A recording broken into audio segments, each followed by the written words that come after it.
Rowley, and I'm encouraged by the action that he has taken so far with his team to root out officers who are not fit to wear the badge. This effort is being spearheaded by a new anti-corruption and abuse command. But there is still some way to go to ensure that the force can command the trust of the people that it serves. It is vital that the Metropolitan Police and other forces double down on their efforts to root out corrupt officers. This may mean more shocking cases come to light in the short term. It's a matter of the utmost importance that there are robust processes in place to stop the wrong people joining the police in the first place, which is why the government has invested in improving recruitment processes and supporting vetting as part of over £3 billion that we have provided for the Police Uplift programme. I expect this work to continue at pace and for all Chief Constables to prioritise delivery of the recommendations made by the Police Inspectorate's recent report on vetting, counter-corruption and misogyny. It's now for the Metropolitan Police to demonstrate that they have an effective plan in place to rapidly improve their vetting processes. Much of the impetus for change must come from within policing, but this government will continue leading from the front. As I've been clear, we are bringing forward part 2 of the Angelini inquiry to make recommendations on how forces can improve culture and tackle the root causes of police criminality and misconduct. The inquiry was established by the then Home Secretary, my right honourable friend, the member for Witham, and I pay tribute to her for her commitment and leadership on these critical issues. As well as ensuring vetting processes are watertight, there must be fair and effective arrangements for dealing with those who behave or act in a wholly unacceptable way while serving. Baroness Casey has recently identified concerns with the misconduct and dismissals process within the Metropolitan Police. It takes too long, it doesn't command the confidence of police officers, and it's procedurally burdened. Bureaucracy and process appear to have prevailed over ethics and common sense. That's why I've announced an internal review into police dismissals. The review's terms of reference are being published today. Mr. Speaker, this case will rightly throw a spotlight once again on women's safety. No one should suffer abuse or feel frightened or harassed, whether they are at home, out and about, or online. We are taking concerted action to prevent violence against women, support victims and survivors, relentlessly pursue perpetrators and strengthen the system as a whole. On rape specifically, we are focused on delivering improvements across the board so that victims get the support they deserve and cases are pursued rigorously from report to court. There have been some important steps forward since the publication of the Rape Review in 2021. The number of referrals and charges have increased nationally, while new operating models for the investigation and prosecution of rape are being developed through Operation Soteria. Mr. Speaker, none of this can undo the suffering of Carrick's victims. But I can assure the House that this government will not shy away from challenging the police to meet the standards we all expect of them. Change must happen, and as Home Secretary, I will do everything in my power to ensure that it does. I commend this statement to the House. Shadow Home Secretary Yvette Cooper. Thank you, Mr. Speaker. This is a truly shocking and appalling case, and I welcome the statement today. A serving police officer admitting to some of the most serious and devastating crimes.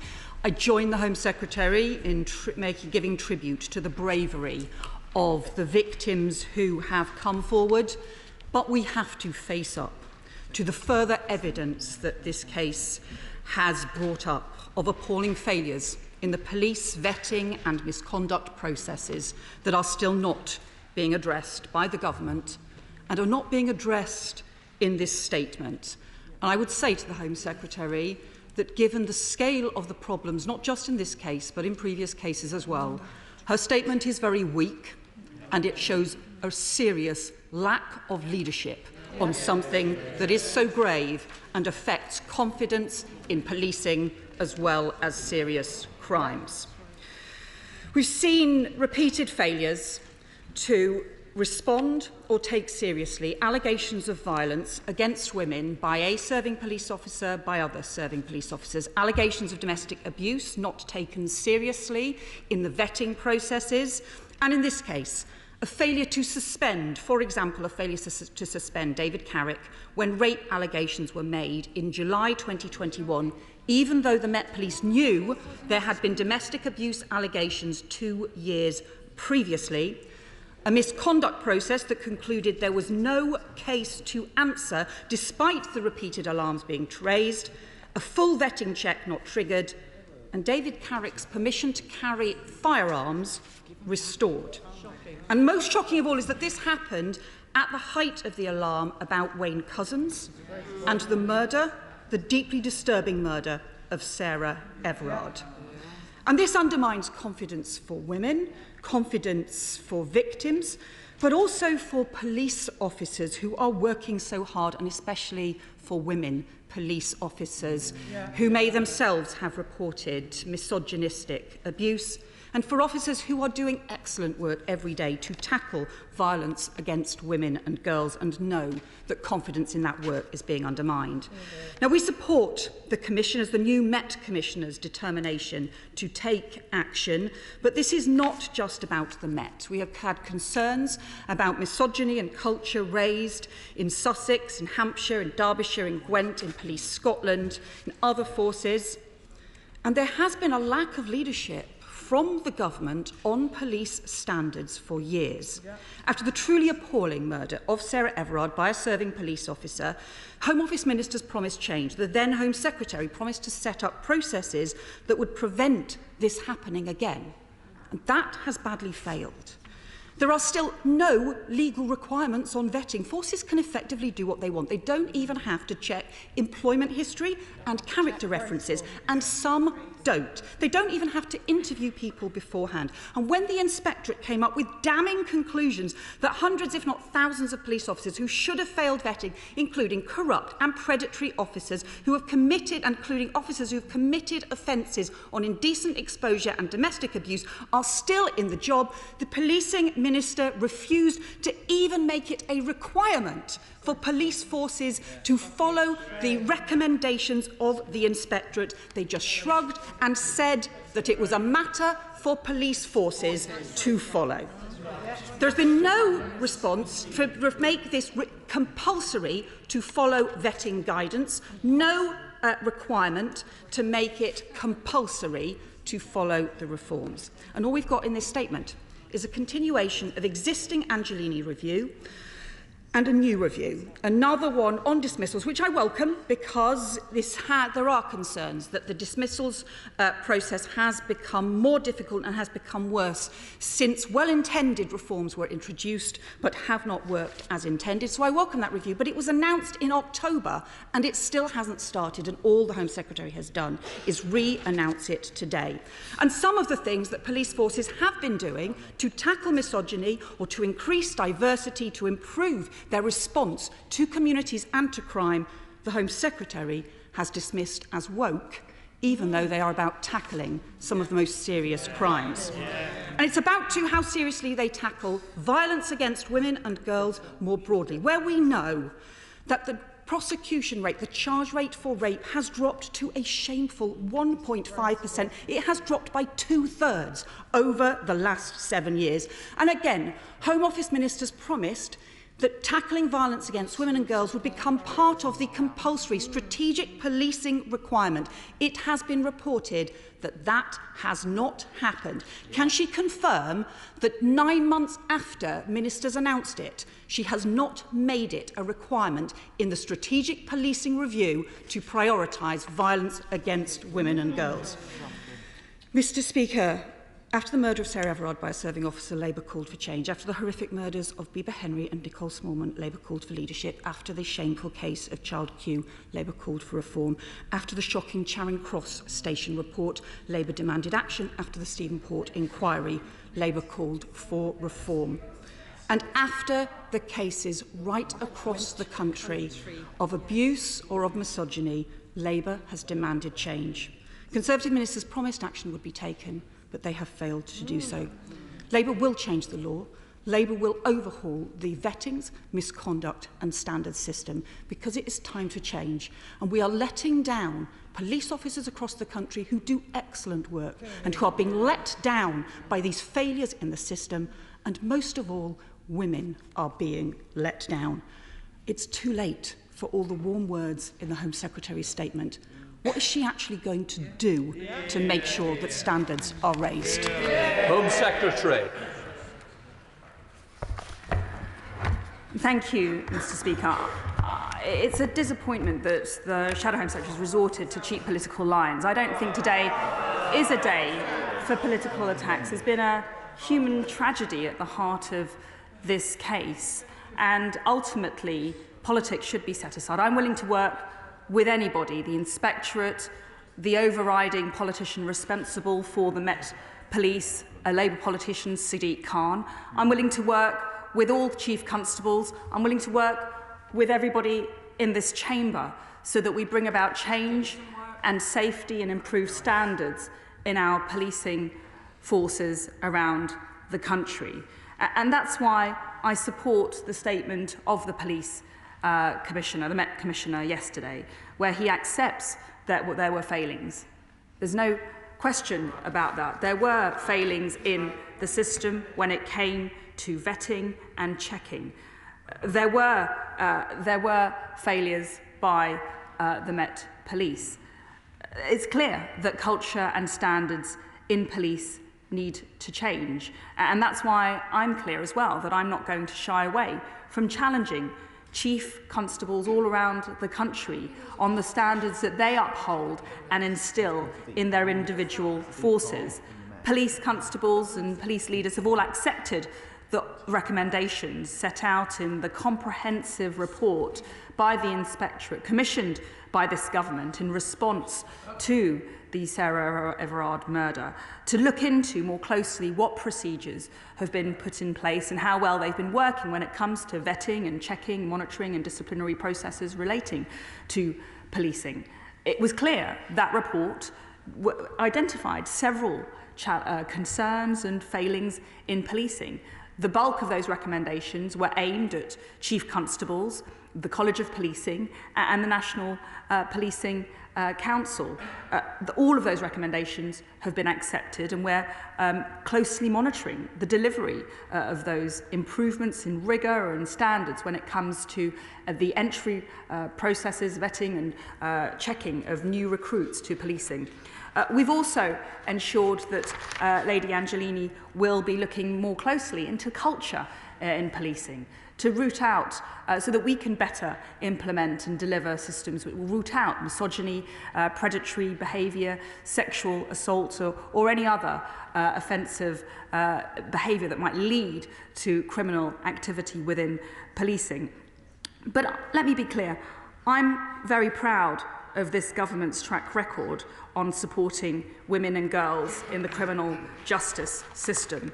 It's this government that has put into place a groundbreaking Operation Soteria around the country to improve practices when it comes to the police investigation of rape and serious sexual offences, the prosecution phase and the court resolution phase. And we're already seeing signs of improvement when it comes to supporting victims of these heinous crimes through our criminal justice system. It's this government that introduced a raft of new offences to better protect women and girls in society, whether that's upskirting, our landmark Domestic Abuse Act, which expanded the definition and the protections available to victims of domestic abuse, stalking,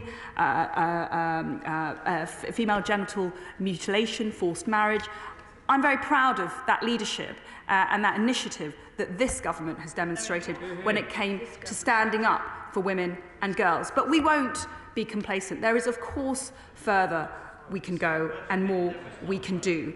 I'm keen to focus on the solutions and move forward so that we don't see repeated incidents and tragedies like the one we're talking about today. Mr. Speaker, it's a sorry and, in fact, tragic state of affairs that the House is convening to discuss this issue again today. There's no doubt about that, it really is. And I think the Home Secretary will fully recognise that reviews have been commissioned since 2021 that led to the Angelini inquiry, and it's part 2 that obviously this will feature into, and I think the Home Secretary, it'd be welcome if she could explain how that's going to work and when that would report. But since then, we've had not only the Angelini work, we've had the Louise Casey review as well, which was damning. And I'm afraid the Inspectorate's report was also damning into a raft of issues which the Right Honourable Lady, the Shadow Home Secretary, has mentioned as well. Security vetting, misogyny, culture, practices, the whole culture in policing. Recommendations are already there. And in fact, if I may say so to the Home Secretary, previous policing ministers and myself put forward proper recommendations for the strategic policing requirement. There are issues that could be resolved, and actually people could be held to account sooner rather than later through that requirement. Can I urge her to consider, particularly of the tragic cases that we have heard about relating to this particular Carrick incident and his victims, that we start looking to put much of this on a statutory footing. If we don't do that, we are going to be here again and again and again, paying tribute to victims, while quite frankly, parts of the law enforcement system continue to fail the British public and fail victims. Well, I want to reiterate my thanks and tribute to my Right Honourable friend for her leadership when she was in this role, leading from the front in the fight to protect women and girls and uphold their safety. Lady Eilish Angelini has confirmed that she will consider the Carrick case in her inquiry, and as I've mentioned, part 2 will be brought forward, and we expect it to provide an examination of the wider issues of policing, such as culture and vetting and the safety of women. Those are topics of relevance to this appalling case that we've heard about this week. And let me just confirm that when it comes to the strategic policing requirement, violence against women and girls will be included. SNP spokesperson Alister Jack. Thank you, Mr Speaker, and I thank the Home Secretary for her statement. And I also want to put on record the SNP's tribute to the victims in this case for their bravery in the face of the ongoing trauma that they have faced. The charges that have been brought against David Carrick are incredibly disturbing. 49 charges, including 24 counts of rape against 12 women over 2 decades, including incredibly disturbing accounts of domestic violence and coercive control. And yet through this, the Met have sought to protect their own, which is incredibly disturbing, and led to the former Victims Commissioner Vera Bay questioning the commitment to culture change at Scotland Yard. It has been reported that the Met is checking back through 1,633 cases of alleged sexual offences involving officers or involving 1,071 officers over the past decade. Can the Home Secretary tell us more about what retrospective action she expects from this review? Because it should be a worry to all of us that these officers are still out there, still in a job, and we may still face what David Carrick reportedly told women when he flashed his warrant card and told victims, I'm a police officer, you're safe with me. It is a chilling prospect. So I would ask the Home Secretary how she intends to make sure that that review is thoroughly carried out and what updates this House can expect. Lady Eilish Angelini has also worked with Police Scotland in improving standards on this, and work is ongoing in Scotland too.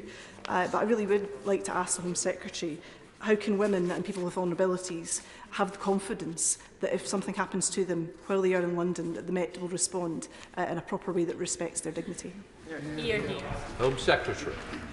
Well, the Honourable Lady asks a series of very good questions, and just to give a bit more detail about what the Met Commissioner has set out in terms of his commitment to strengthen the procedures. There's already strengthening of vetting of officers, and there's an active review ongoing of historic cases where there may have been a flag on their system for domestic incidents. There's also a data washing process which is ongoing to ensure that their data is being checked against rigorously managed national databases in a very, very extensive way. And of course, this is all being led by a new anti-abuse and corruption command unit, which is actually instilling a much more institutional higher standard of vetting and managing and overseeing this very important issue. Tim Law. Thank you, Mr. Speaker. Apparently, Carrick was known as Bastard Dave by his colleagues, in just the same way as Wayne Couzens was known as the rapist. But alarm bells were not rung. So most worrying is the culture of cover-up and complacency that has allowed such abuse to go on an industrial scale by certain individuals, in this case by 17 years. So we were encouraged on the Home Affairs Select Committee when the new Met Commissioner gave his determination when he appeared before us to root out this mindset and these offenders. But can the Home Secretary say specifically in the queries and the concerns he raised, the difficulty to sack officers, why professional standards are not investigating more of these cases, that it's not suitable to be putting these officers accused of serious offences on light duties. They should be fully suspended, and there should be a duty of care of whistleblowing. What urgent action is she going to take on those issues now to restore some confidence in the Met in particular, and especially by women? Secretary. My right honourable friend raises a very good point about the disciplinary process, and indeed Sir Mark Rowley himself has spoken at length, not just at his committee, but more broadly about the challenges that he is faced in trying to dismiss patently inappropriate officers. And he's come up against a heavily bureaucratic process which isn't working. And that's why today I've launched a review into the process of police officer dismissals. I want to ensure that we have a fair and an effective system at removing those officers who are simply not fit to serve. Of the Select Committee, Dame Diana Johnson. Thank you, Mr. Speaker. In this case, which has rightly shocked the nation, is yet another appalling example of systematic failures within the police to confront male violence against women and girls and the sexist culture that exists within the police. Again and again, the Home Affairs Select Committee has heard evidence of how weak or non-existent vetting and misconduct processes have allowed violent male officers to continue harassing and abusing women, and not just in London, but in forces across the country. The Metropolitan Police Commissioner has, as I understand it, made specific demands of the Home Secretary in relation to changes around the dismissal of officers. So I wondered, could the Home Secretary just update the House as to what she's going to do about those specific requests? And why do we need a review when it's quite clear from the recommendations of His Majesty's Inspector of Constabulary and the reports that the Home Affairs Select Committee have produced of what needs to be done? We don't need another review, we just need action. Secretary. Well, I think that it's important that we do look closely at exactly what's happening when it comes to the police misconduct process. Concerns have been raised not only by Baroness Casey but also Sir Mark Rowley, and I think what I want to do is ensure that we have a system that's fit for purpose. For example, there's been concerns raised about the presence of the legally qualified chairs, and those are somehow applying a quasi-judicial approach to a system which should be much more akin to a disciplinary internal human resources disciplinary approach. That's been highlighted so far as not being fit for serving the purpose and achieving the goal that we all want, which is to empower chief constables to make decisions on disciplinary matters and for those to be sustained. Jackie Doyle-Price. Thank you, Mr. Speaker. Well, here we are again. It feels like Groundhog Day. I'm here questioning one of our ministers in a government that I support about culture within the Metropolitan Police Service. What is going to change? I listened very carefully to the Home Secretary, and she listed the new offences that this government is putting on the statute book with regard to protecting women and combating male violence against women and girls. But the real challenge is the culture towards women that exists within our police service and throughout our criminal justice system. Can I just repeat the question made by my right honourable friend, the member for Whittam?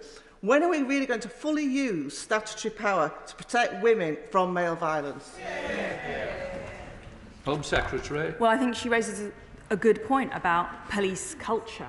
And that's why we need to ensure that we have a good analysis of exactly what that means. We've got some important findings from the Inspectorate and also from Baroness Casey, which set out, and her findings are interim, they're not final, but they do set out serious concerns about police culture, which is leading to pockets of this unacceptable behaviour. We've already commissioned the Angelini inquiries. We must let those run their course, and on the basis of those robust findings, we'll be able to take the right action to ensure that this kind of behaviour is rooted out, that these kind of individuals are not allowed into the police force in the first place, and that we can better protect the public and install confidence amongst the public when it comes to policing. We now come to Mother of the House, Arit Han. Thank you very much, Mr. Speaker, and I thank the Home Secretary for her statement, and I completely agree with the very strong questioning which was put by the Shadow Home Secretary, and also agree with what was said by the former Home Secretary and the current chair of the Select Committee. And I've got two questions. The first is about timing, and as honourable members have said, and as has been recognised and complained about by successive Metropolitan Commissioners, what they say is that the regulations that this House has put in place in statutory instruments prevent them sacking officers who they know are unfit to be in the Metropolitan Police. So that puts a responsibility on us to change those regulations. Can I suggest that she, in consultation with the Metropolitan Police, brings forward draft regulations, and let's consult, not in the overall generality of a review, but let's consult on those specific draft regulations, and we will be 100% behind her when she brings to the House change regulations so that the Metropolitan Police are able to manage the force in the way that we all want to see them managed. And the second point is about the Sir Mark Rowley and the response to the Carrick situation, is that it is not just about change in the future, but it's about dealing with those individuals who are currently in senior and management positions in the Met, who seem to think that it was all right for Carrick to be given extra responsibilities, to be promoted, and really an examination of the management suitability of those officers ought to be examined by the Metropolitan Commissioner, and we need a bit of transparency about that. So will she urge the Metropolitan Commissioner, who we're all supporting in his determination for culture change, to do a transparent publication of what tracking he has gone through of when Carrick was looked at and nothing was done, because all of those senior officers have colluded, and will he also look through at a horizontal level all of those officers who were part of banter, who were part of the immediate culture of this officer, who did nothing to report him and therefore were colluding in the perpetuation of these atrocious crimes. I want to do what works, and that's why I've taken very seriously what the Met Commissioner has said about the process relating to police misconduct hearings and disciplinary processes. I've been clear that where there is a role for government, we will act, but it's important that we look carefully at the issue. That's why the review that I've just announced will cover issues like the legally qualified chairs to ensure that they are actually striking the right balance and the decisions that they are making are the right ones. It's important that we ensure that the the trends in the use of misconduct sanctions and the consistency of decision-making in cases of sexual misconduct and other violence against women and girls and those offences are appropriate. Those are kinds of things that we need to look at very carefully. When it comes to the Metropolitan Police, as I said, the Met Commissioner has instituted a new anti-corruption and abuse command specifically to look at any other risk factors and any other issues relating to this kind of incident. An extra 100 officers were drafted in to use covert tactics to identify those officers who act in a corrupt or predatory manner, including those who abuse their positions in the police. I'm encouraged by those early commitments by the Met Commissioner, and I think we need to get behind him so that we can radically improve the system. James Daly. Very much, Mr. Deputy Speaker. Mr. Deputy Speaker, I think Sir Mark Rowley's statement was pathetic yesterday. A statement of the blindingly obvious, and anybody can say sorry for what's gone on. This is an absolute scandal, and I wish to support what the Mother of the House has just said. In no comment that has been made is there been any suggestion of accountability for anybody else within the Metropolitan Police over many years regarding this man's conduct. His egregious behaviour was known. There were 7 or 8 allegations regarding his behaviour, yet nothing was done.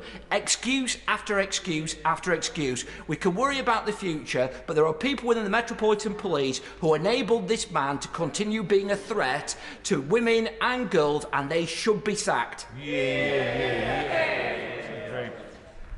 It's important to note that David Carrick's initial vetting to join the Metropolitan Police took place in 2001, and that was prior to the introduction of national standards on vetting and prior to the regime which has been in place since 2017. And that was introduced to ensure consistency in decision-making. My honourable friend rightly expresses frustration with the situation, and I agree with him. It is incredibly frustrating to be here yet again on another tragedy.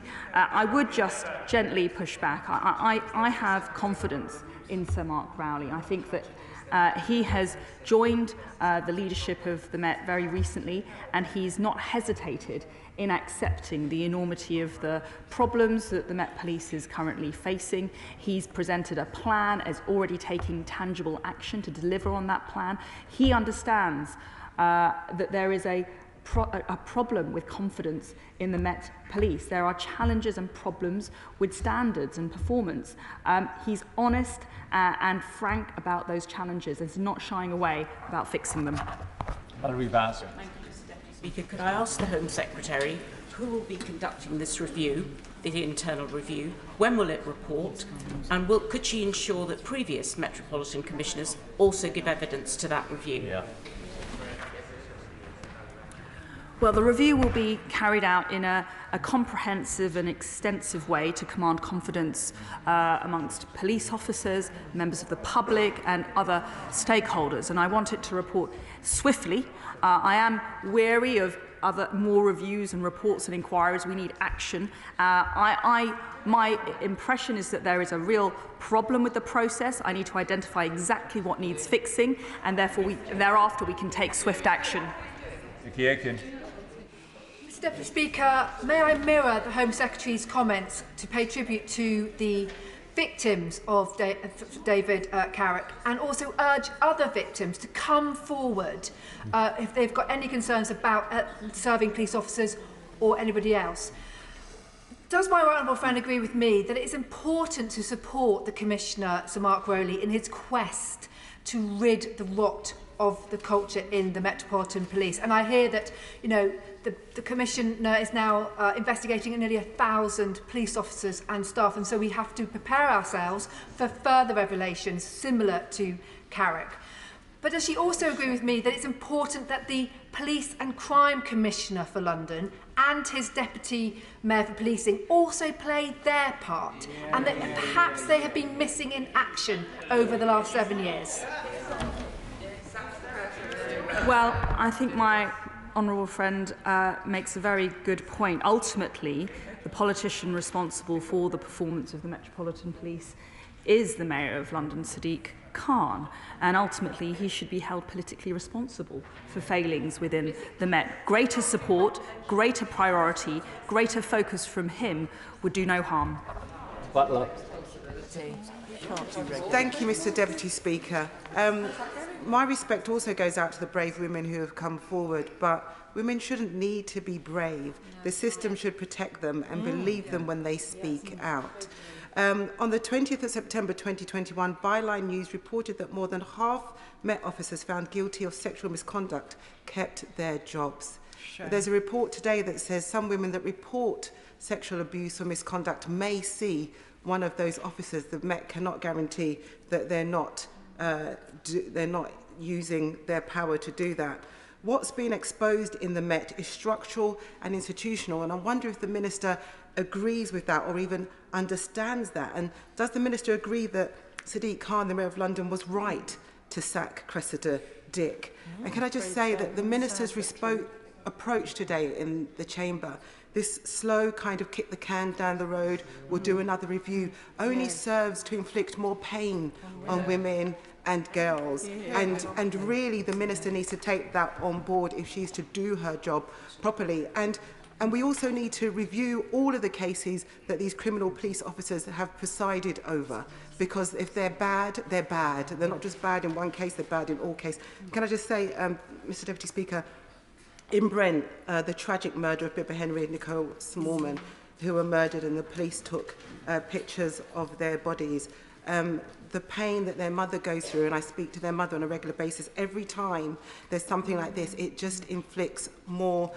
triggering pain on people who have gone through, and the police were slow to act. Now, the Minister can do something about this. The new Commissioner, Mark Rowley, has said that he needs more support in being able to sack officers, not another review, not another review, another report. He needs things to change. And as chair of the London PLP, I just wonder if the Secretary of State is willing to listen to voices from the London PLP and work with us, as well as the Met Commissioner, to change the law and legislation around this.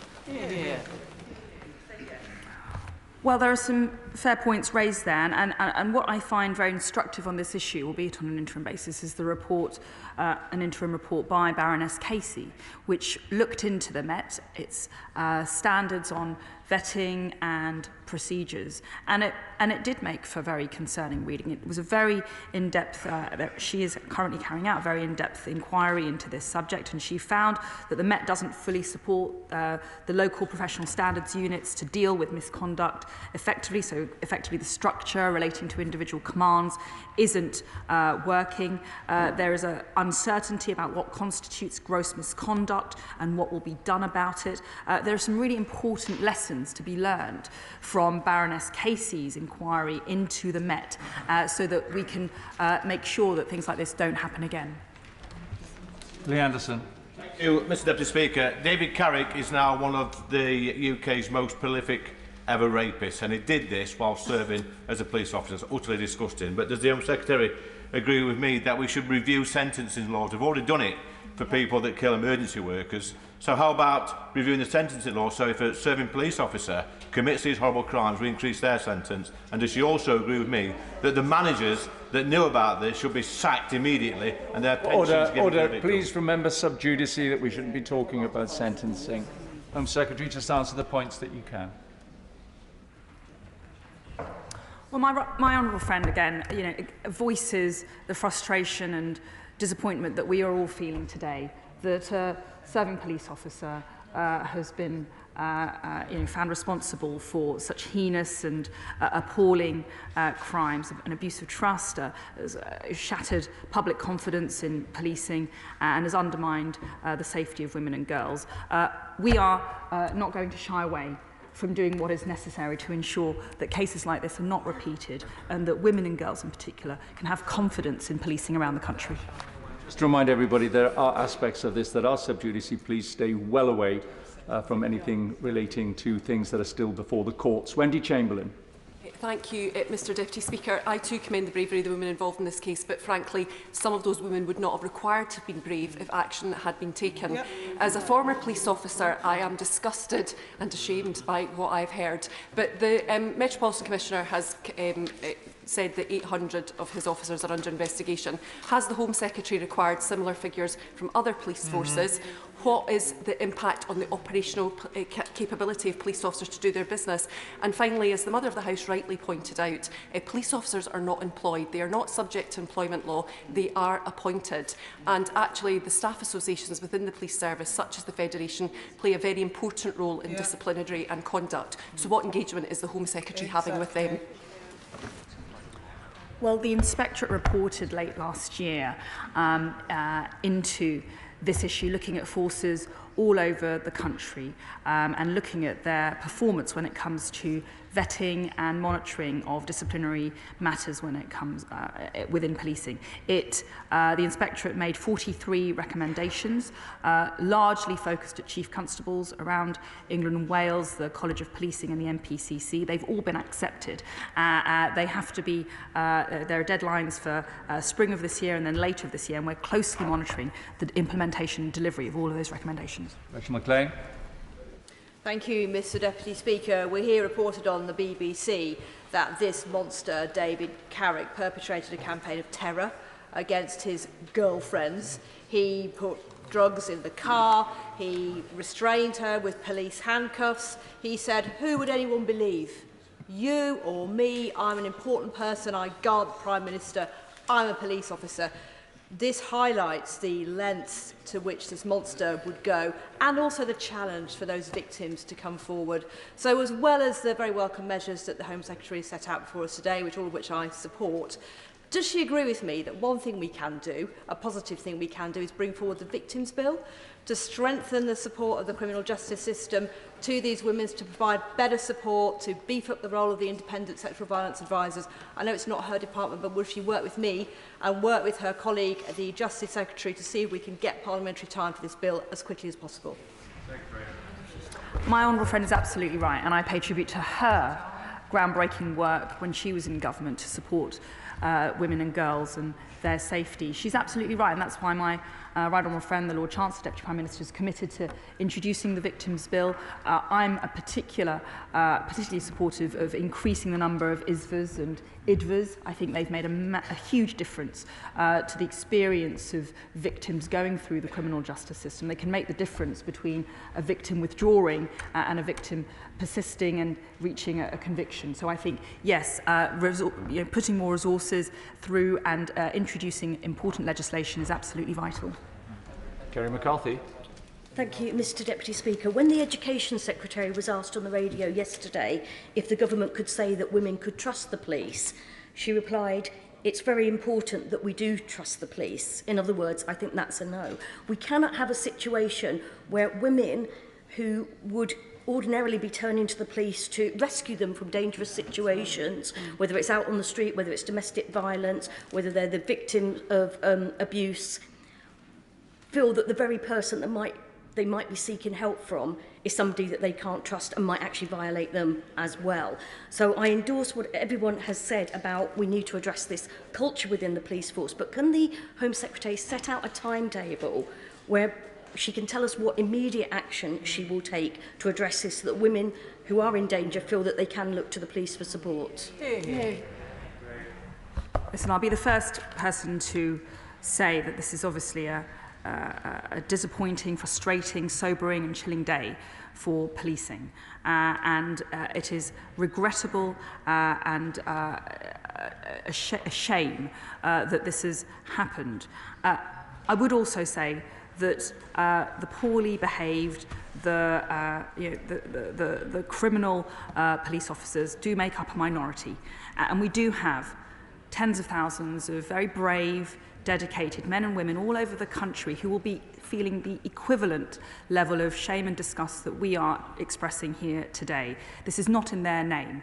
This is about changing a system so that we don't, so that we root out poor behaviour and so that everybody can be proud to be serving in our police force. Mary Robinson. Deputy Speaker, the case has once again highlighted the terrible internal processes within our police forces, and also the inability of people to speak up in a culture which actively works against them doing so. So many police officers will not raise issues with fellow police officers because they fear for their jobs, they fear for their employments. Will my right honourable friend take this opportunity to do a root and branch investigation into the culture within the police forces, particularly with regard to the ability to speak up and whistleblowers to have their voices heard? It's an important point that my honourable friend raises, and that is exactly what part 2 of the Lady Angelini inquiry will cover: police culture, and how and whether there is a culture of fear, whether people are scared to speak up and call out unacceptable behaviour. We need to pinpoint it precisely so that we can then take action to ensure that there is an open and welcoming and professional environment within which everybody can thrive. Carol Moynihan. Thank you, Mr Deputy Speaker.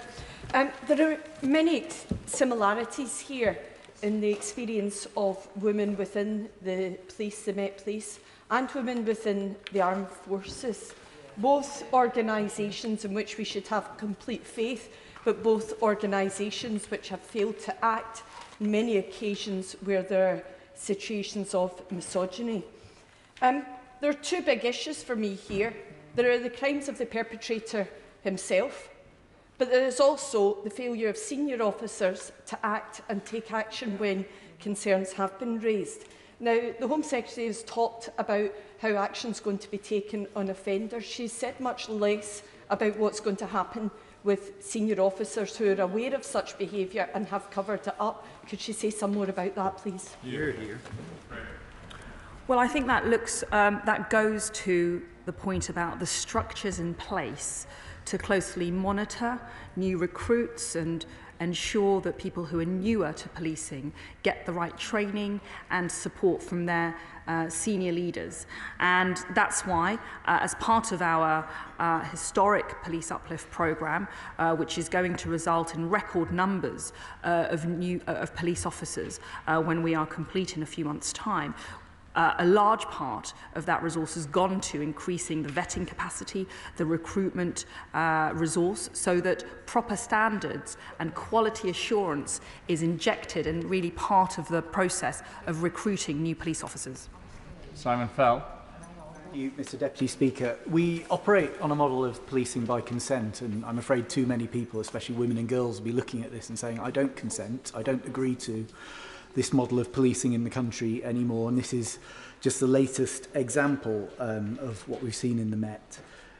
Cases like this set back trust in the police. They make it more difficult for decent, law-abiding officers to do their jobs. And it's shameful that Carrick's case has been allowed to carry on for so long with information apparently known to the force and other forces without being shared, without action being taken on it. So there are clear lessons we can learn here about data sharing, about improving whistleblowing, about suspending officers without allowing them to operate on light duties, about removing officers who we are deeply concerned about.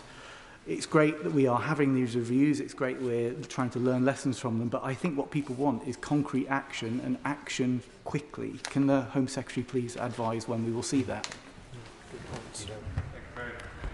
Well, as I said, my honourable friend raises the right point about action, and that's why a recent review of vetting capacity as of recently as October of last year, carried out by the Uplift programme, showed that 36 forces had responded and 25 had increased their capacity in vetting units between February and October of last year.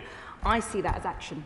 I see that as police forces responding to the call to improve their services, improve their resources, and ensure that there are better processes and better systems in place to properly vet and rigorously monitor the behaviour of their professionals. Thank you, Mr Deputy Speaker, and good afternoon. Mr Deputy Speaker, as a former detective inspector in the Metropolitan Police, like everyone, I am shocked, revulsed and horrified to hear of the horrent crimes of PC Carrick and the failure of the Metropolitan Police and other police services which allowed these crimes to go undetected and unprosecuted for almost 20 years. Mr Deputy Speaker, on behalf of the hundreds of thousands of honest, hard-working and brave serving and retired police officers everywhere, I offer my sincere apologies to the victims in these cases, whose needs must be prioritised and given our complete and unquestioning support. Will the Home Secretary confirm to the House that an investigation will be launched immediately, as identified in her review announced today, to identify and prosecute to the full extent of the law or the most severe disciplinary action against any police officer or member of the police staff, past or present, who failed in their duty to protect the public in public office by not reporting or investigating complaints against PC Carrick and preventing him from being arrested, prosecuted and brought to justice before now? I can't comment on the individual case, but what Baroness Casey's review concluded on an interim basis late last year was that it's taking too long to resolve misconduct cases within policing. Officers and staff do not believe that action will be taken when concerns around conduct are raised. Those are just a sample of some of the very serious concerns that she identified when it comes to the process in place for monitoring and disciplining police officers for unacceptable behaviour. I pay tribute to the Honourable Gentleman's service within the police force, but I know that whatever is needed to be changed, we will do it. Bailey. Mr Deputy Speaker, women in Stroud and around the country have woken up with their trust and belief in our police service badly shaken yet again.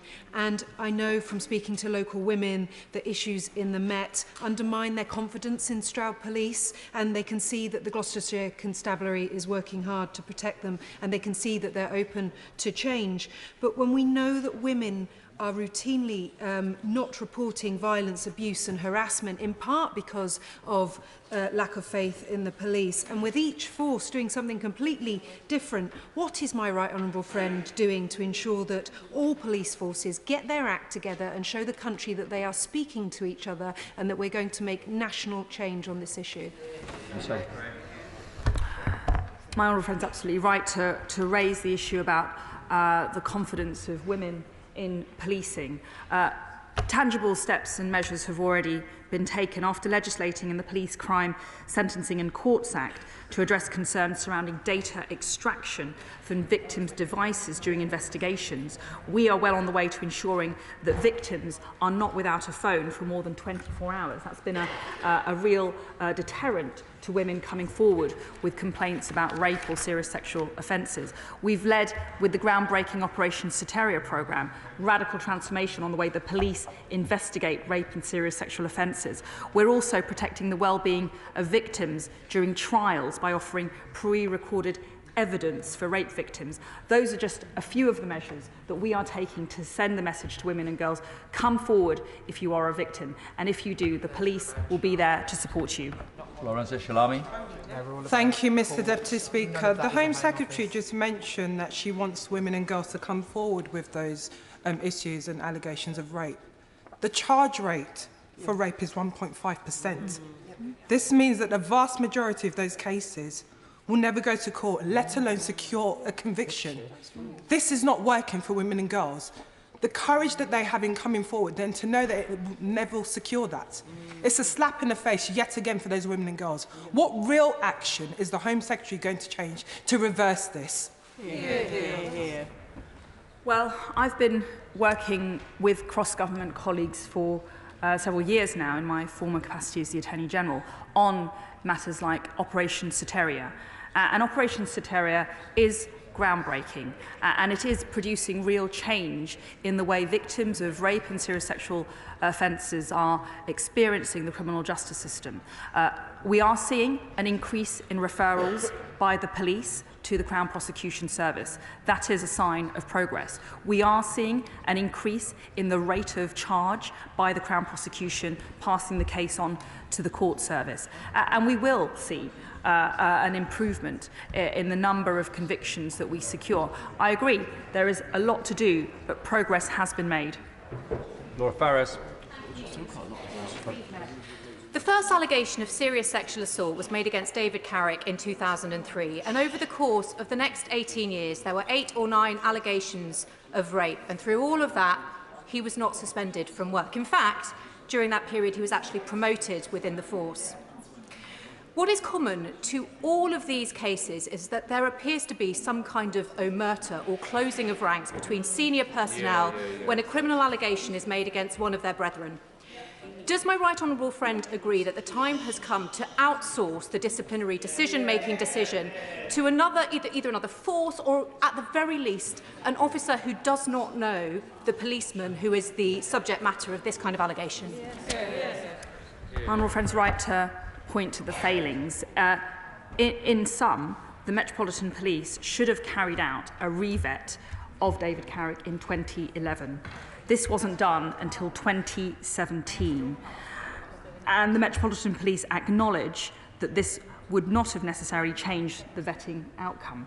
So those systemic problems are prevalent, and that's why we need to take action to fix them. Smith. Thank you, Mr. Deputy. We're back again, Home Secretary. I'm just exhausted about the number of times in this House we have to talk about this issue. Because women in Lancashire have seen what's happened and what's been in the newspapers about David Carrick, and they saw about Wayne Couzens, and they've seen about so many other cases, Home Secretary. And they want to know why there is no legal requirement for vetting when officers move between forces. So yes, we're talking about the Met today, but we could equally be talking about Lancashire Constabulary. So Home Secretary, I'd like to know what plans are in place to legally require vetting when officers move between forces to stop these perpetrators moving around the country to avoid justice.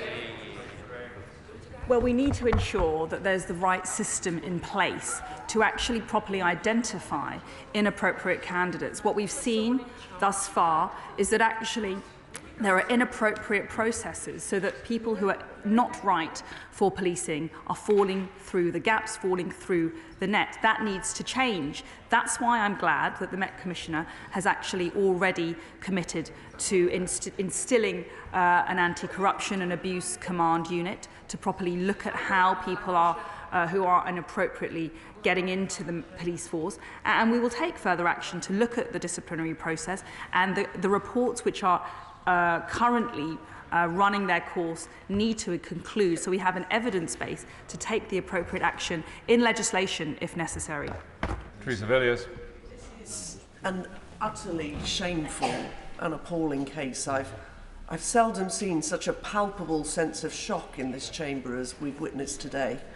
And in responding to these terrible crimes, I hope the Home Secretary will also look at the Benjamin Hannam case of a few years back, where it is deeply worrying that someone who had been a member of a banned extremist group, National Action, managed to be recruited as a probationary police officer. Well, I think all cases are abhorrent, and where confidence in policing is shattered and the reputation of the force is undermined. That's why we want to ensure that chief constables take the recommended action which has been set out comprehensively, increasing the minimum standards for pre-employment checks, establishing better processes for managing risks relating to vetting decisions, and ensuring that the quality and consistency of their vetting decision-making is improved. Karen Smith. Thank you, Mr Deputy Speaker. I undertook the police and parliamentary scheme with both the Metropolitan Police and Avon and Somerset, going into the homes and situations of the country's most vulnerable people, overwhelmingly women. That those women can't be confident about those police officers is an abhorrent situation. But we've heard nothing from the Home Secretary about what she's going to do to finally introduce mandatory national views on vetting. People in Bristol, particularly women in Bristol, want to know that all those police officers are being vetted appropriately, that applies across the country. Will she now commit to that being operationalised? Well, the government legislated in February of 2020 to strengthen the police complaints and discipline systems, making them more transparent, more proportionate and more accountable. This included new powers for the independent office, the IOPC, including the power of initiative, ensuring that the IOPC can commence investigations without requiring a referral from the police, as well as measures to streamline and speed up decision-making. Those build on previous reforms, and as I've announced today, we will carry out a more in-depth review into the disciplinary process, and if legislation is needed to change, then we will do that. Apollo Byrne.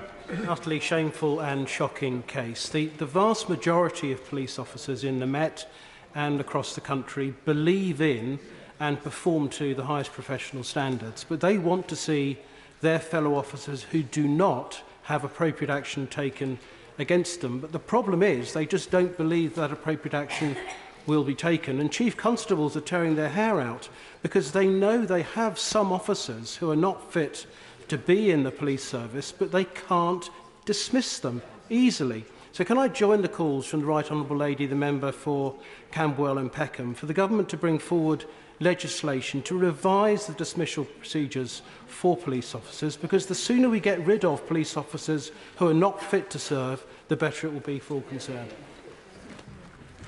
I agree wholeheartedly with my right honourable friend. As Baroness Casey identified in her interim review at the end of last year, the misconduct process takes too long. Officers and staff don't have confidence in the process. Allegations relating to sexual misconduct, other discriminatory behaviour are less likely than other misconduct allegations to result in a case-to-answer decision. There is a real need for action to take place. That's why we're going to come up with the proposals on the back of the review that I've announced today. Helen Hayes. Thank you, Mr Deputy Speaker. When Sarah Everard was abducted from a street in Lambeth, not far from my constituency, and brutally murdered by a serving police officer with a history of predatory behaviour, the then Deputy Commissioner of the Metropolitan Police said there was zero tolerance of misogyny in the Met. The appalling crimes of David Carrick show that this was clearly not the case, and the current Commissioner says that there are between 800 and 1,000 officers currently under investigation for abuse. So can I ask the Home Secretary, because she hasn't answered this question so far today, what is she doing to ensure that there are actually consequences and accountability for the enablers in police forces up and down the country who protect abusers and allow them to continue their activities under cover of their warrant card? Because dealing with that issue is an essential prerequisite for zero tolerance to mean anything at all. Well, the action that needs to be taken has been set out incredibly widely and comprehensively in several reports. That includes increasing the minimum standards for pre-employment checks, establishing better processes for assessing, analysing and managing the risks relating to vetting decisions, corruption investigations and information security, improving the quality and the consistency of decision-making when it comes to vetting, and extending the scope of the law relating to the police complaint and misconduct procedures.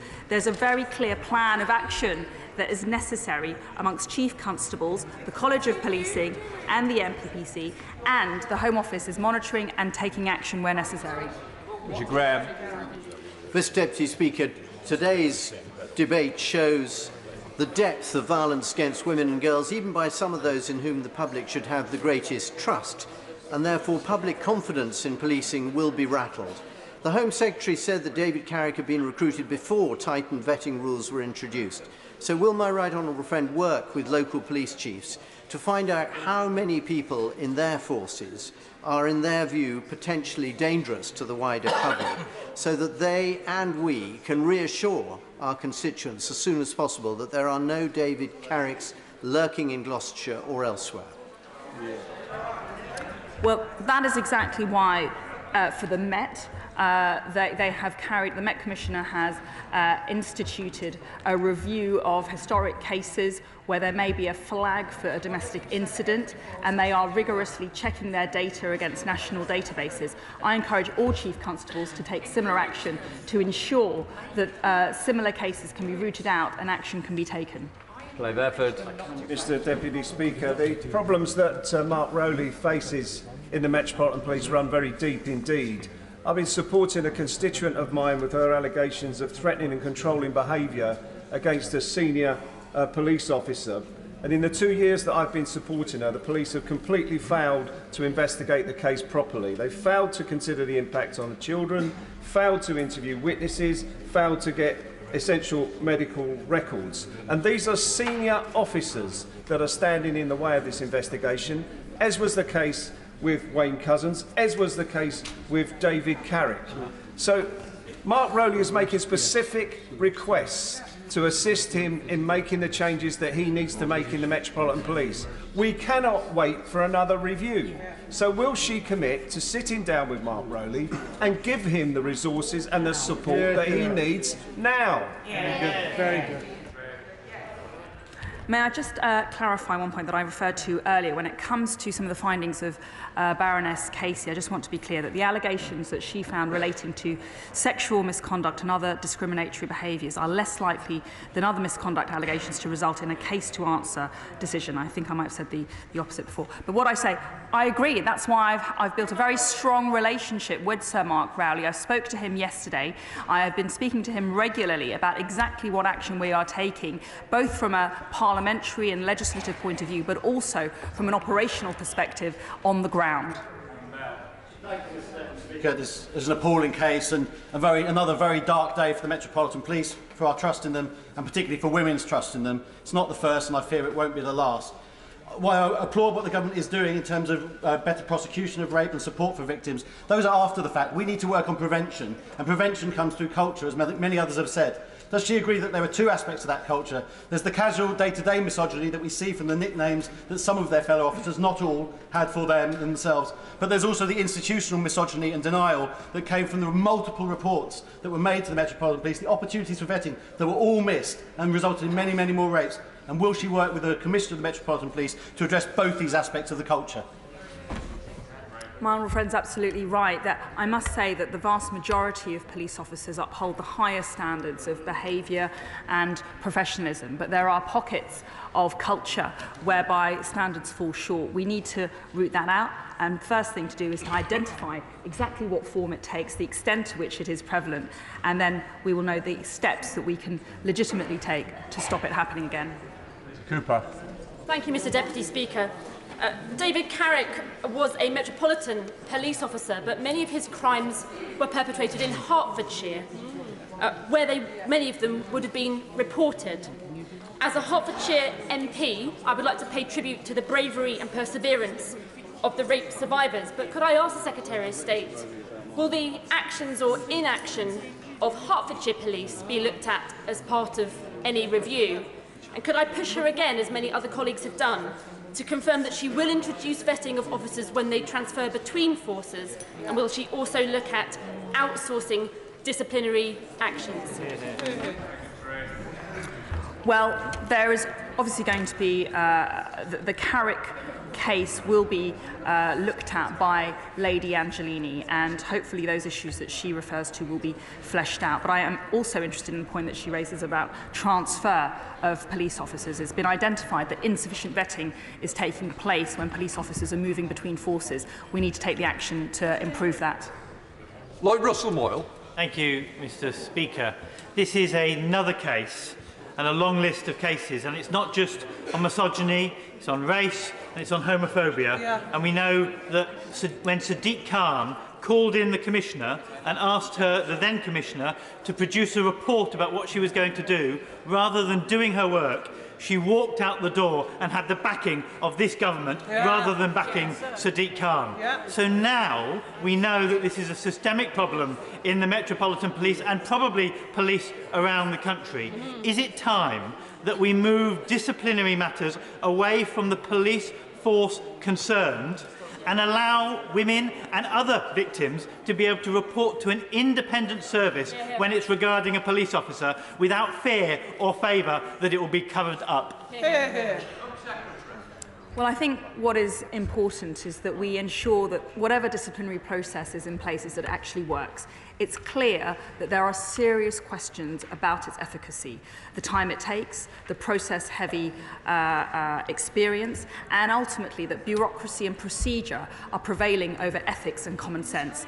We need to ensure that the system is fit for purpose and that police officers who are falling short in their behaviour are dismissed. Thank you, Mr. Speaker.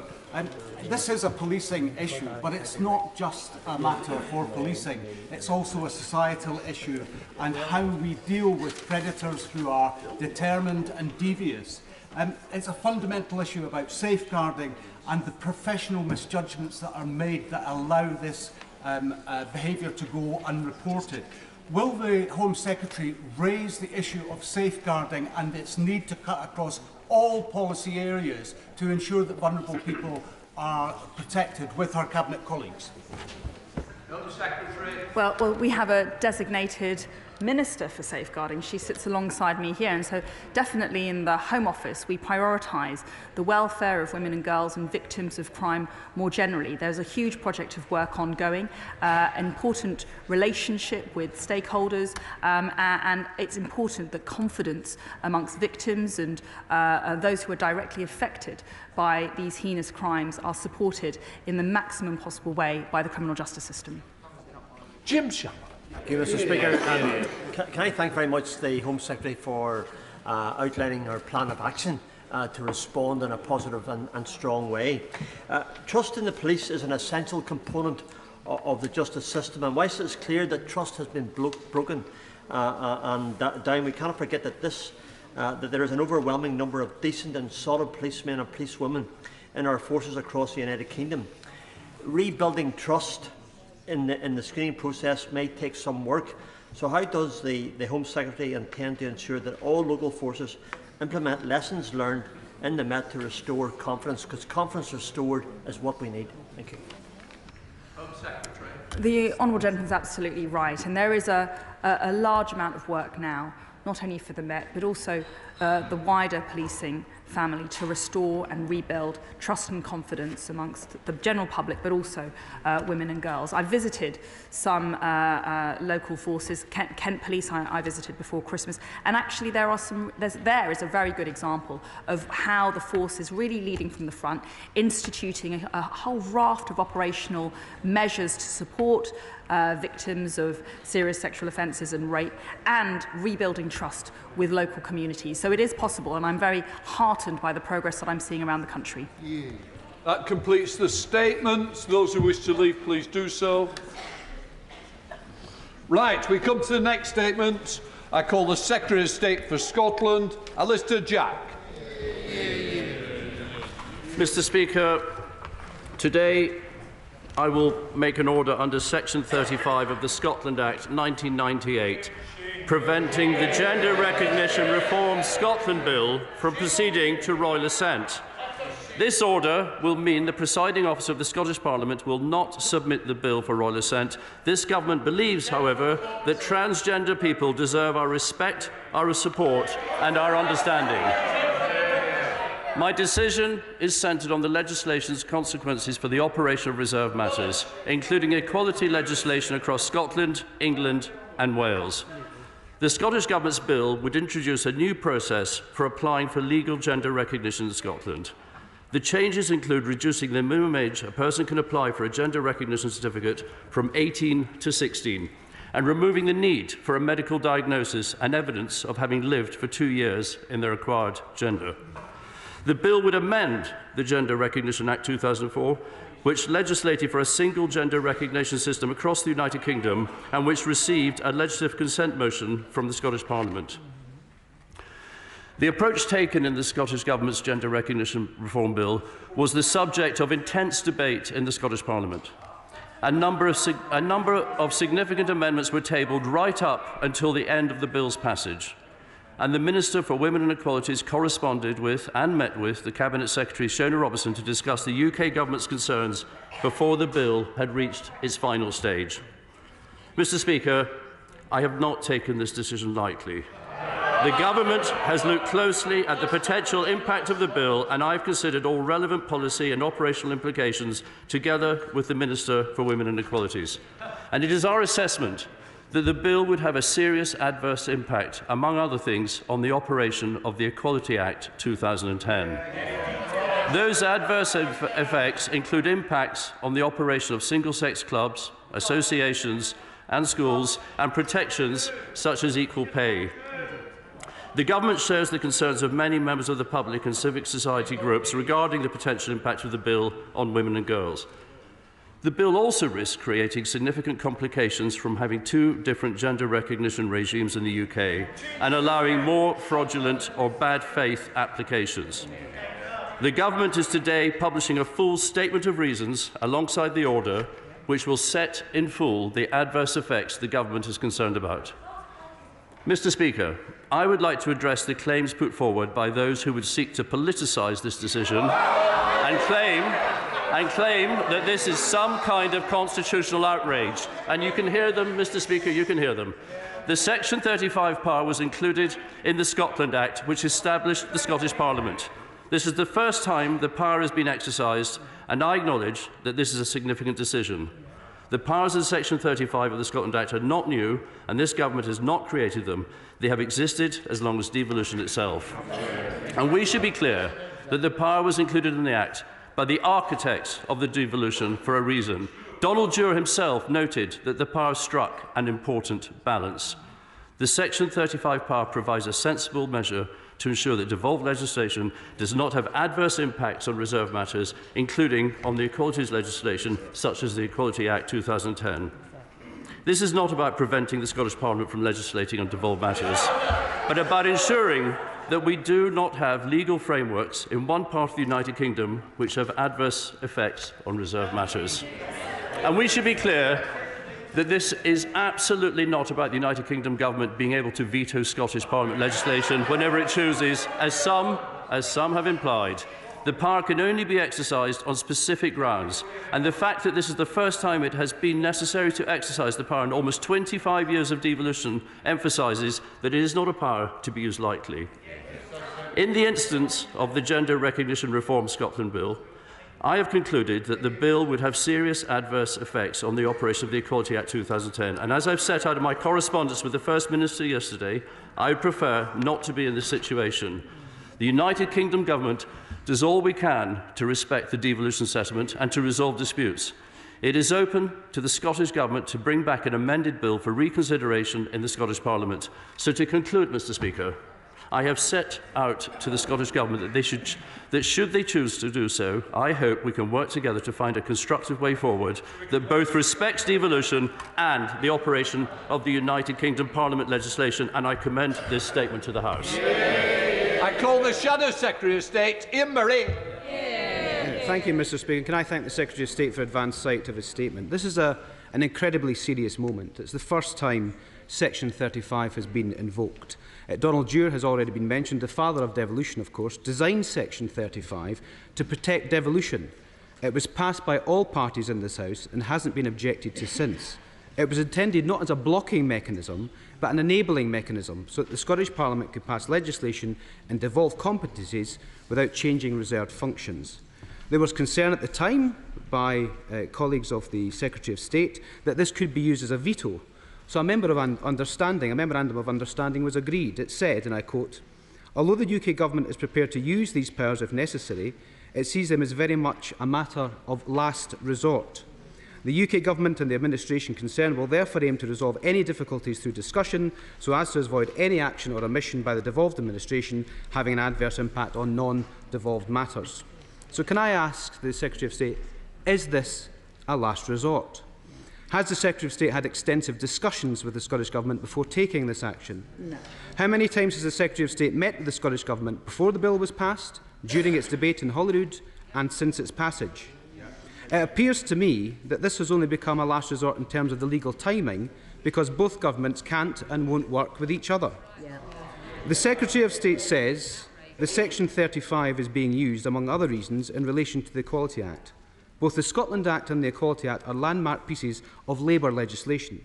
establishing devolution and enshrining rights to be free of discrimination in law. Nobody has to question this party's commitment to equality. We passed the initial GRA, we brought in the Disability Discrimination Act, and we got the world-leading Equality Act into law. But clearly, there's a need for laws passed by Holyrood and those by Westminster to interact. And in this case, the trans community need that cross-border interaction to work. Part of the reason that after 25 years of devolution, Section 35 has never been exercised is largely because of the way devolution was set up and intended to operate. Governments with their own agendas, but with a common purpose, working together to serve the Scottish people. Now Scotland is saddled with an administration in Edinburgh that's hell-bent on breaking devolution and a Conservative administration here in London that's intent on ignoring it. Indeed, the Secretary of State seems to spend more time with government lawyers to stop things happening rather than make them work, and the Scottish Government is spending hundreds of thousands of pounds on lawyers challenging laws they know are unchallengeable in order to manufacture political grievance. And in this case, it's the public who are let down. Trans people who suffer intense discrimination will now not see this legislation take effect anytime soon, if at all, and women's rights groups who will likely not see their concerns addressed or their fears alleviated, because this simple truth is that this has turned into a constitutional bun fight. Yeah. I would also suggest that the SNP would be rightly screaming, and they are doing today and would do so in the past, if a piece of legislation passed in this place had implications for default competencies. They would challenge that, and they would rightly challenge that, as is their right. And if we are to accept the argument from the Scottish Government that there is no effect on the Equality Act, then the courts will surely strike out this Section 35 action, as we believe the Scottish Government will take it to court. Mr Speaker, can I also ask the Secretary of State, Scottish Labour got the primacy of the Equality Act on the face of the Gender Recognition Bill. Will the statutory instrument that he detailed in his statement give the details of where he thinks it is incompatible? Yes. The Secretary of State said last night there was a version of this Act which the UK Government could support. So what does that look like? But he says in his statement there are complications with two different gender regimes. Is he saying the Scottish Parliament shouldn't have the competence? As the bill was debated in Holyrood, was it not obvious to him and to his colleagues that it could contravene reserved law? What did he do about it then? During the passage of the bill, Scottish Labour made clear that if the bill was to work, clear guidance was required. The SNP Scottish Government said it was for the Equality and Human Rights Commission to provide such guidance, not them as the government. Why doesn't the Secretary of State instruct the EHRC to provide that guidance, look at the cross-border issues he mentions, and provide recommendations as to the interaction of the Equality Act? Both governments should commit to accepting those conclusions. Or is the Secretary of State saying that the ball is only in the Scottish Government's court to bring back amended legislation, and he now backs out of the process? Mr Speaker, we support the principle of updating the GRA, which when the Labour Government introduced in 2004 was world-leading, but 2 decades on now requires modernisation to humanise and to remove the indignities in this dreadful process. We've ended up in a legal and constitutional impasse. My final question to the Secretary of State is, what is he going to do to resolve it? Well, Mr Speaker, to answer his questions hopefully in the right order, it is not a last resort. To understand the Scotland Act, the Section 33 is where the UK legislation is directly changed, and Section 35 is when it's adversely affected. And we have 28 days to make a decision in either case before the legislation goes for royal assent. And in this case, the legal test that has been given to us and proved by our officials is one of Section 35, which is adverse effect on two parts of UK/GB legislation. So that's where we're at. We have 28 days to make that decision, and we have to make a decision in that time frame. And in this case, this very senior legal opinion advises us that a Section 35 is appropriate. And we will see that in my statement of reasons, which we have laid with the order. On his second point, officials have been meeting with officials in the Scottish Government since the bill was introduced, and the Minister for Gender and Equalities wrote, after the second stage, wrote to the Bill Minister expressing her concerns and asking for a meeting, and that meeting took place, and again, her concerns were expressed at that meeting. Regarding the EHRC, the EHRC have said that they're willing to work with and support the Scottish Government if they can. However, they make it very clear that their ongoing concerns are still on the record, and that's where that rests. And I think that addresses all the points that he raised. Well, but if any are not addressed, I'm sure others in the chamber will ask those questions. Douglas Ross.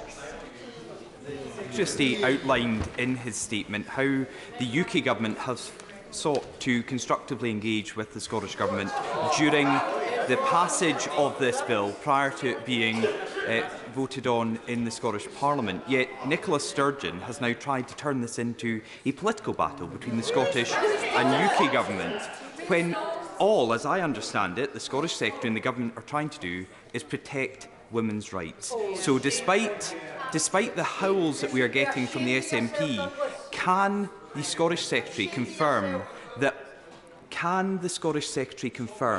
that all the SNP have to do is bring forward a bill in the Scottish Parliament that protects the rights of women and girls across the United Kingdom? Yes, and actually I think that, Mr. Speaker, fortunately that addresses one of the points that the Shadow Secretary of State for Scotland raised, and I can address that here. I mean, I have written to the First Minister. I've suggested that we meet to resolve these issues, and it is the case that the Scottish Government's bill has adverse effects on those two pieces of Scottish legislation. You will see it in the Statement of Reasons, which has been produced by our legal advisers. And what is missing is sufficient protections and safeguards for women and children that are reflected in existing Westminster legislation, and that is why I have had to lay this order. We now come to SNP spokesperson Dr. Philippa Whitford. Thank you very much, Mr. Speaker. Vetoing this legislation is an unprecedented attack on the Scottish Parliament, which passed the Gender Recognition Reform Bill 86 to 39, including MSPs from every single party. Gender recognition is a devolved policy area, and this does not change the 2010 Equality Act or give any additional rights to those with a certificate. It shortens and simplifies the process, and particularly ends the requirement for a psychological diagnosis of gender dysphoria. This is in keeping with the guidance from the World Health Organization and UN, which recommends change to a legal statutory process based on self-identification. This change has already been made by many countries over the last decade, including neighbours Ireland, Belgium, Denmark. But this government is threatening to end UK acceptance of international certificates. I find it bizarre, considering the former Prime Minister, the Right Honourable Member for Maidenhead, suggested a similar proposal in 2017. So can the Secretary of State explain exactly which parts of the Equality Act are changed by this bill? Why did he not raise specific concerns during the two consultations carried out by the Scottish Parliament, or in response to the Cabinet Secretary's letter in October, rather than a response that came 3 days before the final debate on the bill? What modifications is he suggesting to the bill that wouldn't include a return to the outmoded medicalised process? Why is he using one of the most marginalised groups in society to pick a fight with the Scottish Parliament? Is he seriously, after 300 years of different marriage ages and voting ages, suggesting there can no longer be legal or age differences north and south of the border? And does he recognise that vetoing this bill simply highlights the hollow reality of devolution? Secretary of State. Well, Mr. Speaker, the honourable lady won't be surprised to hear that I don't recognise very much of what she said as being correct, and I would point her to the Statement of Reasons, which will be laid alongside this order today, and our legal advice is very clear. The Equality Act 2010 is reserved, and there are adverse effects. And they will be there in the Statement of Reasons. And I listed some of those in my statement I made only moments ago. I listed them areas around associations, women's safe spaces, single-sex clubs, single-sex schools, etc., etc. It was very clear. It was very clear what I said, and you will see what legal counsel have determined when you see the statement of reasons. Laura Ferris. Thank you very much, Mr. Speaker. A Conservative government standing up for women's sex-based rights in Scotland. I congratulate the government on this decision, which we know will protect women's sex-based specialist services in areas like rape crisis. But does he...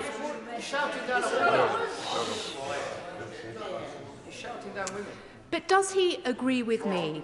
Given the verdict of the UN Special Rapporteur, given the verdict of Dr. Hilary Cass, which is not yet complete, it is essential that every corner of the United Kingdom reaches an agreed position on the age limit for a gender recognition certificate. Absolutely, Mr. Speaker. Chair of the Select Committee, Pete Wishart. This is the single biggest attack on Scottish devolution and Scottish democracy since the establishment of the Scottish Parliament in 1999. A move to strike down a piece of legislation which is supported by every single party in the Parliament is as provocative as it is anti-democratic. When the Scotland Act went through Parliament back in 97-98, the Conservatives then called Section 35 the colonial general rule. Is he now the real-life colonial general imposing his view on a reluctant Scottish Parliament in the name of his and his party's culture wars? Mr. Speaker, I come back to my original point. This is a decision I didn't take it lightly. It was after much consideration of the legal advice that we received, and it is based on a Section 35 order which is in the 1998 Scotland Act, an act that was brought forward by the Labour Party, led through Parliament by Donald Dewar, and voted for by the Scottish National Party. Jeremy Wright. Thank you very much, Mr. Speaker. Isn't the central point here that devolution is not the same as independence? And in every devolution, to the disappointment of some, I accept, but in every devolution settlement, including ours, every devolved legislature has to legislate with consideration for the other parts of the United Kingdom. If that does not happen, Section 35 is the appropriate instrument for the UK government to consider the use of. And isn't the visceral reaction to the government's temerity in even considering the use of Section 35, where there are clear conflicts between the devolved approach and the UK approach, a demonstration that there is no acceptance on the part of the SNP of the devolution settlement at all? Well, my learned right honourable friend is absolutely right. I mean, devolution is about granting powers, not giving powers away, and not ceding powers. And that is what the Devolution Act does. That Westminster, through the Devolution Act, gave powers to the Scottish Parliament, but the Act was very clear. It kept Section 33 and Section 35 for when there were conflicts, and a conflict has arisen here in the case of adverse effects towards UK-wide legislation in the terms of the two acts that will be referred to in the Statement of Reasons. Thank you, Mr. Speaker.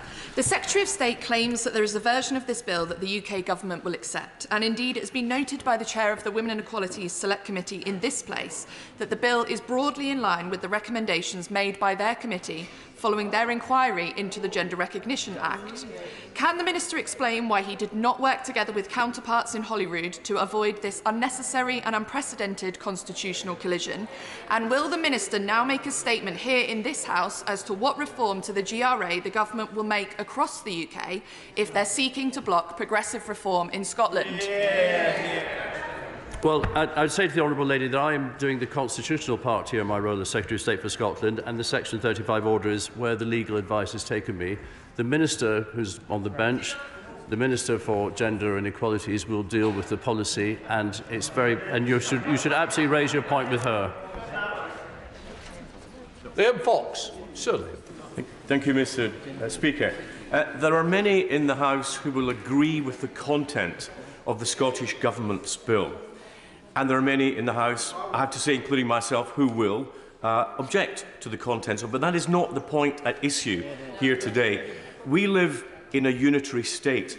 To have different gender recognition certification processes in different parts of the United Kingdom are likely to produce conflict and confusion.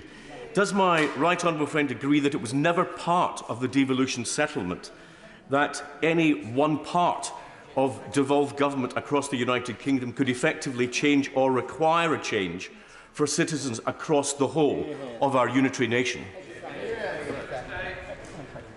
I absolutely agree, Mr. Speaker. Rosie Duffield. Thank you, Mr. Speaker. I welcome the government's invoking of Section 35 in this case, as the bill clearly conflicts with the Equality Act and would have repercussions for women across the UK. Does the Secretary of State recognise the strength of feeling amongst women, women's rights groups and activists in Scotland that this bill seeks to allow anyone at all to legally self-identify as either sex and therefore enter all spaces, including those necessarily segregated by sex, such as domestic violence settings, changing rooms and prisons? And given the previous UQ, does he not understand how vitally important this is at the moment?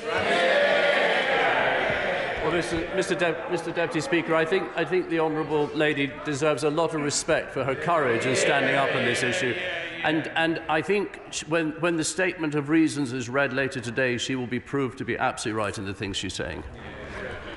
Thank you, Mr. Deputy Speaker. Having served as Minister in the Scotland Office alongside my right honourable friend for a couple of years, I know how compassionately and diligently he has looked into these matters.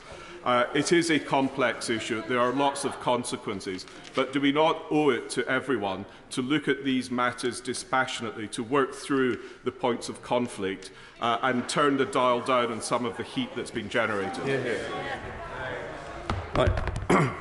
My honourable friend is absolutely right. The tone is very important in these matters, and it is not a decision that I've taken lightly. It is after due consideration of the legal advice received. And yes, let's take the heat out of these matters. Let's deal with the legal issues and then see if there's a resolution we can find. Thank you, Mr. Deputy Speaker. So we've had 6 years of wide consultation, two-thirds of MSPs supporting the legislation, in support from MSPs from every single political party in the Scottish Parliament, the SNP, the Conservatives, the Labour Party and the Liberal Democrats. Yet these actions from the Tory government are shameful and actually quite scary. So does the Secretary of State for Scotland share my concerns that this decision sets a dangerous precedent where Westminster dictates and Holyrood must simply shut up and do as they are told?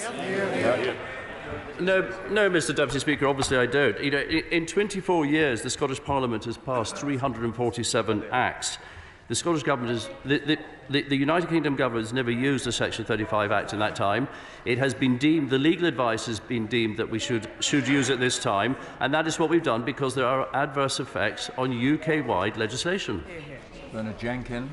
Thank you, Mr. Deputy Speaker. Can I point out to my right honourable friend that as opposition spokesman on the devolution bills when they were passing through Parliament in 1988, I took part in the debate where the question of the devolution of equality rights was explicitly debated.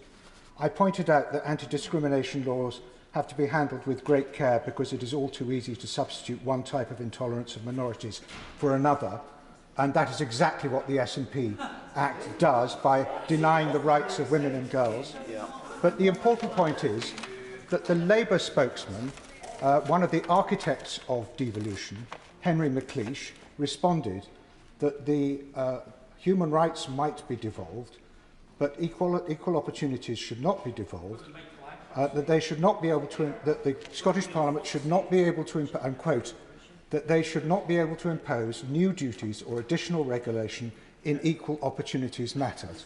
It was expressly debated in the House of Commons, it was voted on in the House of Commons, and the SNP lost their amendment on that topic. Isn't it time now for the SNP to respect the devolution settlement? And can he write to the official opposition and ask them exactly what their response to his statement means. Why have the architects of devolution been replaced by weasels?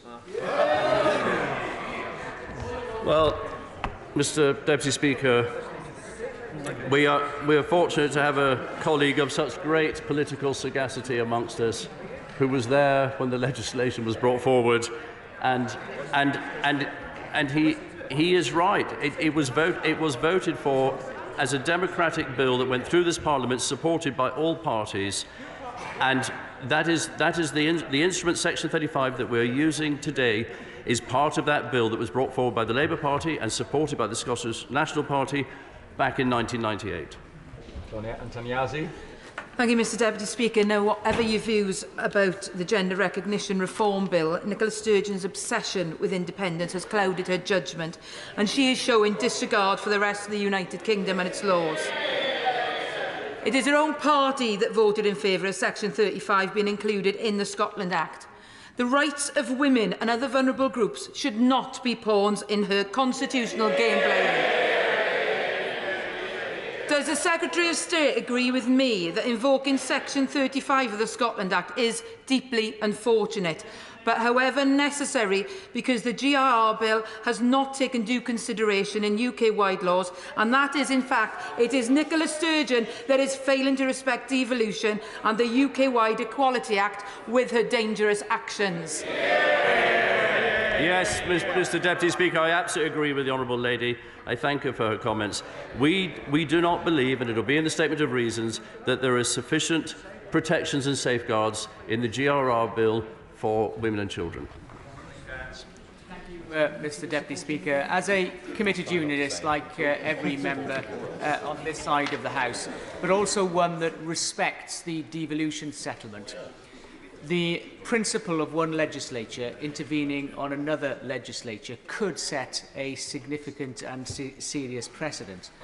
So can my right honourable friend reassure me that the reason he is using the Section 35 order is because of specific legal concerns, because of the impact of that legislation on all parts of the United Kingdom, including Scotland, rather than for any other political means seeking to undermine devolution? Yes. Alan Brown. Thank you, Mr. Deputy Speaker. When we hear talk of agreed positions across the UK, what the Tory right-wingers mean, Scotland does your tell, and the Labour MPs are getting cheers from these guys over there want to have a look at themselves. But after 6 years of consultation and discussions about the GRR bill, when did the Secretary of State, when did this government suddenly discover that equal pay is somehow threatened by it? And what is the problem with equal pay that he says is under threat? Well, the Minister for Women and Equality has raised that subject with the Bill Minister, and it will be explained in our Statement of Reasons. The adverse effects are numerous. And if you read the statement, you will see those points. Thank you, Mr. Deputy Speaker.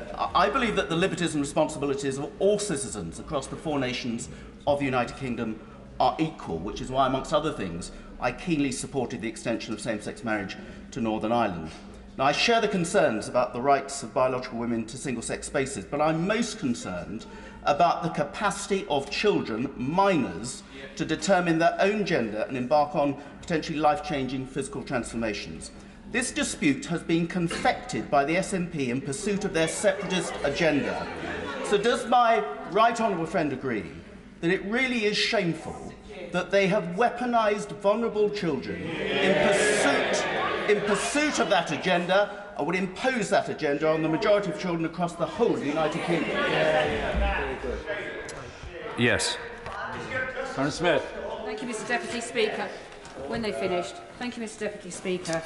In my role on the Public Affairs Constitutional Affairs Committee, I have with others been around the United Kingdom on scrutiny and the operation of devolution, of which I'm a strong supporter. The state of relationships between the Tories and the SNP is deleterious and it's damaging all our rights. The SNP went to court to argue that sex was a legal construct, not a biological construct, and therefore has landed us in this position, and they are trading on people's rights. It's outrageous. They are disregarding sex-based rights, which is exactly... It's not acceptable for people to stand up to talk about women's sex-based rights and to be constantly badgered by men like Let us speak. Equally, don't accept barracking from the men in the corner over there. What we need to know now, and it'd be helpful to have the reasons before going forward, is what exactly the UK government, who has not discussed this in advance of this coming here before and behaved outrageously, what exactly are they expecting the SNP Scottish Government to do to help the rights of transgender people and women? Well, I won't go into the details of Lady Haldane's judgment in December, but you're absolutely right. That has created part of the conflict, and that again will be laid out in the statement of reasons. I'd say that to the Honourable Lady. What we would like the Scottish Government to do is to address the concerns we have around sufficient protections and safeguards for women and children across UK-wide legislation, and that to be reflected in the bill. Bell. Can't have a point of order. Can't have a point of order. Can't have a point of order. Thank you, Mr Deputy Speaker. Could I welcome the order the Secretary of State made today? I'm sure the legislation passed by Holyrood was well-intentioned, but in their unwillingness, and I don't know whether it was stubbornness or naivety, to accept that there will be a tiny minority of bad actors, passing that bill without the amendments that were proposed by my right honourable friend here and his colleagues means that they're putting the sex-based rights of women and girls across the United Kingdom at risk. And is that not the point, Secretary of State, that it's not just affecting Scotland, it's affecting women and girls across the United Kingdom? Yes, indeed. Lloyd Russell-Moyle. Thank you, Mr Deputy Speaker. The real truth of the GRA discussion is that almost 5 years ago, this government opened up a consultation for GRA reform and did sweet nothing on it.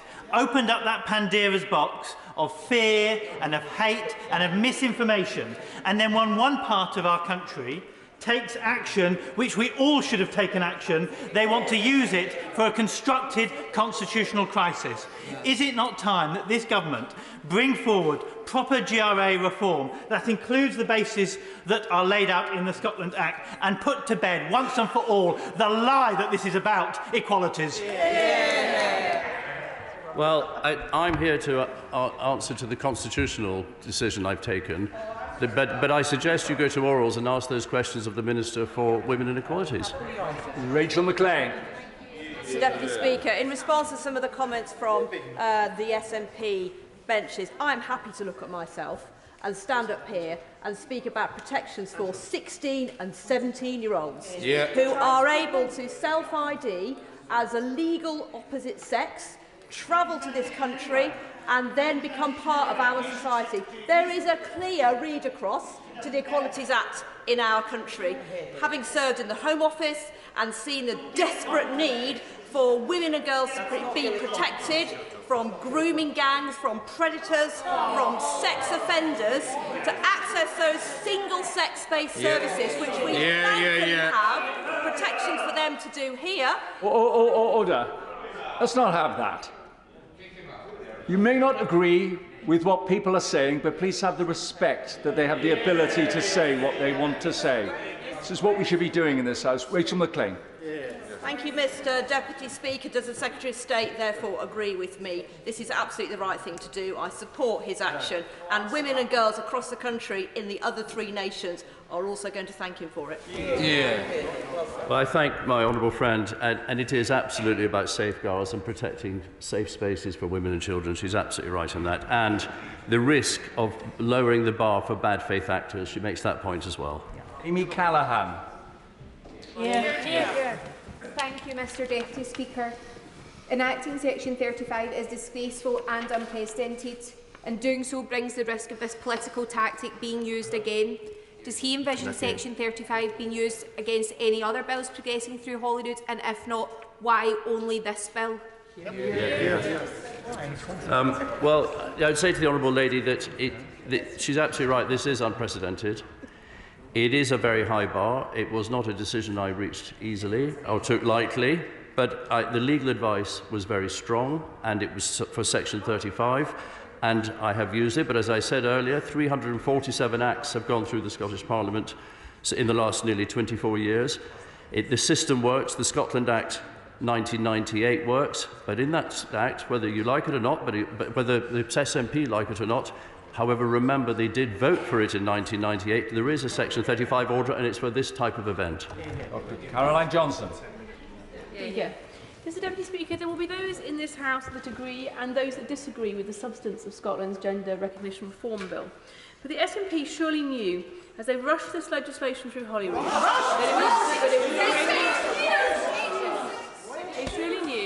that it would bring them into direct conflict with the UK Parliament legislation and with the devolution agreement. Indeed, some may speculate that that was their intention. Does my right honourable friend agree with me that the SNP should respect the devolution agreement that they voted for and not use women, girls or transgender individuals as pawns in their separatist agenda? Yes, and this, I'd say to my honourable friend, this is entirely a legal debate we're having. It's about the Scotland Act 1998, and we shouldn't be bringing in or politicising the transgender community, who I was disappointed by the First Minister's remarks yesterday. We respect them, we value them. This decision is entirely about the legal advice I've received. In Blackford. Mr Deputy Speaker, we often hear about respecting the Scottish Parliament, but isn't it the case that this absolutely demonstrates that power devolved is power retained? We accept that the Secretary of State has the powers enshrined in the Scotland Act under Section 35, but what the Secretary of State has just done is ignored the fact that parties that voted for this in the Scottish Parliament had a manifesto commitment. It has the majority support of the Scottish Parliament, and it absolutely demonstrates to everybody in Scotland that if you want to protect your Parliament, if you want to protect the rights of the Scottish Parliament to legislate and devolve matters, then we have to take away the threat of action from the Secretary of State. And the only way, Mr Deputy Speaker, that we protect our Parliament is by Scotland becoming independent. Mr Speaker, I've just won a £10 note. Lee Anderson. Thank you, Mr Deputy Speaker. Now, this just proves to me, this latest debacle from the SNP proves that they are not fit to govern in Scotland. It's absolutely pathetic. But does the Secretary of State agree with me that this gender reform bill, so-called gender reform bill from the SNP, is just a pathetic, snidey attempt to use young people, a cynical attempt on their pathetic pathway to independence? Mr Speaker, the position I accept is that what I'm doing here is addressing the legal issues as advised to by legal counsel. The issue here is adverse effects on UK-wide legislation, the Equalities Act, the Gender Recognition Act 2004, and that is what I'm entirely focused on.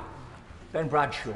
Thank you, Mr Deputy Speaker. I listened very carefully to what the Secretary of State said, but I didn't hear a clear explanation as to why the government believes the Scottish Gender Recognition Act conflicts with the UK Equality Act, as in all it does is it simplifies and demedicalises the process of transition. It doesn't change the status of somebody who has transitioned. That used to be Conservative Party policy. It's the policy of many other civilised countries, a growing number of countries.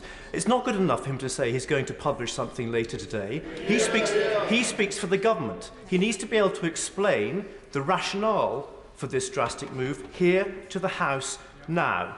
The government also needs to explain what's it going to do with all those foreign nationals who come from countries that already have some form of self-identification. Is the UK government, seriously going to take away their rights retrospectively? Well, no, we're not, and the Minister for Women and Equalities has done a WMS on that. And regarding the changes, there are changes which are 16 to 18-year-olds self-ID without any medical diagnosis. These are changes, but most importantly, from the legal advice I have, and it will be in the Statement of Reasons, it's very detailed, which is why I don't want to bore everyone to death with it now. The Statement of Reasons shows the adverse effects on 2 pieces of UK-wide legislation, and that is the reason the Section 35 is deemed appropriate. Mark Jenkinson. Thank you, Mr Deputy Speaker. And can I thank my right honourable friend for standing firm on the facts against the noise? Does he agree with me that rather than manufacturing constitutional battles, the SNP would be better focusing their energies on fixing the failures across Scotland, not least in health and education?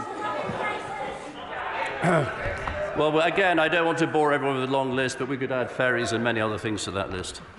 Mary Black. Thank you, Mr Deputy Speaker. I notice that the Secretary of State fails to mention that this is the most consulted piece of legislation that has ever gone through the Scottish Parliament. So this idea that it is being rushed is nothing more than a lie. Now, as I've said, this is already an attack on devolution. It is an attack using and weaponising the most vulnerable group in our society. And on that note, I want to ask the Secretary of State then, just in his own words, what does he think the point of the Scottish Parliament is? Hear, hear. Well, the point of the Scottish Parliament is to serve the people of Scotland on the areas that are devolved to them, but to be clear, within the Scotland Act and the terms of the Scotland Act.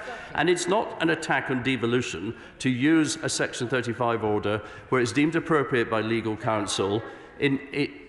When the Scottish National Party voted for that very act themselves with that order in it. Jonathan Gallis. Thank you, Mr Deputy Speaker. I warmly welcome the statement made by the Secretary of State, and I want to also place on record my support for the heroines such as J.K. Rowling and others who stand up despite the continued aggression and violent abuse they receive from certain people in this place and across the Scottish Parliament. Does the Secretary of State agree with me? This is simply about protecting young girls and women to their right to having safety in single-sex spaces, and this politicisation of that is an absolute abomination. Well, it is, Mr Deputy Speaker. It's also about protecting the devolution settlement and 2 UK-wide acts. Alison Thewlis.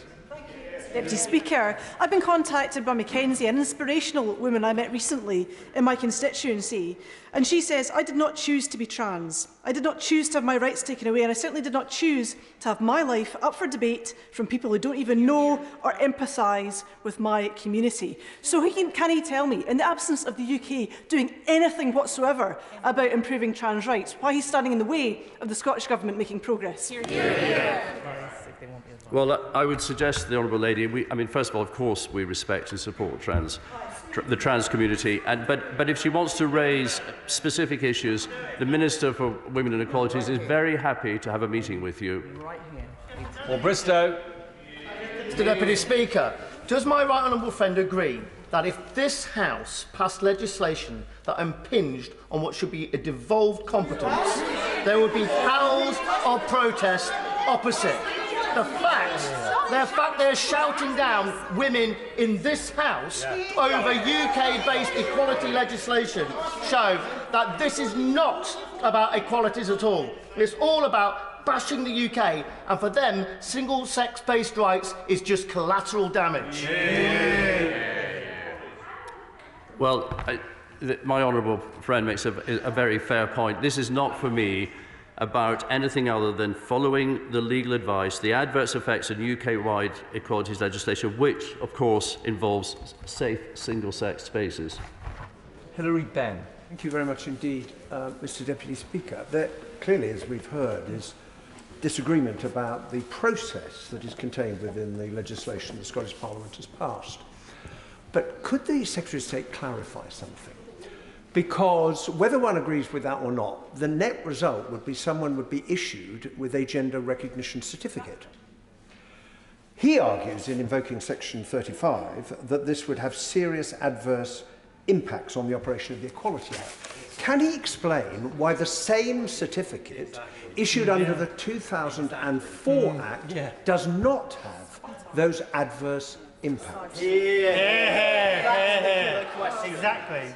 What I say to the honourable gentleman, what we're trying to do here is avoid two different regimes which conflict either side of the border. Nick Fletcher. Mr. Speaker, I stand in full support of the Secretary of State's decision this morning. Does my honourable friend agree with me that the SNP are using this subject to deliberately cause division to further their single-issue campaign of creating an independent Scotland, regardless of the consequences to children and women across this nation? You should be ashamed. You should be ashamed. Well, Mr. Deputy Speaker, that's the conclusion some people might have reached when listening to the question from the honourable member from Ross Skye and Lochaber. Mr. Stevens. Thank you, Mr. Deputy Speaker. Of course, members opposite impinged and devolved competencies in legislation last night when they voted for their anti-strike legislation. But can the Secretary of State tell us, since the Scottish Parliament has passed this Gender Recognition Reform Bill and his decision today, what correspondence has he had with the Scottish Government to try and resolve the issue? Or is it him that's a bad faith actor? Well, as I think I've said, Mr. Deputy Speaker, the Minister for Women and Equalities and officials, civil service officials, had a number of engagements. My involvement comes after the event because it is a constitutional involvement, but on the policy area, it was the gender policy area, it's absolutely for the Minister to have that engagement, and she not only wrote, she also had a meeting. James Daly. Thank you very much indeed, Mr. Deputy Speaker. Can I very warmly welcome my right honourable friend's statement today? And does he agree with me that it does seem quite extraordinary that the criticism of his decision today seems to be that members opposite would have him not act upon legal advice which states that this legislation impinges upon the rights of women, children and some of the most vulnerable in our community. If the Scottish Secretary was not undertaking this action today, that would be a bigger outrage than what we have heard here today. This government is the defender of the rights of those who are most vulnerable and who need protecting in our society, and it is a disgrace that this has been painted in the constitutional light it is by the SNP for their own end rather than the rights of women and children in our country. Absolutely, Mr. Deputy Speaker. Ardell. This Tory government make me sick to my stomach.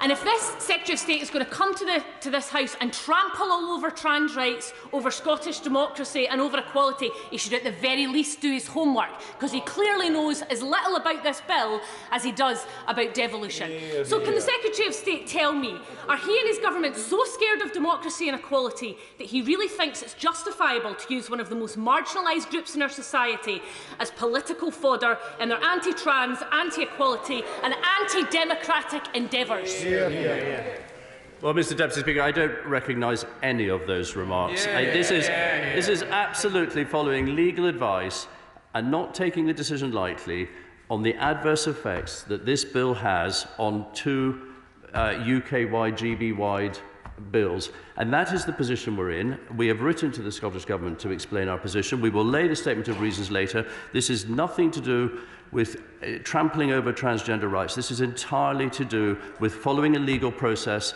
and taking the legal advice that we sought. Jardine. Thank you very much, Mr. Deputy Speaker. The Secretary of State for Scotland knows the value in which I hold the Union, so I'm sure he will understand how difficult this is for me. But as a Scottish woman, the mother of a Scottish daughter, someone who has campaigned and continues to campaign and work for women's safety, I have heard the concerns, and I have looked at every clause and amendment of this bill, spoken with MSP colleagues from all parties, in the search for where it undermines the Equalities Act and the protections in single-sex spaces and others that it offers me and every other woman that I know. I can't find it. Some of the UK's finest legal minds have pored over this hugely scrutinised bill in great detail and found no conflict. But I can see where it actually guarantees that it will not challenge the primacy of the Equalities Act. So can the Secretary of State point me to the exact lines of this bill which he feels undermines my and every other woman's rights, and justify why he is playing fast and loose with the union and really doing so much to hurt the most vulnerable people in our society. Well, that's simply not true. I'm looking to protect the vulnerable, as she will see. And the legal opinion may well be divided on this, but the legal opinion we've taken is that there are adverse effects on the Equalities Act and the Gender Recognition 2004 Act. And I note the First Minister's comments earlier today that she intends to take this to judicial review. So we'll find out in the Court of Opinion, whether the Court of Opinion that I've been hearing is right or wrong when we go to the legal courts. Olivia Blake. Thank you, Mr Deputy Speaker. I would love to hear from the Minister more detail on the legal advice that has been given, because I'm still unclear how this would undermine the Equality Act. And I would also like to say, isn't it true that the only reason we are here is because of government failure to listen to its own consultation with 100,000 people responding to it, and also using trans people as a political football, for example, leaving them out of the conversion therapy until conveniently this week? Well, look, I would urge the benches opposite to reflect the tone here. This is a legal decision. We need to take the heat out of this debate. What we are dealing with is a reduction in safeguards for women and children. That is the legal advice we have, and later when you read the Statement of Reasons, you will be able to draw your own conclusions. Stuart Malcolm MacDonald. Deputy Speaker, I'm sure the United Kingdom's first ever female First Minister is enjoying the lecture from the Secretary of State and the various Cicero tribute acts behind him on feminism and the protection of women's rights. Isn't it the case, Mr Deputy Speaker, that what we have here is a decaying government in its last months in office, needing some red meat for its base, an utterly supine Labour Party trying to triangulate through all of this? Meanwhile, trans people are the collateral damage. Just as Section 28 haunted Thatcher's government, Section 35 will always be associated with him. So let me ask him, he must surely have the Statement of Reasons in that folder on his knee. Read it out from the dispatch box. We will publish the Statement of Reasons, and on the other remarks the honourable gentleman made, Mr Deputy Speaker, opinions may vary. Ms Saville Roberts. This is a calculated attack on devolution, democracy and trans rights, and it's increasingly clear that this tired and bitter Tory government will weaponise any issue, no matter how sensitive, and they'll do that to subvert devolution. Now, if this is really about the Equality Act, ministers would be referring this to the courts.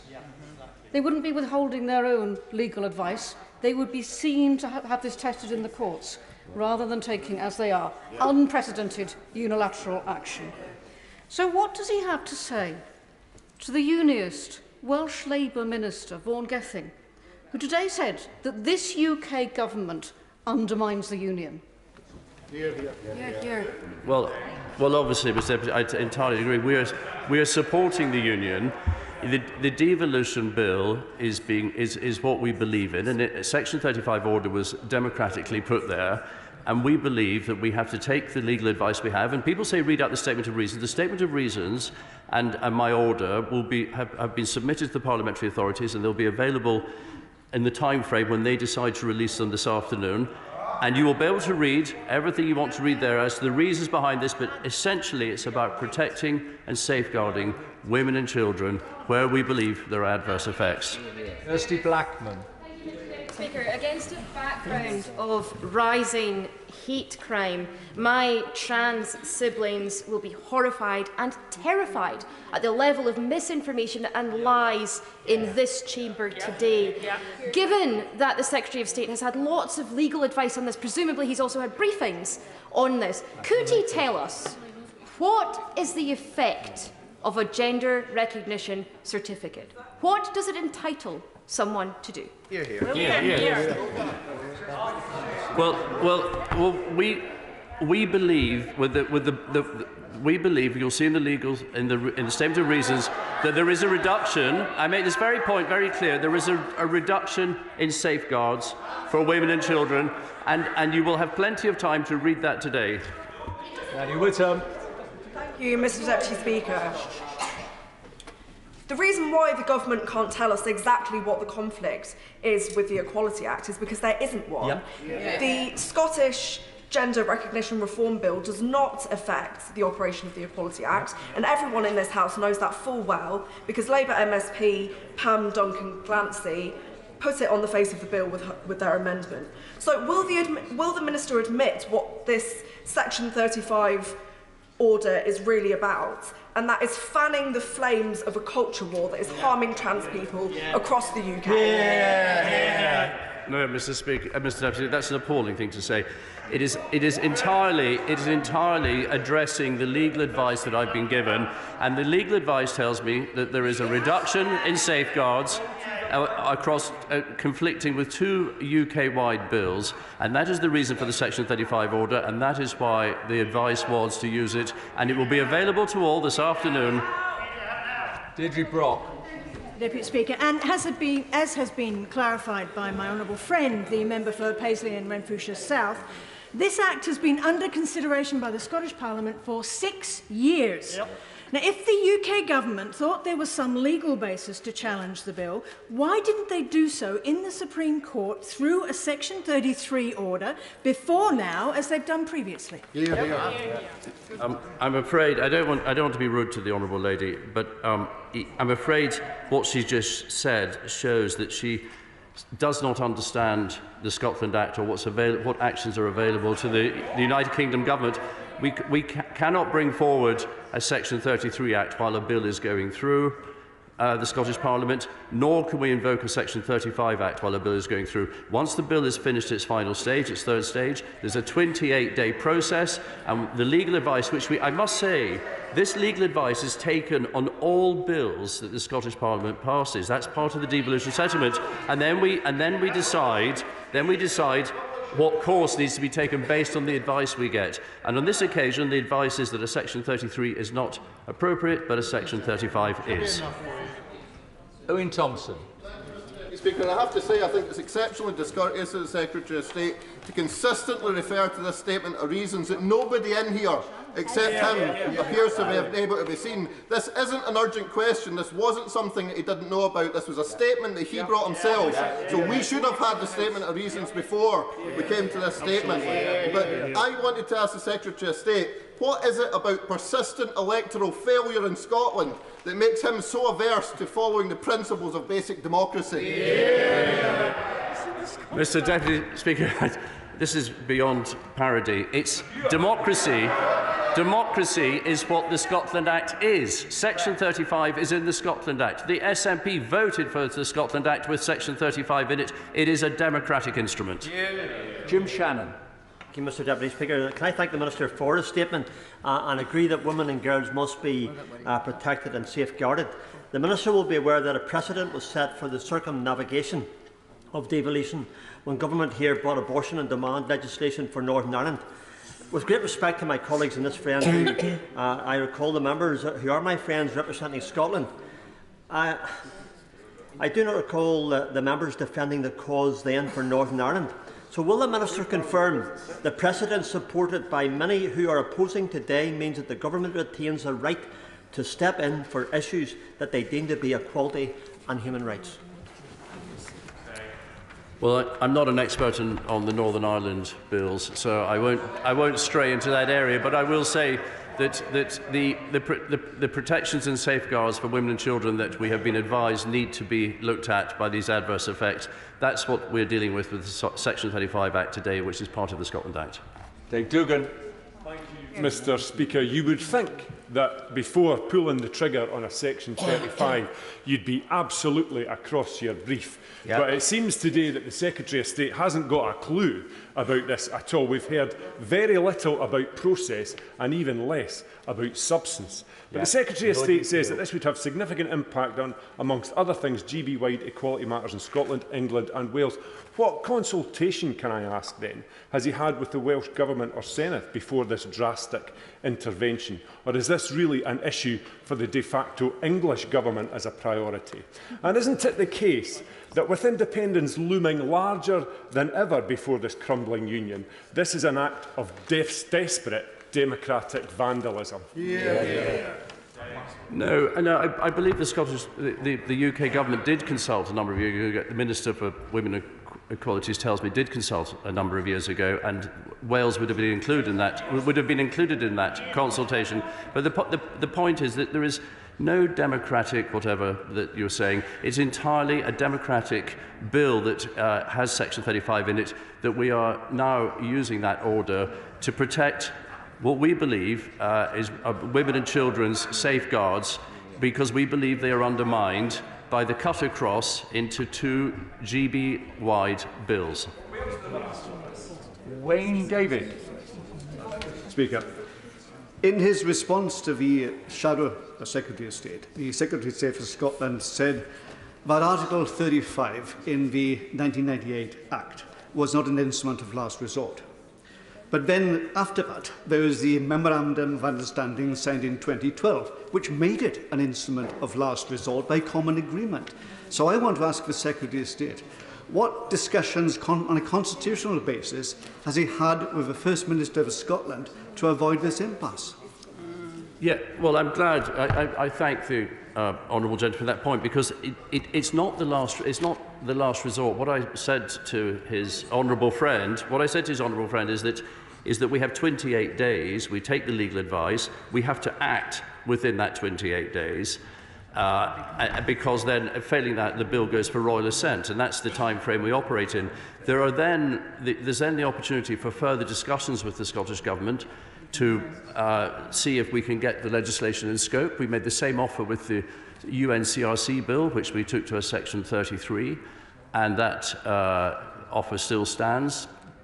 We're happy to discuss with the Scottish Government what amendments can be made to the bill to get it in scope and not cut across have adverse effects in UK-wide legislation. So, last resort isn't last. There's never quite a last resort when you can go on talking and discussing and trying to resolve your differences. Stuart Housie. Mr Deputy Speaker, it's true that UK ministers do have the right to interfere under Section 35 in Scottish legislation on the grounds of defence, national security, international obligations, or if the Scottish legislation modifies or has an adverse effect on UK reserved law. That much is clear. But given the Tory chair of the Women and Equalities Committee has said that the GRR legislation, quotes, does not change the Equalities Act, and that the Scottish Secretary has been singularly incapable of giving a single example of where it might. This is not about process. This is a debate on principle. And would it not be better, instead of interfering, instead of engaging in a rather crass culture war, if the Scottish Secretary apologised to trans people, apologised for trampling over Scottish democracy, folded up his little red folder and removed the threat to interfere? Well, I ask again, let's just take the heat out of this debate. This is about the 2010 Equalities Act, which is a GB-wide piece of legislation, and the legal advice we have that there are adverse effects to that bill. That's entirely what it is, and that will be published this afternoon in the Statement of Reasons. Stephen Furry. Thank you, Mr Speaker. I stand in solidarity with Scottish colleagues across the political spectrum. It is worth pointing out that it's important that we do harmonise equality and rights issues upwards, but the UK is not a unitary state in these matters. The Secretary of State has jumped backwards and forwards in terms of describing the Equality Act as either UK-wide or Great Britain. It does not apply in Northern Ireland, just to make that very clear in terms of the record. But in particular, does the Secretary of State recognise that similar legislation has been in place in the Republic of Ireland for over 7 years now?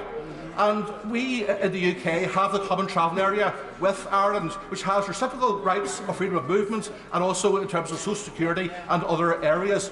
So if the government can manage to live with a different system of GRA in Ireland, why not Scotland?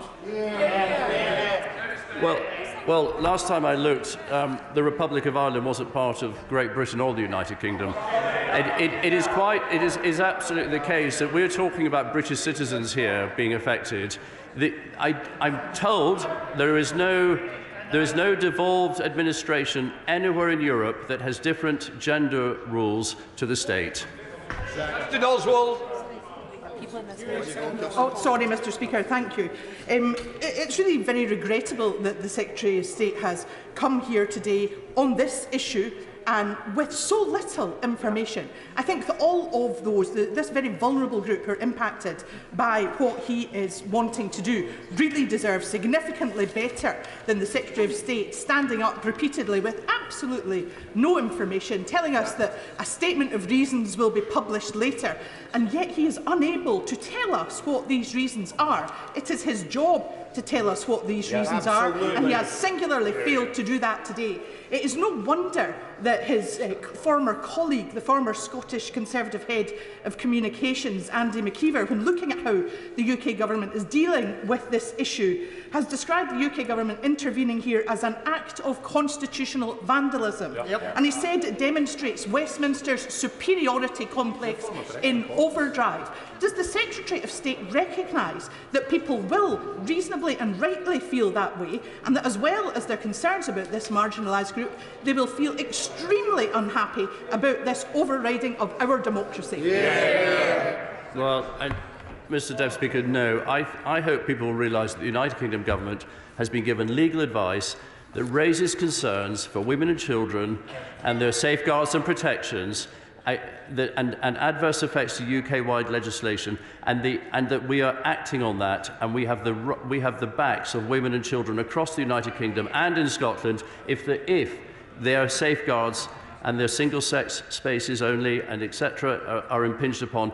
If that's the issue, if that is the issue that you will see in the Statement of Reasons, if that's the concern, we believe it is right to act on that for all citizens of Great Britain. Mr. Speaker, the Women and Equalities Committee in 2021 published a report which clearly stated then, and is still the case now, that the Gender Recognition Certificate did not impinge on women or girls' rights. It was very clear and very unequivocal. It stated very clearly that the exclusions applied in all instances and that women and girls would continue to be protected regardless of the Gender Recognition Certificate. The same applies in this case to the Gender Recognition Reform Act, and there is nothing within the proposals that contradicts that. So will the Minister stand here today, now, clearly, and issue very outline of what legal advice he has been given and state here in this chamber right now what the legal advice is, because we're still waiting. Mr. Deputy Speaker, in short, two different regimes create adverse effects. See MacDonald. Hey, Mr. Speaker, these answers are absolutely pathetic. Can I ask, why is it that states and territories in the US and Canada and Australia can successfully operate self-ID without interference or complaint from either neighbouring territories or from central government, but that can't happen here where we're supposed to have the most powerful devolved parliament in the world? And secondly, can I ask him, why does the Equalities Unit fact sheet produced by his government for its own consultation on self-ID state clearly there will be no change to the provision of women-only spaces and services? This has been the law since 2010 and will not change. He's grubbing around for legal advice in order to peddle myths in this chamber, is he not? Well, Mr. Speaker, I did say that there was no devolved administration in Europe that had different gender rules to the state. But the honourable gentleman raises the USA, Canada and Australia, where there's no central ID law because they're very differently. They are federal structures. Peter Grant. Mr. Speaker, could the Secretary of State maybe take some heat out of this argument by confirming a few matters of fact that a lot of his colleagues seem to be unaware of? Could he confirm that this Rush piece of legislation has been under 6 years of scrutiny by the Scottish Parliament? Could he confirm that during that period, in the last Scottish Parliament elections, an overwhelming majority of MSPs were elected on explicit manifesto commitments in favour of this legislation? Could he confirm that there is absolutely nothing in this legislation that makes any difference to the rights or ability of anybody to go into any protected single-sex space in Scotland or anywhere else in the world? And finally, will he confirm that when he eventually has a courtesy to let us see what he intends to put forward and the advice on which it is based, will he guarantee that this House will have a further chance to consider and vote on what he's proposing? Well, I didn't catch all of everything. My tinnitus gets the better of me sometimes, and I didn't catch everything the honourable gentleman said. But I think he asked if. I mean, as to all the legal reasons, we've covered that 100 times today. But as to whether or not there'll be a chance for another debate and another vote, my understanding with Section 35 is that the opposition have 40 days to pray upon it, and that would then lead to a debate in this Parliament. Patrick Gregg.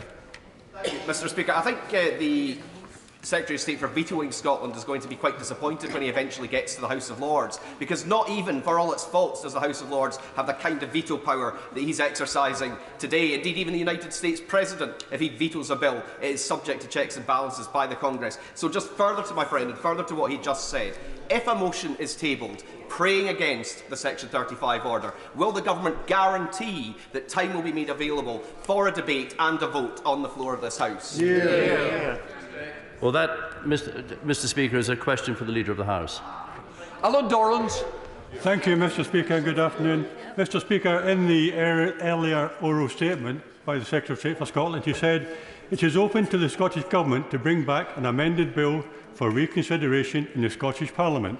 Can I ask what provisions would need to be added or taken away from the original bill to make it acceptable to this Government? Yes, Mr. Speaker. I think I said earlier that basically, regarding the amendment, any amendment to the bill, if the Scottish Government want to bring it back, they have to address. I know there are difficulties for them in this, but they would have to address the central issue, which is that we don't believe in the cross-cut against GB legislation that there are sufficient protections and safeguards for women and children. And there is, as I say, it is as reflected in existing Westminster legislation. Don't need the figures. Right. No, take them after. No, I'm going to take point of orders. I want to get through to this. After the 10-minute rule bill, I will take point of order before, depending on what the House decides. I call Stephen Flynn to make an application for leave to propose a debate on a specific and important matter that should have urgent consideration. Under the terms of Standing Order number 24, the honourable member has 3 minutes in which to make such an application. Stephen. Thank you very much, Mr. Speaker, and I rise to seek your permission to have a debate this afternoon under Section 24 of Standing Orders in respect of the unprecedented and unjustifiable decision of this United Kingdom government to overturn the views and the legislative programme of the democratically elected members of Scotland's National Parliament in Holyrood. Mr. Speaker, the arguments on this matter are lengthy. Some of them have just been covered. Many more will hopefully be covered in a debate to come, should you so seek to grant it. And I am not seeking to be presumptuous in that regard. But should you seek to grant it, I will endeavour to cover those many points and to highlight to this chamber and to the public the democratic shortfall that exists at the heart of this supposed union of equals. Thank you, Mr. Speaker. The honourable member asks leave to propose a debate on a specific and important matter that should have urgent consideration, namely that this House has considered the Government's decision to use Section 35 of the Scotland Act with regard to the Gender Recognition Reform Scotland Bill. I have listened carefully to the application of the honourable member. I am satisfied that the matter raised by the honourable member is proposed to be discussed under Standing Order number 24, and that the honourable member has leave of the House. If no objection, we then come to the motion that the member has obtained the leave of the House. The debate will be held today immediately after the 10-minute rule motion. The debate will last 2 hours and will arise on the motion that the House has considered that the specific matter set out in the honourable member's application. I shall remind the House that the Standing Order number 24 provides for additional time taken by this debate to be added on the end of the proceedings of the safety bill. Right, let us now go to the 10-minute rule bill. I said I was going to deal with them after the 10-minute rule bill. I'm going to put them all together. Okay. We now come to the 10-minute rule bill. Simon Baines. Mr. Speaker, I beg to move that leave be given to bring in a bill to require the Secretary of State to undertake a review of the support available to markets and market traders and of the options for improving that support and for connected purposes. Markets, Mr. Speaker, are close to my heart, as my grandfather's butcher's business, R.A. Dodds, was based in the Granger Market in Newcastle, where they had 5 stalls, and from where they expanded between the wars to establish shops across Northumberland. I grew up hearing stories of the family business, which sadly no longer exists, but the memories are still strong, as I found a few years ago when visiting the Granger Market.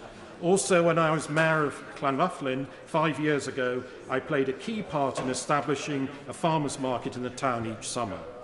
I am delighted to have 11 colleagues from across the House as co-sponsors of this bill, and I know they, like me, strongly support their local markets, particularly my constituency neighbour, the Honourable Member for Wrexham, with whom I, as the MP for Clwyd South, share the parliamentary representation of Wrexham County Borough Council. The city of Wrexham has its origins as a market town, and the livestock market was at one time the largest in Wales. The People's Market is now T-Pawb, the Central Market continues in its traditional way, and the Butcher's Market is due for redevelopment next year to offer a wide range of high-quality Welsh food and drink. Markets also play an important role in Clwyd South, where street and specialist markets held in Llangollen, on the Rheg estate and elsewhere in the constituency make a marked contribution to our society. I was also, until August last year, the chair of the All-Party Parliamentary Markets Group, which gave me further valuable insight into the successes and needs of the markets industry. Markets are part of the history and tradition of many towns and cities in the UK. The most recent survey of the markets industry indicates some 1,150 traditional markets are now trading at an outlet for an amazing figure of over 32,000 small and medium-sized enterprises. They exist through charters from the Crown, custom and practice, and statutory legislation. In addition, there are numerous specialist markets, continental and Christmas markets, that generate essential footfall for town and city centres and support local economies, tourism, hospitality and employment. 2 national organisations represent the markets industry: the Association of British Market Authorities, NABMA, that focuses on market operators, local authorities, private operators, CICs and charities, and the National Markets Traders Federation, NMTF, that supports market traders across the UK. Both organisations currently meet with the government through the Retail Forum and the All-Party Parliamentary Markets Group. Slowly, the market industry is returning from the financial community and personal damages of COVID. The recovery has seen some markets enjoying success in attracting investment as part of exciting regeneration schemes, but for others the picture is still not encouraging. The NABMA 2022 survey was the first meaningful assessment of the state of the markets industry since the pandemic. The main headlines and questions arising from the survey of 241 markets are as follows. Stall occupancy has fallen from a national average of 77% 4 years ago to 72%. Street markets and outdoor covered markets have seen the greatest decline. How can we reverse the decline? More markets are operating that they are operating at a loss, a 6% increase from 4 years ago. Only 40% of markets are trading with a surplus. Is this sustainable going forward, and how can this be reversed? Markets feature heavily as part of town and city regeneration for a number of local authorities. How can government funding be attracted to deliver successful and modern markets? Traditional family businesses are declining, especially those specialist businesses such as butchers and fishmongers. How does the market industry attract new and younger traders? Markets are at the heart of local communities. They are part of local history, but also have a key role to play in the future of communities and government initiatives, particularly levelling up. A key area for the government to address is on business rates. In 2022, business rates assessed on markets totalled over £20 million. The Chancellor announced the relief of business rates for many businesses, but due to an anomaly, local authority markets do not enjoy the benefits of this measure. Now, because of restrictions in the local authority finance legislation, a local authority cannot grant a concession to itself on business rates, whereas private markets can take advantage of the benefit. Therefore, a key part of the review called for in this bill would be for the government to look at extending business rate relief to local authority markets, including parish, town and community councils. Markets operated under charitable trusts should also be beneficiaries. The markets industry has taken several important initiatives via NAMA and NMTF to address areas which need more support. I believe that these initiatives provide pointers to the areas in which the government could focus its support for the industry.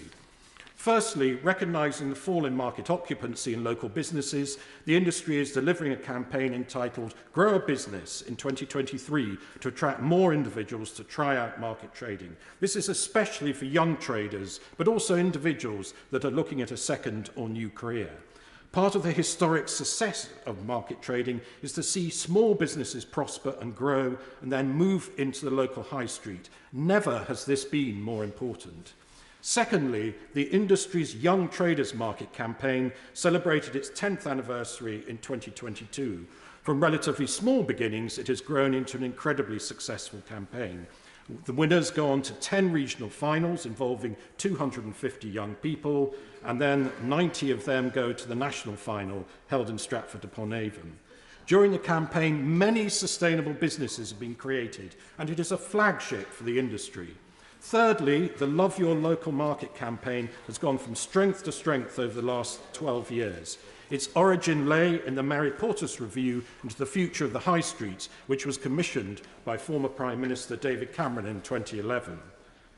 The government at the time was concerned with the same issues as concern the government today, the contraction of retail, and it was seeking to deliver real change in communities and make towns multifunctional places to live, work and visit. Markets featured prominently in the Porter's report, which said markets can serve as fundamental traffic drivers back to our high streets.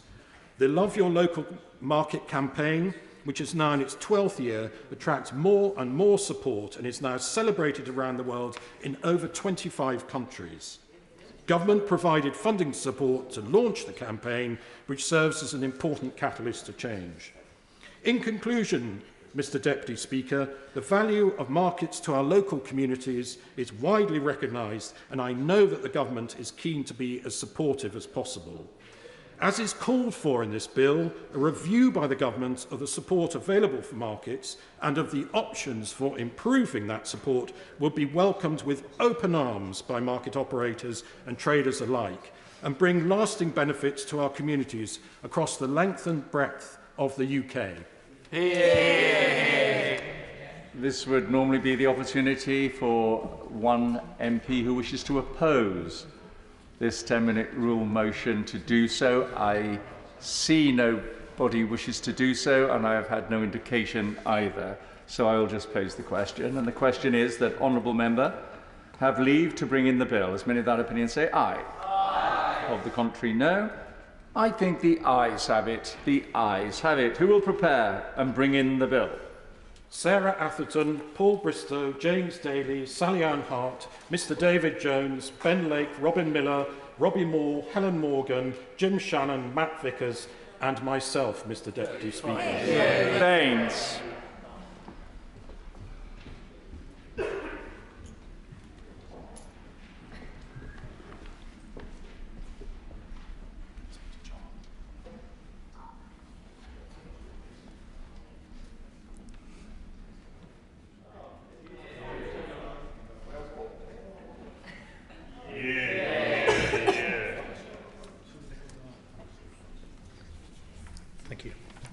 Markets and Market Traders Review of Support Bill.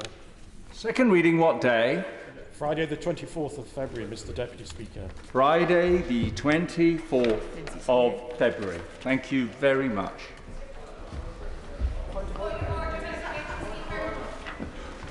Right. Order, sit, please. Ian Murray.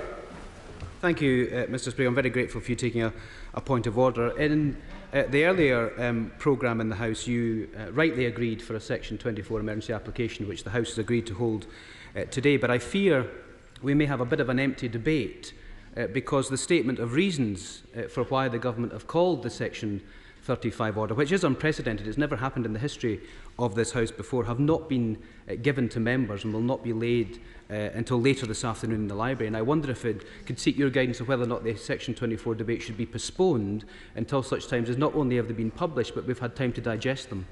Can I just say, we have got the Secretary of State with us. I don't know we'd like to inform the House where we're up to. Secretary of State. Thank you, Mr Speaker. We laid the order at 12:34 with the statement of reasons. The House authorities have to clear it before they publish it. They won't do that till 5 p.m. However, what I have got dispensation to do from Mr Speaker, I have got dispensation to publish it on the UK Gov website, the statement of reasons. We're doing that now. They're being emailed to you, to the Honourable Member for Edinburgh West, and to the Honourable Member for Aberdeen South. You are having them emailed, the statement of reasons emailed to you now. A point for us, Mr Flynn. Thank you, Mr Speaker. In relation to what the Secretary of State for Scotland has just said, we've had in excess of an hour's worth of questioning to him, where he's repeatedly mentioned the statement of reasons, which we have until this point not seen. I'm now being told that I'm going to receive the statement of reasons. I think it would be wise, Mr Speaker, with your guidance, for the House to be suspended so that all of us can consider those reasons in full prior to the debate, because they will have, obviously, an intrinsic value to all of us in that regard. Further to that point of order. Point of order, Mr Speaker. Further to that point of order. Sorry, further to that point of order, and then I will come. Yes. Go on now. Thank you, Mr Speaker. It remains, or I remain to be convinced, whether or not the Secretary of State understands the effect of a gender recognition certificate, but it is surely now apparent that he does not understand the concept of parliamentary accountability. Since, as long as I have been in this House, if the House were to be made aware of a government document or a publication of any sort, it was placed in the House of Commons library. It was not sent by email to individual named members. Surely all members of this United Kingdom Parliament have an interest in knowing what the government position is, and there is no good reason for this unprecedented departure from previous process. For the point of Mr Speaker. This has been an absolute utter mess today. The Secretary of State made a voluntary statement. He wasn't forced to the House through an urgent question. He came voluntarily. And central to the government's case has been that the GRR bill, as passed by the Scottish Parliament, conflicts with the Equality Act. And he has a statement of reasons as to why that is the case. He never provided that statement of reasons for members to question him on. Now he's going to be supplying it through email. Could I insist that you follow the leader of the Scottish National Party, so we have an opportunity to adjourn to consider this properly, that we could come back and question the Secretary of State, who has to be at the dispatch box in the next debate on these statements of reasons, so we get to question them on the reasons why this UK government is invoking a Section 35 order against this legislation. Point of order, Christel. Very much, Mr Speaker. I noticed that the Secretary of State in the previous session said that he had not brought the statement of reasons and that he did not want to bore us with it. And I found that quite an extraordinary statement to make, given the gravity of the situation and the gravity of the subject matter that we are dealing with. I wonder if he has now changed his mind and doesn't think that it is something that is tedious and boring for us to deal with, but actually realises that this is a serious, important piece of dialogue that we should have had from him in advance of this session. And I wonder if you're able to give us any guidance, Mr Speaker, on how everyone who wanted to contribute to the previous session and didn't have the information might be able to contribute to this session in full possession of the information. Further point of order, Drew Hendry. Thank you, Mr Speaker. I wonder if you can advise the House if this situation has any precedent where a Government Minister or Secretary of State can turn up at the dispatch box without the necessary accompanying information to advise and guide the discussion and debate in a question session, which it seems to, in my experience here since I was elected, Mr Speaker, seems to be the way that things are supposed to have been done. Is this precedented or is this unprecedented, this shambolic behaviour from the Secretary of State for Scotland? Right, well, I think we've got to try and make some progress. Sorry, Owen Thompson, I know. Go on. Thank you, Mr Speaker, and I appreciate that. I seek your advice, and I apologise to Mr Deputy Speaker for trying to intervene during the question session. However, I think it's important because the statement of reasons is clearly a critical factor in the discussion we're having. We've not been able to question the Secretary of State on it through the statement he made at a time when he brought the statement.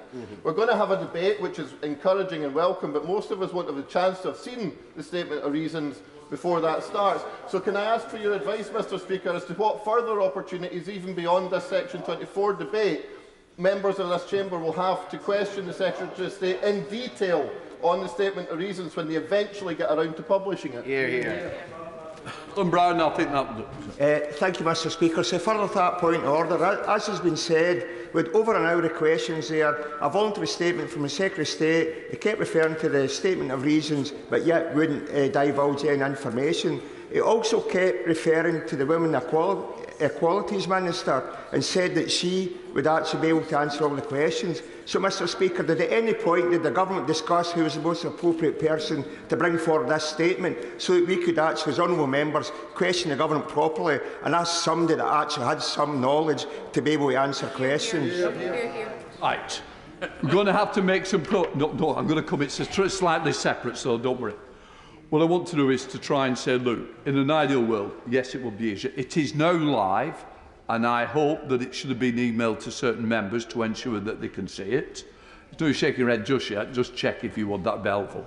What I would say is, we could argue that the Secretary of State has set it out for over an hour in which he answered the question, which he answered the question on. But what I want to do is ensure that this debate goes ahead. We could have put it off to tomorrow, and quite rightly you wanted it today, which is important. So I'm going to go ahead. It's not the best way to start the debate. I do ask you to check. I am assured it is online and is available for members to do. But I do want to do this next very important point of order, which I've been waiting. Mr Flynn, do you want to come in on this bit? Because I do want to separate the two. Thank you, Mr Speaker. I have many skills at my disposal, but the ability to speak whilst also looking at the Government's statement of reasons is certainly not one of them. I think it is entirely unfair for me as an elected member in this House to partake in a debate which you have kindly granted, and I appreciate that, without being in full possession of the facts. That is not my fault, Mr Speaker. That is the fault of the Secretary of State for Scotland, who, whilst undermining Scotland's devolution, he's not just undermining Scotland's devolution, Mr Speaker, he's undermining this place, and that is of serious consequence to you, I imagine. No, I'm going to answer that point of order first, I think. What I would say is that this isn't the end. This is the beginning. There will be lots of opportunities where this will further be discussed. But I want to make sure this debate starts, and it's important that you do lay out the facts. Hopefully during this time you will have been started to read it. What I want to do is deal with the point of order from Amy Callan, who's quite rightly been waiting, and I wanted to separate the two issues because I do believe it's an important point. Mr Speaker, on a point of order, I seek your advice as to what options are open to correct the record after the member for Stoke-on-Trent North, who is no longer in his place, spread misinformation in his question that people in this House and in Holyrood are inciting violence on the issue of the GRR. That's disgraceful. That is a matter of opinion, but what I would say, and I really do recommend that members are very careful in the language that they use. And it is important that we show tolerance, but more importantly, that we show respect to each other, and nothing should inflame the tensions that will already be running high. So I thank the honourable member for raising that point with me. I do say to all members, please think long and hard before you speak, because messages that you say in this House can be reflected in a way that I do not wish to see. Right. Let us... Oh, sorry, I forgot about you, Mr. Christopher Cho. Mr. Speaker, this is a relatively trivial point of order compared with the previous ones, but nevertheless, it relates to the procedures in this House. And you were present in the chair during topical questions today, and you would have heard the Energy Minister seemingly criticise me for not having given prior notice of the topical question which I chose to ask. I had originally in mind to ask a different question, but because that earlier question had already been answered, I thought it would be perfectly reasonable to choose another topical subject, and I was disappointed that my right honourable friend did not know the answer, because there is a lot of evidence come out recently that there has been a 15-fold increase in the number of household fires in 2022 caused by solar panels, and I'm surprised that the Minister didn't know anything about it. The Minister wants to... In which case I'll answer it for you. And of course you can ask any question. That's the whole idea of topical, is to keep the Minister alive and on his feet. It's not for me to apologise when a Minister cannot answer. Let's leave it at that. Is it on something I've already ruled? If it's the word I've already ruled, I want to make progress. If it's completely different, I'll judge in a second, please. I was just wanting to ask, Mr. Speaker, that given that we're going to go into this debate and haven't seen the stuff, will you give us a measure of flexibility if we need to nip out to get a copy, because we haven't seen it, and then still allow us to speak even if we maybe miss a few seconds of the debate? I'm sure we can even bring the copies in for you. In fact, I do see that Mr. Halsey is already doing due diligence in delivering, and quite rightly too. We now come to the emergency debate. I call the Leader of the SNP, Stephen Flynn, to move the motion. Thank you very much, Mr. Speaker. Here we have it. Here we have it, eventually.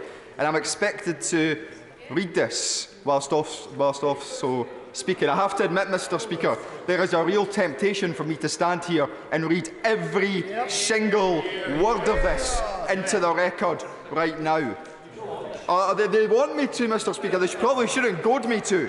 They probably, I will, and I'll come back to that, Mr. Speaker. On a more serious note, calm down. On a more serious note, Mr. Speaker, I want to start with an apology. An apology to those people, and I think this should apply to everyone, irrespective of your views in respect of the GRR.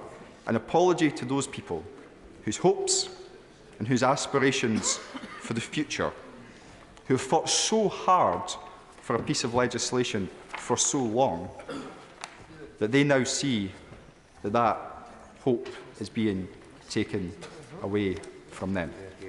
And it is being taken away from them by a government that they didn't vote for, that we haven't voted for since 1955. And, Mr. Speaker, this goes to the heart of this very issue, because this issue, at its very core, is about democracy on these islands and what democracy looks like on these islands within this United Kingdom. In Scotland's democratically elected Parliament in Holyrood, legislation has been passed which relates directly to a devolved competency. That legislation, the GRR Bill, is the most consulted upon legislation in the history of the Scottish Parliament.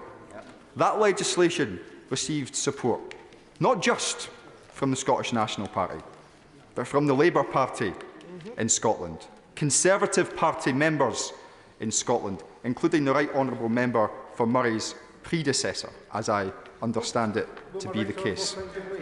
In a moment. It received support from the Liberal Democrats in Scotland, and it received support from the Greens in Scotland. In totality, it received support from nearly 2/3 of Scotland's democratically elected Parliament in Holyrood. It is an outrage, Mr. Speaker, that we have a situation in this United Kingdom where this government is seeking to overturn the mandate and the legislation put down by the people in our Parliament in Scotland. I will. Thank my honourable friend for giving way, and just to give him a wee chance to look at even the first page of the reasons for this appalling decision. My honourable friend spoke earlier about the World Health Organisation and the other European and Commonwealth nations who have this legislation already, and how Scotland would be brought into line with that. And this statement says, removing a number of measures which the UK Government regards as important safeguards are the very measures. Perhaps if the honourable gentleman wants to pipe down and listen, he might learn something.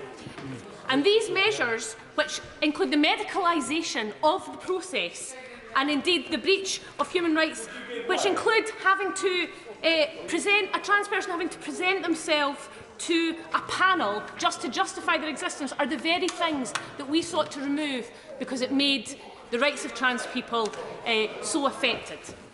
I thank my honourable friend for that worthwhile contribution. I didn't hear all of it in its entirety because of some of the rabid gammon to my right-hand side, but it was nonetheless an incredibly important point to make. And it's actually important, I will in a moment, it's actually important to reflect upon that, because we heard during the question session when the Secretary of State was talking, Mr. Speaker, and some of the questions that were coming from Conservative backbenchers, in and around rerunning the debate that's actually happened already in Holyrood. We've had numerous members on the Conservative benches suggesting that they oppose the GRR for a number of different reasons.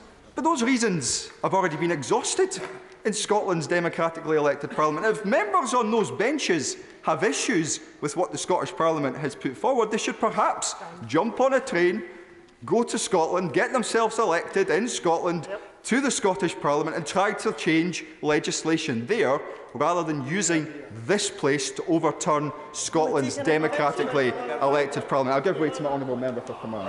I thank him for giving way. He rightly said that the GRR bill passed with cross-party support at Holyrood, including some Conservative MSPs. Now, one of the Conservative MSPs was Jamie Green, the Conservative Party spokesperson for Justice. Now, given his role, he showed good courage to vote for that. But isn't it the case that his leader, the only member for Moray, has just sold Jamie Green down the river? I entirely agree, and perhaps the honourable member for Murray would like to address that point himself.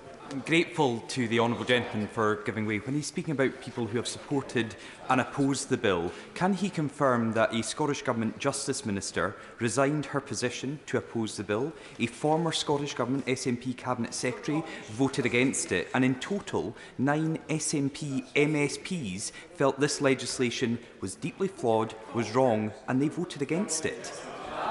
Mr. Speaker, the member, whilst he sits in this chamber, of course, already sits in Holyrood as well, and he will be familiar with the fact that the majority, the overwhelming majority of parliamentarians elected to Holyrood voted in favour of this legislation. Now, I appreciate that he lost that debate in Holyrood, but he should not be supportive of this government trying to overturn that decision. And I would be really interested to hear about the conversations that he's had with his elected colleagues in Holyrood about this particular decision.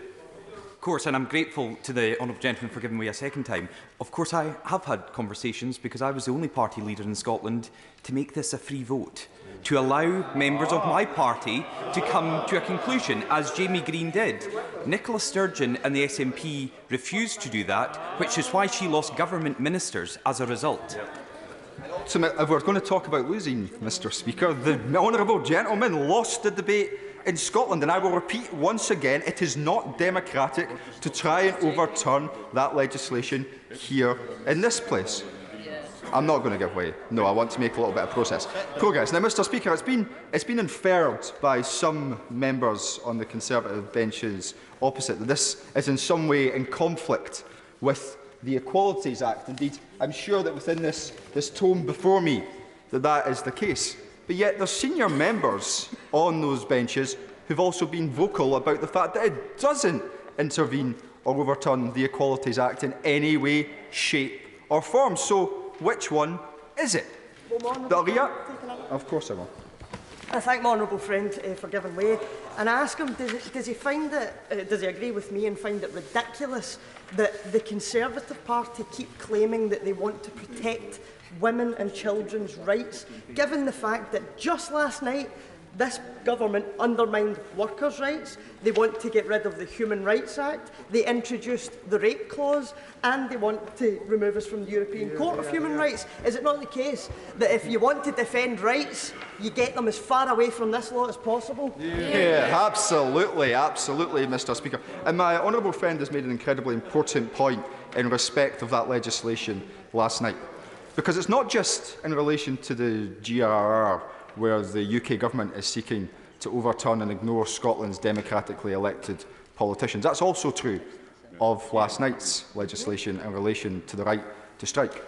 Because, and I'm not making any grand assumptions here, I would assume with wholehearted confidence that an overwhelming majority of parliamentarians in Holyrood would be opposed to the legislation that is being put forward by the UK government in terms of the right to strike. But, Mr. Speaker, that is going to be ignored too. Just as on Wednesday, tomorrow, we're going to have legislation before this House in relation to the 4,000 pieces of EU legislation which this UK government wants to throw into the wind. Legislation which puts our food standards at risk. Legislation that puts workers' rights at risk. Legislation that puts overwhelming power in the hands of Tory ministers unelected in Scotland, of course, to do as they please. Now, the Scottish Parliament has been clear once again that it opposes that, Mr. Speaker. But yet that too is going to be ignored. Scotland's democracy ignored and ignored. Indeed I will. Grateful to my right honourable friend for giving way, and of course he's making the powerful point about the fact that this is in its core just an attack on the rights of the people and the Scottish Parliament. But these comments that he's just made about the attacks on the Parliament have also been repeated and echoed by the Welsh Labour First Minister Mark Drakeford, who's called this intervention today, this Section 35 interference, he's called that a dangerous move. Isn't it the case that there's a deafness, not only in this place, but on those benches next to us from the Labour Party, about how dangerous these moves are for democracy across the nations of the UK? Mr. Speaker, and it appears that Mark Drakeford has more of a backbone than the vast majority of the Parliamentary Labour Party put together, and they could do well to learn from his views in respect of that. But, Mr. Speaker, I was making the point that democracy matters and that this UK government is seeking to consistently ignore Scotland's democracy. I mentioned the right to strike, and of course I mentioned the EU retained law bill. But it's also true in respect of Brexit as a whole. 72% of Scots want to rejoin the European Union, yet this UK government, and indeed this Labour Party, have absolutely no interest in that position whatsoever. Of course I will. Grateful to one of the friends. I know he's not had an opportunity to look at the statement of reasons, because it's 57 paragraphs of which you've just been served up. I've had a quick chance to have a look at this. And can I say to my honourable friend, maybe not bother having a look at this in any great detail, because it's specious, it's hypothetical and it's poorly informed. And one example of that, Mr. Speaker, is on equal pay. You seem to believe that a trans man would take advantage of the opportunity to be paid less. That's the type of rubbish that's included in this. What does you think of that? Mr. Speaker, I've not obviously had the opportunity to look at that myself, but if that is the case, it is a complete and utter embarrassment. And it shows that just as this Secretary of State was unprepared today in relation to this matter, so too is his government in relation to the arguments that they are putting forward. I'm a little bit embarrassed for them in this regard. Of course I'll give them. And he's been incredibly generous And I just want to point out on page 1.4, one point that I think is particularly concerning, and it says in relation to those points that the government are trying to take out of the legislation that they have concerns with. Taken together, these amendments remove any requirement for third-party verification or evidence from the process. Now, if I'm not wrong, when I came out, I did not have to seek verification from anybody to be a lesbian. So I do not understand why we are treating trans people as if they are applying for some kind of arbitrary, inanimate thing. You know, this is about their identity, it's about their lives, and it's about their livelihoods, and we should treat them with the dignity and respect that they deserve. Mr. Speaker, you'll be unsurprised to know that I very much agree in that regard. But if I may return to the points I was making in respect of democracy. No, in relation to democracy, as I said, the right to strike, the EU legislation, Brexit, but also importantly, Mr. Speaker, Scotland's right to choose. As we found towards the end of last year, and if the Father of the House wishes to awaken from his slumber, no, Mr. Speaker, he does not appear to awaken from his slumber. Very distracting to see that in front of you in a democratically elected Parliament, Mr. Speaker. If we are to reflect upon democracy, Scotland last year was denied its right to choose. Its right to choose by this UK government. Now, the Supreme Court was clear that we don't have the power under the constitutional settlement to have a second independence referendum, irrespective of the views of the people of Scotland. And yet the only answer that this UK government can give to any question in relation to that is no. No, you cannot have your say. So no matter which way we turn, no matter which issue it is of the day, this UK government is not interested in Scotland's democracy. But, Mr. Speaker, let's look in closer detail at the Conservative Party position in relation to that. I'll give way. I thank Bruno for giving way. Is it not the case that these statement of reasons clearly state that the government does not have any legal basis on which to challenge this legislation? And the simple fact is that the Secretary of State for Scotland has opened himself up to judicial review of this because he will simply find that he has no modification of the existing Equality Act, and there is no examples within this outline that indicate where he has justifiable reasons for outlining this Section 35 order. None.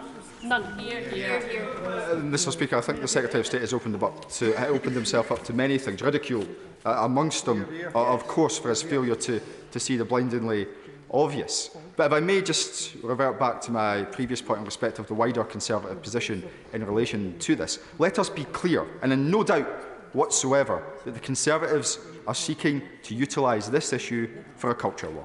Nothing more and nothing less. Because this is the dying embers of a failing government that sees the polls, that knows that it's on its way out, that knows that members are going to lose their seats. And in a last gasp attempt to create division, they are using some of the most vulnerable people in society to create a culture war. Absolutely, I would. Honourable friend's very kind. He's absolutely right on that point, and we were accused earlier on in the debate in the SNP of trying to use this as a vehicle to create a constitutional schism and conflict. But in actual fact, the SNP, like all the other parties in Holyrood that voted this through in the Scottish Parliament, had a mandate from the electorate in Scotland. Is he concerned, like I am, that that government over there has no mandate from anybody for this action that they're taking? I absolutely share the views of my honourable friend. I am deeply concerned about that, and also deeply concerned about the culture war that they are seeking to stoke, Mr. Speaker. But let's also importantly reflect upon what we have here. It's a Conservative government which, as I said, hasn't been elected in Scotland since 1955. But it's perhaps most intriguing that what we have, Mr. Speaker, is a Secretary of State for Scotland, who we know in the coming months will be walking out of this place, but he'll not be walking anywhere else but along to the undemocratic House of Lords. Mr. Speaker, Baron Jack, as he will come to be known is trying to tell Scotland's democratically elected parliamentarians what they can and can't do, whilst at the same time knowing that he is going to end up in an unelected chamber. Shame on him and shame on his Conservative colleague. I will give way, yeah. Why does the honourable gentleman think the Gender Recognition Act has been such a protracted dispute in the Scottish Parliament and has so divided the Scottish National Party? I don't actually agree with him on this, Mr. Speaker. I think it's a healthy thing in democracy for discussion to be had within a parliament. And that's exactly what's happened in Holyrood. And it may have escaped his notice, but I will repeat it, because parliamentarians from each and every party in Holyrood voted in favour of this legislation. And the question to him and his colleagues is why they are seeking to overturn Scotland's democratic view in this way. And I'm more than happy to invite him back in to answer on that specific point. He's not interested in answering on that specific. I've been very generous so far, Mr. Speaker. But of course, this isn't just about the Conservatives. This is about the Labour Party too. Should they rise from their seats and remove the splinters on this particular topic? Because this is the party who released a document last year from Gordon Brown which was meant to put devolution front and centre, something which critics like myself said, we've all heard it before, it's not going to happen. And when Scotland's Parliament is under attack from Westminster, where are the Labour Party? Nowhere to be found. Very gratefully, this is the final time I'll intervene on the honourable gentleman. I wonder if he can tell us, do all his SNP MPs here in the UK Parliament support the SNP's Gender Recognition Reform Act? I tell you what my colleagues support, Mr. Speaker, and that is enabling the people of Scotland to make decisions over their future without interference from his Westminster government. So, Mr. Speaker, we've heard it all from the Conservatives before in terms of their culture war. We know that the Labour Party are rowing back under the Leader of the Opposition from their support for the LGBTQ+ community in relation to this specific topic. And it's deeply, deeply disappointing to hear that that is the case. And when we go to the Scottish electorate again, not only will we have a Labour Party which is against the biggest issue that dominates Scottish politics at this moment, Scottish independence. Not only are they against Scotland having its view in respect of our membership of the European Union, they're also supportive of the UK Parliament overriding Holyrood. Shame on them too, Mr. Speaker. But, Mr. Speaker, I will, of course. Grateful once again for my right honourable friend for giving way. Isn't the desperate political act of this Tory government grubbing around for one last dying ember of distraction and producing this vacuous document as an excuse, isn't it an example of desperation? But isn't it also an example, as he's been outlining, of desperation to get into power, that the Labour Party won't even take a position to support devolution, the devolution they were supposed to champion in the first place? Absolutely, Mr. Speaker. And I'm absolutely confident that the people of Scotland will be watching and listening to Labour's position in relation to this. But let's not. I'm more than happy to let the honourable gentleman intervene if he so wishes. No, he doesn't. He doesn't wish to. He just wishes to chunter from a sedentary position, Mr. Speaker. But we heard. Yes, of course I did. I'm listening to his argument, which appears to be about democracy, and in some respects I can see the power of his argument, but I'm a bit confused because it seems to me that the SNP, with representatives from Scotland, voted for the Scotland Act and for the Section 35 measures that are being used today, and that furthermore the fact that they can be used today in the UK Parliament is because the Scottish people voted to remain within the UK in a referendum just in 2014. With all due respect, Mr. Speaker, I think the honourable member is missing the point. The democratically elected members in Scotland's Parliament have voted for legislation within a devolved competency, and the UK government, her party, are seeking to remove that or to block that legislation. That's simply not fair and it's not democratic Mr. Speaker, in any way, shape or form. But what comes next? What comes next from these continual democratic, the continual democratic deficit that we experience on these here islands? Well, I think it's actually time and it's incumbent for reasonable unionists, of which I think there are many. I don't see very many in front of me, Mr. Speaker, but which I think there are many in society, to come forward. Of course I'll be there. I thank my honourable friend for giving way. In part 2 of this big flabby document, the heading is Adverse Effects of Different GRC Regimes Across the UK. If there is no allowance of different GRC regimes, how come gender recognition is devolved in the first place? Indeed, a very powerful and eloquent point from my honourable colleague, as always. But the point of what comes next is incredibly important. Where do we go? Where do we go when Scotland's Parliament and our views and our purpose is just being ignored by Westminster? What are we to do? What are people in Scotland to? How are they to respond to that? When are reasonable unionists going to stand up and say, you know what, this isn't on?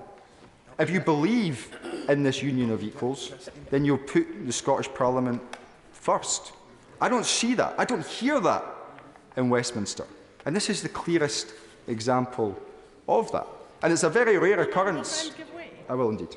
I'm very grateful to him for giving way. And he's making a really powerful speech and really bringing the real democratic deficit really front and centre for people. But as well as the huge disappointment that I'm sure we all feel at what the UK government, the Tory government are doing, is he disappointed if I tell him that the UK Labour Party will, it is reported, not challenge this intervention at all, to the great disappointment of a number of their Scottish MSP colleagues, and that these colleagues of theirs are deeply disappointed, and no wonder that's the case. Just as we are looking for reasonable unionists, Mr. Speaker, they're clearly not found on these benches. And if the honourable member, the Shadow Secretary of State, wants to clarify that that's not the case, then he's more than happy to do so. I'll be unsurprised if he doesn't. But, Mr. Speaker, the point I was making, of course I will. Reluctant to be goaded by the SNP, but nonetheless, here we are. Look, just to be clear, I certainly want to make sure that there is a proper gender recognition plan across the whole of the United Kingdom, because I'm sick and tired of people setting women's rights against trans people's rights. That's where I want to get to, and I'm looking for solutions to that problem, not anything else. I do respect the sincerity with which the honourable member delivers his points in that regard, and I see other honourable members nodding. Well, if that's the case, I'm sure that the honourable member will support us, because we have a solution in Scotland. That solution is the legislation that has been put forward in the Scottish Parliament, which has received democratic support in the Scottish Parliament, in which this UK government is blocking. And he should share my anger and the anger of his, I hope, colleagues in the Scottish Parliament in relation to this particular point. But, Mr. Speaker, it's a rarity in this place, and I'm sure she'll forgive me in this regard, that I agree with some of the comments for the member from Edinburgh. I can't quite remember. Edinburgh West, Mr. Speaker. But I think when we were hearing from her earlier in respect of the difficulty that this is causing her in respect of the union, that is the sort of voice that we need to hear at this moment in time from those reasonable unionists about where they seek to go. Because if this is a union of equals, as it is portrayed, if Scotland's Parliament is to be the most powerful devolved legislature in the world, as we are often told that it is, then why is this Section 35 order being used? Of course. I'm grateful once again for him giving way. He's talking about reasonable unionists and said that he couldn't see any on these benches. But of course, there are reasonable unionists who have been on these benches. Would he be interested in the words of Jed Killen, former Labour MP, who said the idea that one man elected by 22,000 people can overturn the devolved legislation brought in by the Scottish Parliament and supported by the vast majority of our MSPs is is outrageous and surely will not stand up in court. Indeed, Mr Speaker, that is very much the case. And whilst we're on that point of reasonable unionists, I want to reflect upon the words of Donald Dewar in relation to the Scottish Parliament, Mr Speaker, because this is, after all, what we are talking about. He said, Walter Scott wrote that only a man with soul so dead could have no sense, no feel of his native land. For me, for any Scot, today is a proud moment, a new stage on a journey begun long ago and which has no end. This is a proud day for all of us. A Scottish Parliament, not an end, a means to a greater end. And those two are part of our mace. Woven into its symbolic thistles are 4 words: wisdom, justice, compassion and integrity. Wisdom, justice, compassion and integrity. Each of those words is reflected in the legislation brought forward in the Scottish Parliament. It's why it received overwhelming support from Scottish parliamentarians. It's why members from each and every party in the Scottish Parliament voted in favour of this legislation. And it is why it is so important that we stand up for Scotland's Parliament, that we stand up for Scotland's democracy, and that we ensure that the people of Scotland's views are heard in this place. And I sincerely hope, and I do say this, Mr Speaker, in all sincerity to the Secretary of State, I hope that he will reflect upon the damage that he seeks to do to his own union in this regard, that he vault-faces, that he shows that he does respect Scotland's democracy and that he allows this legislation to pass as it should. Thank you very much, Mr Speaker. Thank you, Mr Speaker. A short time ago, the Secretary of State for Scotland made a statement to this House regarding the Government's decision to exercise the Section 35 power of the Scotland Act with regard to the Gender Recognition Reform Scotland Bill. Now, for the benefit of members who were not present at that statement, I shall summarise what action this Government is taking and why. Mr Speaker, today the Secretary of State is making an order under Section 35 of the Scotland Act 1998 preventing the Gender Recognition Reform Scotland Bill from proceeding to royal assent. As the Secretary of State has said, this is the first time the power has been exercised, and this is not a decision that has been taken lightly. However, it is a decision based on the legislation's consequences for the operation of reserved matters across Scotland, England and Wales, including on equality legislation. The Scottish Government's bill would introduce a number of changes around gender recognition in Scotland. These include reducing the minimum age a person can apply for a gender recognition certificate to 16, and removing the need for a medical diagnosis and evidence of having lived for 2 years in their acquired gender. Is it acceptable, Mr Speaker, for the Minister to read out the statement that has already been made, changing the order of some of the sentences? It's up to the Minister what he wishes to say. Thank you, Mr Speaker.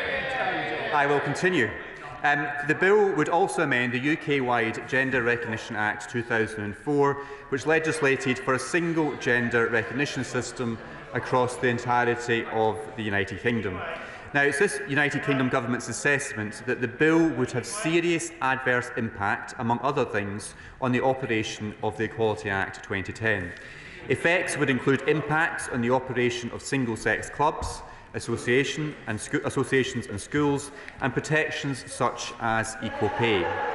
There are also significant complications from having different gender recognition regimes in the UK, and there is also a danger of allowing more fraudulent or bad faith applications. I'll give way to the honourable member. Thank you, Minister, for giving way. If he has regard to paragraph number 15 in what purports to be the statement of reasons, he will see that it states there, It is practically and legally undesirable for all, including in particular the individual holder of the GRC, that a person will have one legal sex in Scotland and a different one in England, Wales and Northern Ireland. Is the Minister satisfied that this taste of practicality and legal desirability or undesirability is one which is sufficient to meet the test set out in section 35? Minister. Madam Deputy Speaker, well, we do have concerns. We believe the creation of the two different processes for legal gender recognition in different parts of the UK is going to create complications, which is why we have taken the action that we have. Now, if the honourable member does not agree with that assessment, with the reasons set out in our reasons paper, there is the opportunity to pray against the order, there is the opportunity to vote it down, there is the opportunity to judicial review the decision-making process. So there are other options open to the honourable member to raise those concerns. The government has taken its decision based on the legal advice that we have received. We stand by that decision. The Secretary of State stands by that decision, and honourable members opposite, if they disagree, have other options open to them to challenge that. Now, Mr. Speaker, Madam Deputy Speaker, I believe, and this government believes, that transgender people deserve our respect, our support and our understanding. We have a long-established, world-leading equality framework that protects everyone, including transgender people, from discrimination, harassment and victimisation, and advances equality of opportunity for all. Madam Deputy Speaker, the Section 35 power has always been part of the architecture of the devolution settlement because it is an integral part of the Scotland Act, as which we've heard already, all parties in this House supported at the time. It provides a sensible measure to ensure that the devolved legislation does not have adverse effects on reserved matters, including on equalities legislation.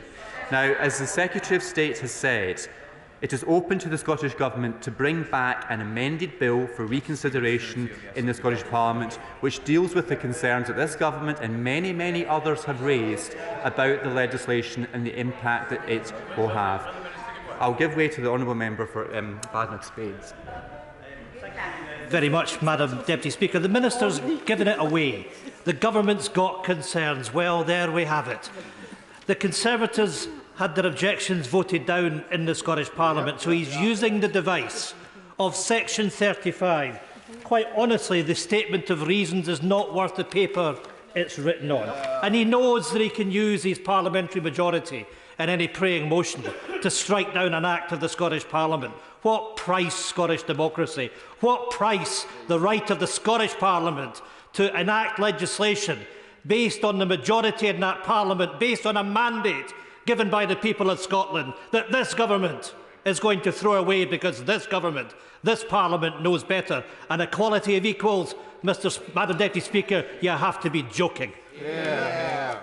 Madam Deputy Speaker, as I have made clear repeatedly, the Scotland Act always intended that in these moments where there was unintended consequences of legislation being passed by the Scottish Parliament which impacted across the United Kingdom, Section 35 gives us the opportunity to act in this way. The letter from the Secretary of State to the First Minister is clear about the amendments that can be made to the bill to allow it to be approved by the Scottish Parliament and to meet the concerns in terms of the impact it's going to have to other parts of the UK.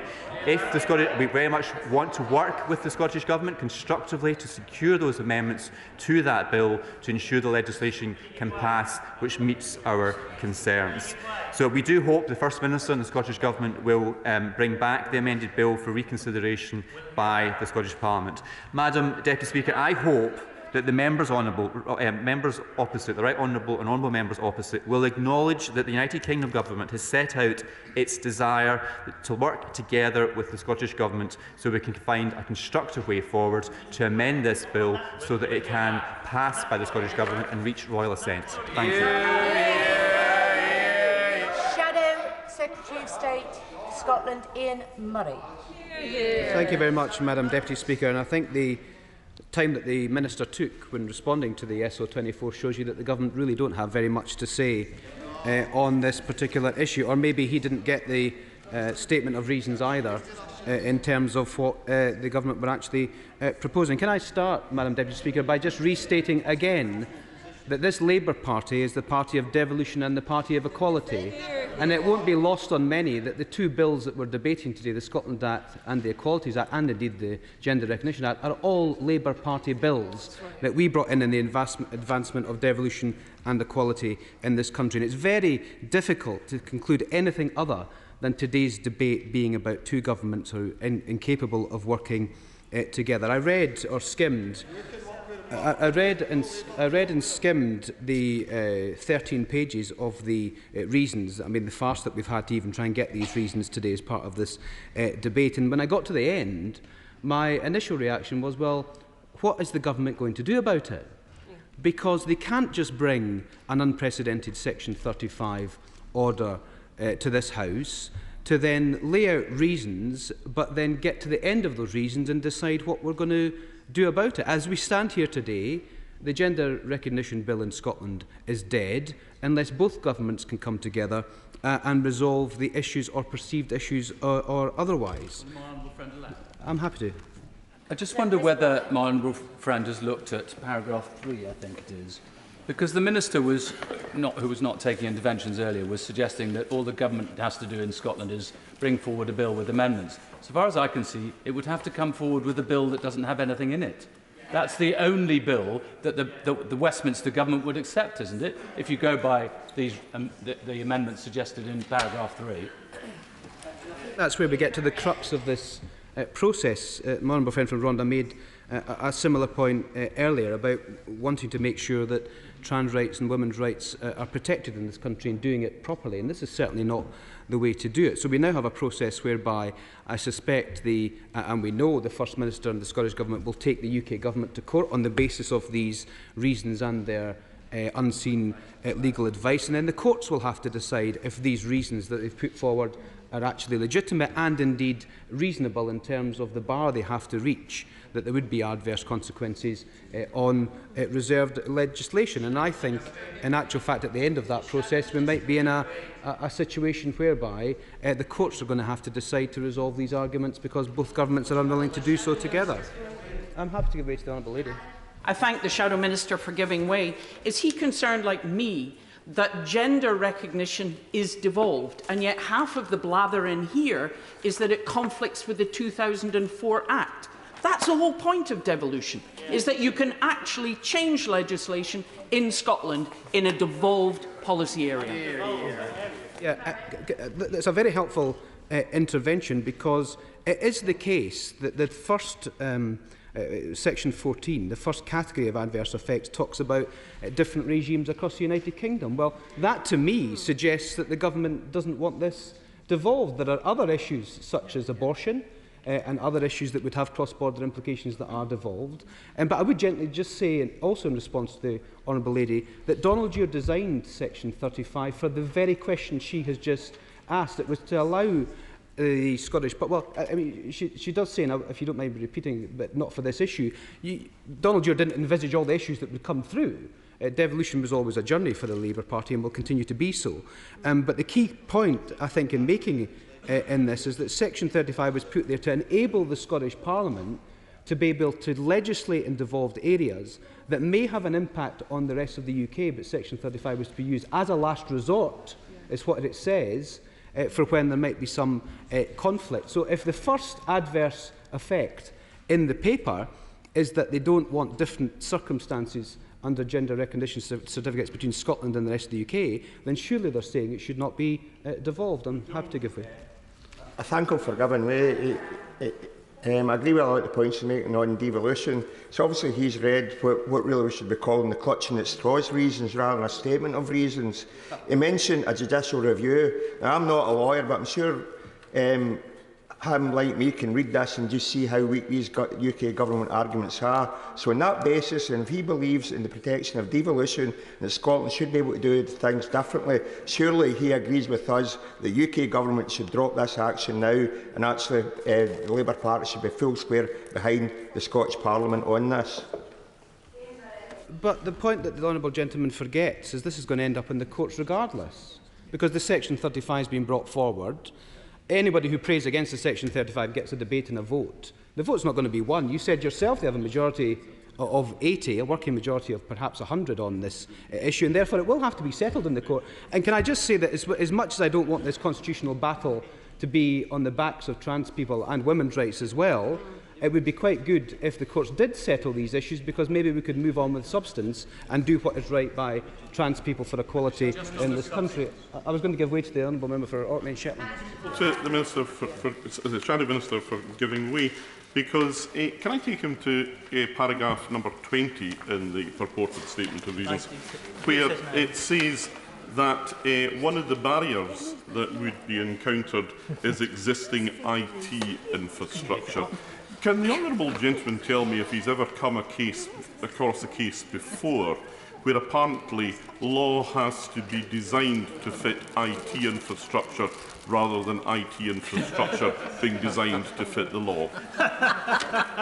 Well, it's a valuable intervention. I'm glad, Madam Deputy Speaker, I'm getting all the questions on these adverse effects, when in actual fact it's the government's document. But you're absolutely right. And what I think we've missed in this entire debate over the last few months is the fact that people in this country currently have gender recognition certificates, just under a different process where IT systems have to deal with that particular purpose. So how you get to a gender recognition certificate is the argument here, not how you implement it, because we implement them already.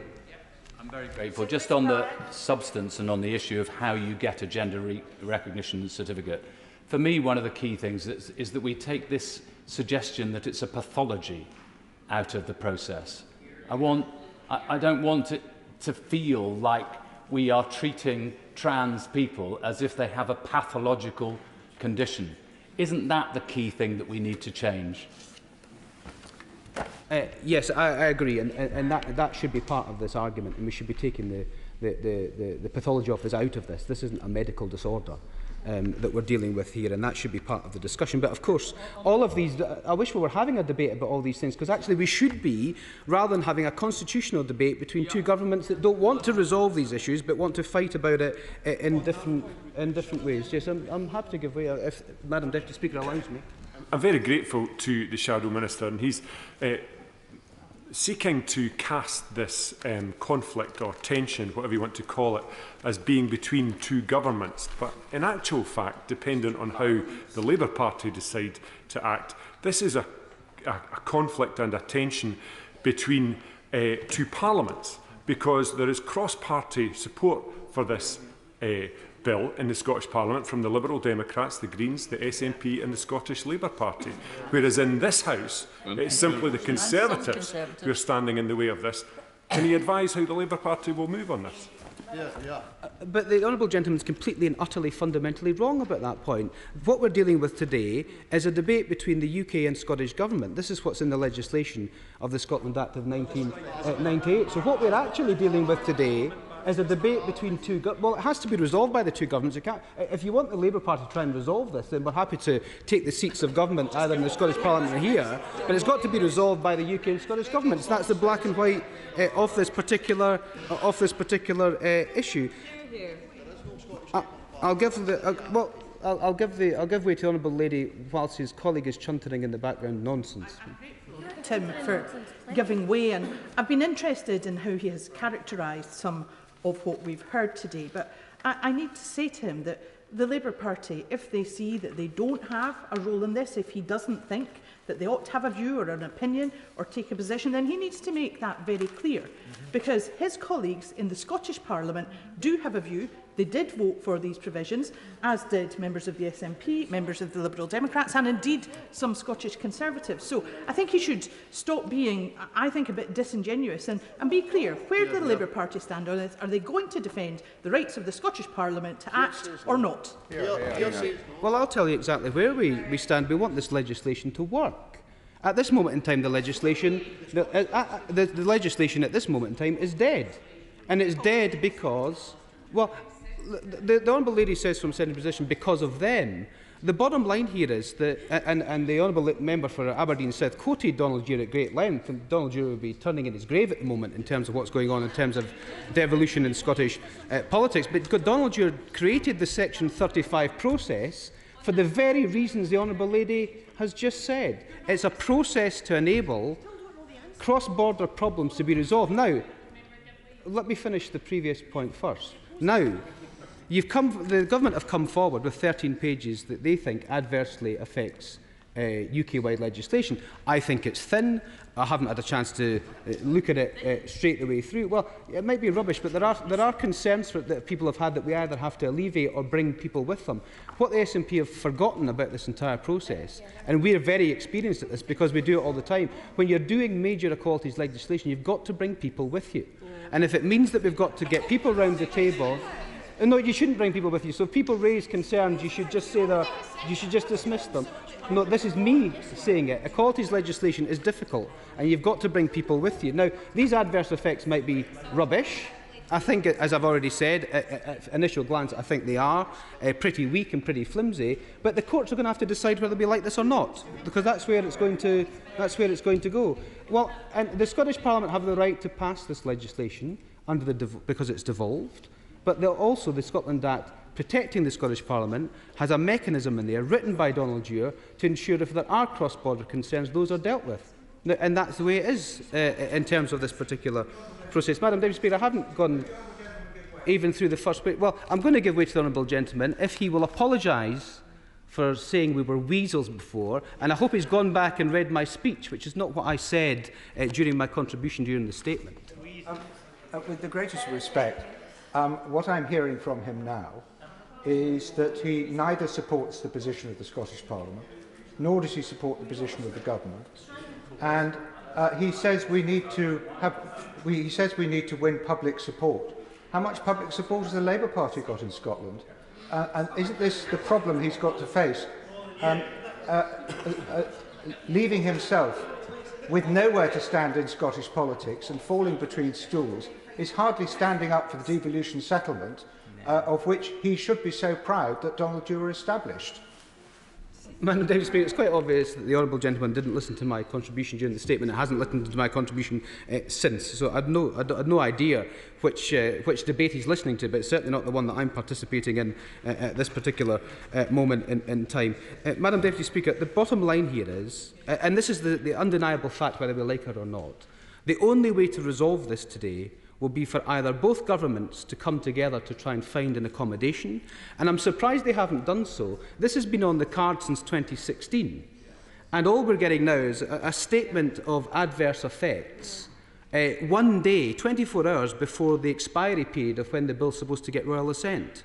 So coming in at the 11th hour with a Section 35, with 13 pages of adverse effects that haven't been communicated or worked with the Scottish Government before. Now, I've no doubt the Scottish Government, I'm not involved in detailed discussions at ministerial level, perhaps the Labour Party will be at some point in the future, but maybe it takes two to tangle in these discussions. But if you genuinely want this legislation through, and the Government genuinely want to try and see if there is any adverse effects that could affect residents in England, Wales and Northern Ireland that aren't part of the Scottish Gender Recognition Act, then isn't it incumbent on both governments to get together and do everything they possibly can to try and resolve this so we can get it on the statute book? Section 35 can be removed and it can go for royal assent as was supposed to have happened some time ago. And that's the grim reality in Scottish politics at the moment. It's happened with the Children's Rights Bill, where the UK Government challenged the Children's Rights Bill through the Supreme Court. The Supreme Court said that certain aspects of the Children's Rights Bill had overreached under Section 33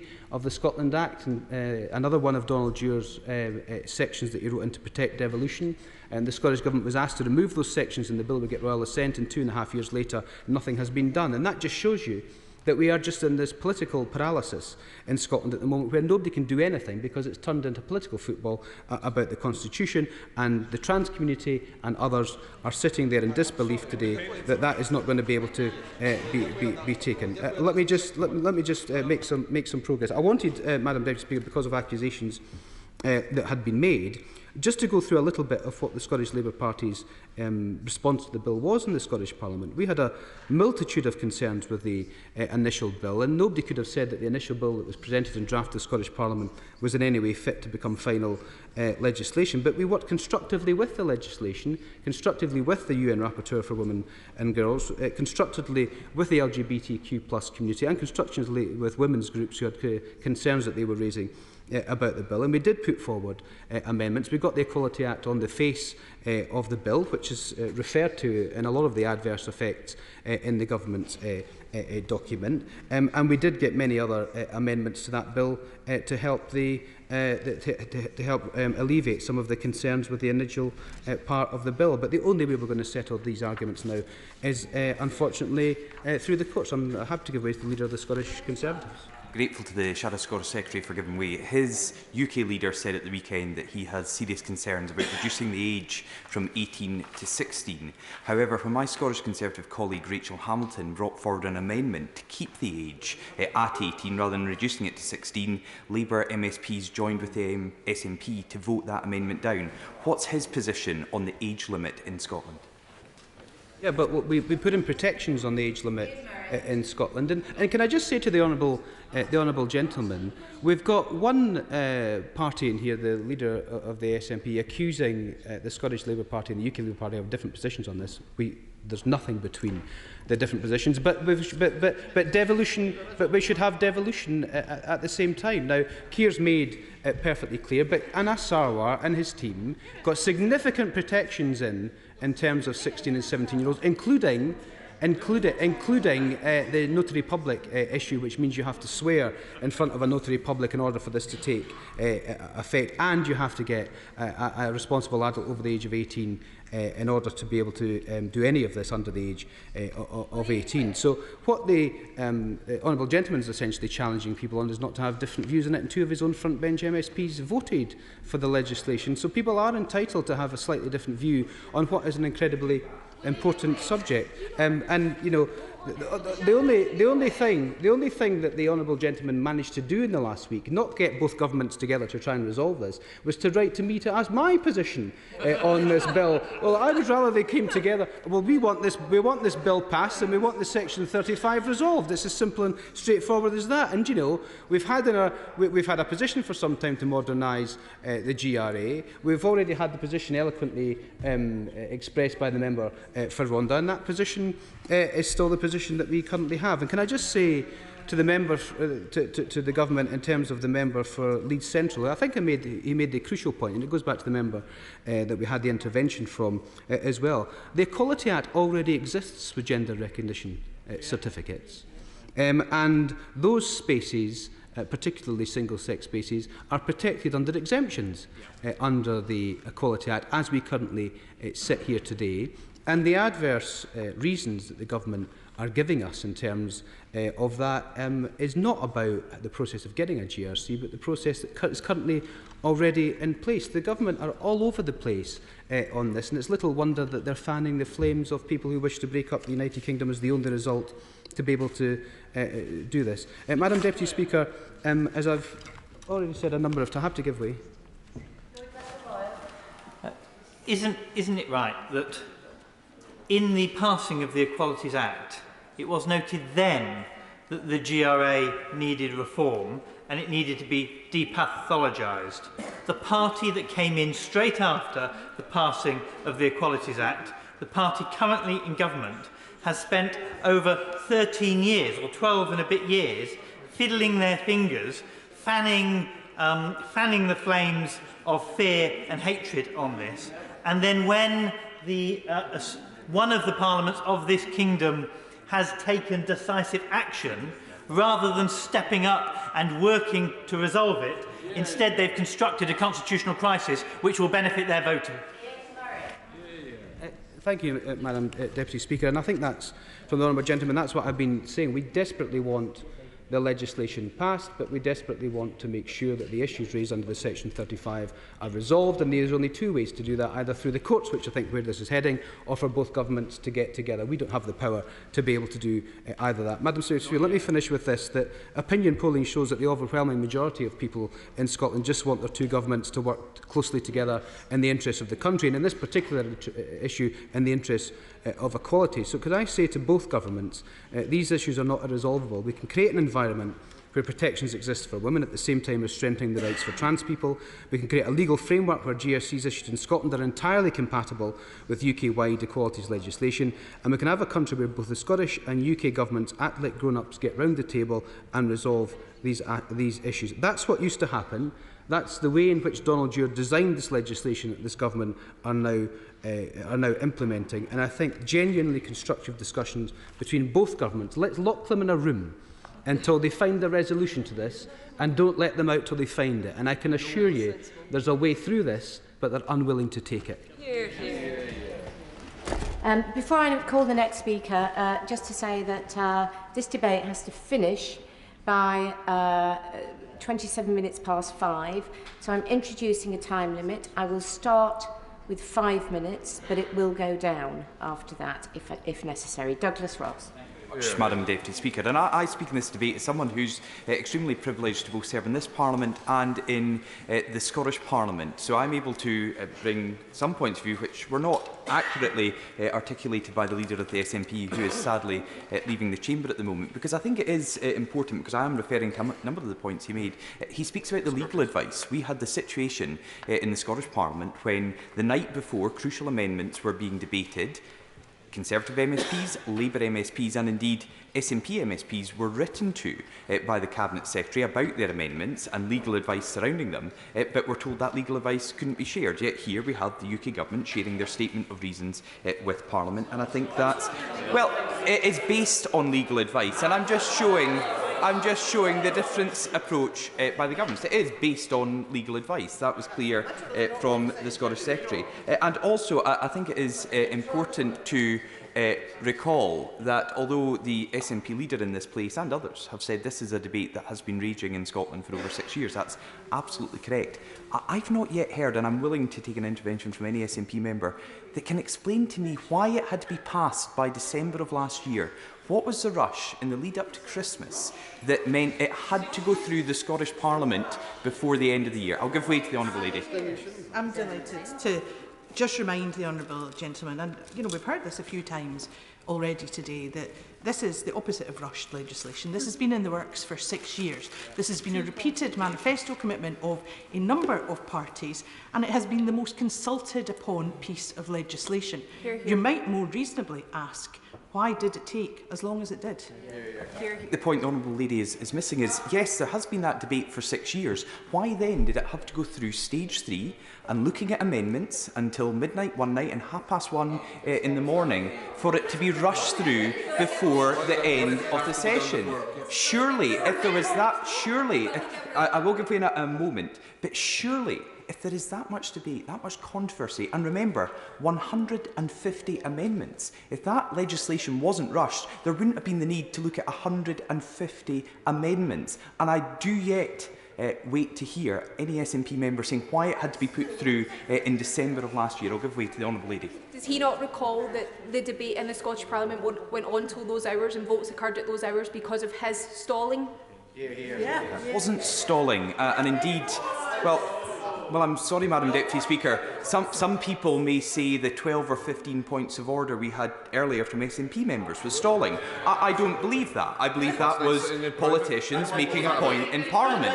Just like in the Scottish Parliament, we were looking at 150 amendments because the SNP had rushed this through. And there's also been a lot made, and I'll give way to the right honourable gentleman. I'm grateful to the honourable member. He raises the issue of 150 amendments. That's the point, because there was effective scrutiny that took place, and he, his colleagues and other parties put down these amendments, and they were looked at in the correct manner. And of course the Scottish Parliament had to take time to do that.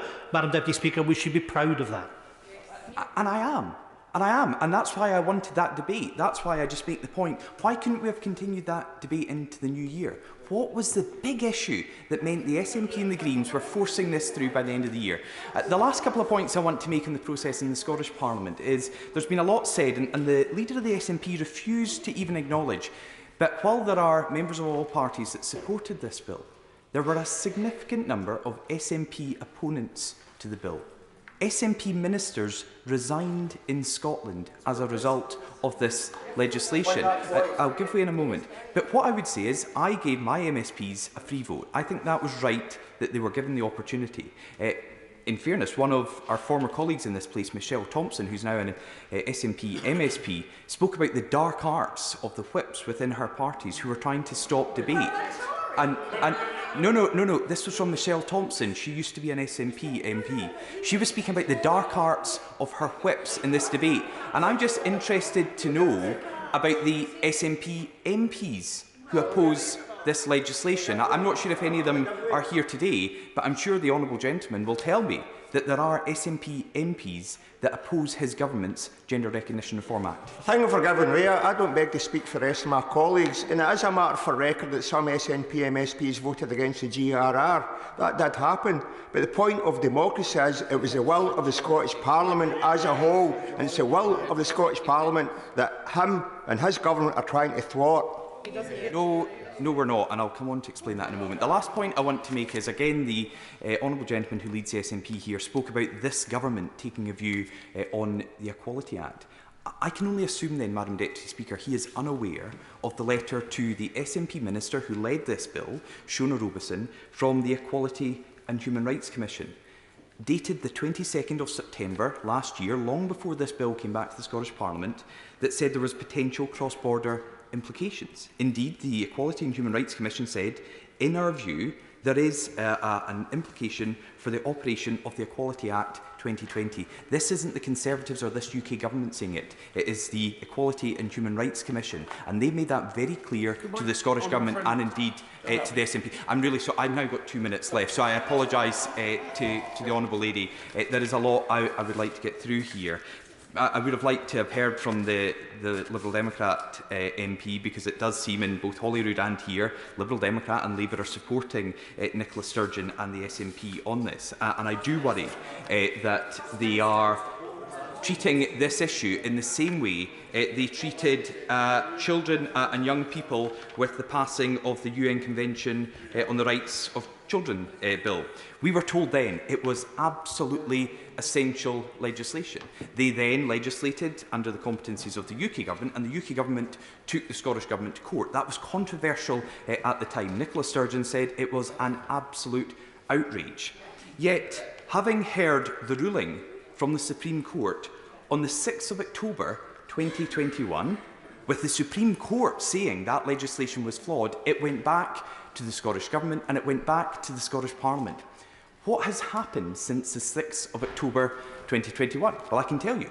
On the 1st of February 2022, the Deputy First Minister of Scotland, John Swinney, wrote to the Scottish Secretary and said they are looking to reintroduce this amended legislation to the Scottish Parliament. Given how important the UNCRC was to SNP members and the SNP government, can any SNP MP here today tell me when that bill will be introduced into the Scottish Parliament? I'll give way to the Honourable Lady if she can tell me. I'm not sure whether he was aware, but over the last 2.5 years there was this thing called the COVID pandemic, which actually kept several governments fairly busy. Not sure if the Honourable Lady perhaps hadn't heard me. I was saying there was a letter from the Deputy First Minister on the 6th of February 2022. So almost a year ago, we'd passed Omicron by then, and John Swinney was telling us that he would introduce that. This is another example, Deputy First Minister, of the SNP using legislation and vulnerable people to promote a battle between the UK and the Scottish Government. We can do far, far better than that. Order. After the next speaker, I will drop the time limit to 4 minutes. Absolutely no problem with colleagues taking interventions, but do remember it leaves less time for others to speak. Ian Blackford. Thank you, Madam Deputy Speaker. It's a pleasure to follow my Highland colleague from Murray this afternoon. You know, we've heard a lot today about the passage of the Scotland Act, and it probably is worth reflecting that the Scottish Parliament has only been in existence since 1999, a very different Parliament from the one that we have here, one that's elected under very different systems, the list system that means it's very difficult for a party to achieve an overall majority. There have been 7 elections to our Parliament. The SNP have been in government in the last 4, and only one of those we've had a majority. And I think to answer some of the comments made by my friend from Edinburgh South is that the SNP government has always had to try and reach a compromise with other parties, has always tried to reach a consensus. And I think over the course of that 23-year period, it's worth reflecting on how much has been done by the Parliament across party on the subject of equalities. We can be proud of the journey that Scotland has been on, and my goodness, Madam Deputy Speaker, we can be proud of the bill that was passed just before Christmas that gives equality to trans people. Really something that should gladden the hearts of all of us. And when you recall what happened in that vote just before Christmas, MSPs from all parties voting for that legislation, a substantial majority of the Scottish Parliament. Of course, parties that were elected in the main with a manifesto commitment of delivering that legislation, and as has been referred to, a debate that took place over a 6-year period, and to hear people talking about that legislation being rushed, my goodness. But there's a very important principle here, because you look at the SNP benches, and we've been here in substantial numbers since 2015, and if I think back on everything that's gone on since that period and everything that's happened since the 2014 referendum, we've repeatedly been told that this is a family of nations, that Scotland was to lead the United Kingdom, that Scotland's Parliament was to be respected. But, Madam Deputy Speaker, how many times have we been here and seen that legislation has been passed without the consent of the Scottish Parliament, throwing away the Sewell Convention that's supposed to protect the rights of the Scottish Parliament in default areas to give consent? We've seen it in so many times. We've seen it in the European Withdrawal Act. We've seen it in the Single Market Act. We're seeing it in the legislation which is coming tomorrow on EU laws. But the biggest disgrace, we saw it yesterday, of course, over the issue of strikes. But let me make some progress, and I will. But we also need to think about what is happening here. Because this is a bill that's been passed by the Scottish Parliament, where the Scottish Parliament has legislative powers, where the Scottish Parliament has legitimacy. And the Secretary of State is using powers given to him under the Scotland Act to strike down an act of the Scottish Parliament, and why this scrap of paper is simply not worth what is written on it. This is not about interfering with the powers of the UK government and interfering with acts passed by the UK government. This is simply about interfering with the Scottish Parliament. And it makes that point to everybody back in Scotland, that our Parliament has been under attack ever since we've been here as an SNP group since 2015 in the numbers that we have. And this is just the latest example. The UK government could have gone to court if it wanted to in this. But it's using this legislation, the powers that the Secretary of State has, a man that's going to disappear from this chamber and end up in the unelected House of Lords, that can stop an act of the Scottish Parliament, that can strike down an act that's been passed by a majority of MSPs, to strike down a bill that has the support of members of every political party. What a disgrace. And the message to the people of Scotland: if you want to stop the Secretary of State for Scotland interfering in our Parliament, if you want to stop the UK Parliament denying our rights, denying our democracy, then, friends, come with us. Complete the journey. Scotland must become an independent nation. Sir Peter Bottomley, Father. Mr. Speaker, it's a pleasure to listen to the former parliamentary leader of the SNP. He at least did spend a bit more time on Section 33, more than his successor did. It's certainly true that there were 3 ways the UK government could approach this Scottish bill. One is to say it is deeply unpopular with many people in Scotland. Do nothing about it and let the SNP take the political flak, which would probably reduce the number of members of the Scottish Parliament and SNP members in the UK Parliament at future elections. That would, to some people, be the political way forward. The better way forward is, if there's something substantial in the problems that this bill may create for the UK Equalities Act, is to take action either under Section 33 or under Section 35 of the Scotland Act 1998. I think the government had a choice. They've chosen to go for Section 35. I think that's the right choice. And when the right honourable gentleman who's just spoken refers to what's happened since 2015, I remind him, I've reminded before, that in 2017, the SNP got 37% of the vote in Scotland, and the Conservatives got 44% of the vote in the country as a whole. I think we'll see how this works out. I think the best way forward, if I can give advice to everybody, is that we follow the suggestion from the Secretary of State to the First Minister, that the governments get together and work out how to have a gender recognition bill in Scotland, which is compatible and obviously compatible with the Equalities Act, so that women don't feel that they're losing any kind of their security in any way whatsoever. I commend that to the House. Kirsten Oswald. Thank you very much, Madam Deputy Speaker. You know, this is really a dark day for democracy. I think it's shameful that the UK Parliament and the so-called Secretary of State for Scotland, who I note is no longer in his place, would seek to override the democratically elected representatives who people in Scotland have sent to our national parliament. It really does show complete contempt for the Scottish Parliament and for its ability to pass legislation within its areas of competence. So it's no exaggeration to call this out for what it is. It's a politically motivated assault on our democratic processes and our democratic institutions by a right-wing Tory party that has no compunction at all in using one of the most marginalised groups in our society to achieve its aims. And we need to remember what this is all about. It is about simplifying the process for people applying for a gender recognition certificate. That is all this is about. It doesn't change the effect of a gender recognition certificate. That remains the same as under the Gender Recognition Act 2004. It only seeks to improve and simplify the process by which a trans person can apply for legal recognition of their acquired gender. That's a right that's been in place for 18 years.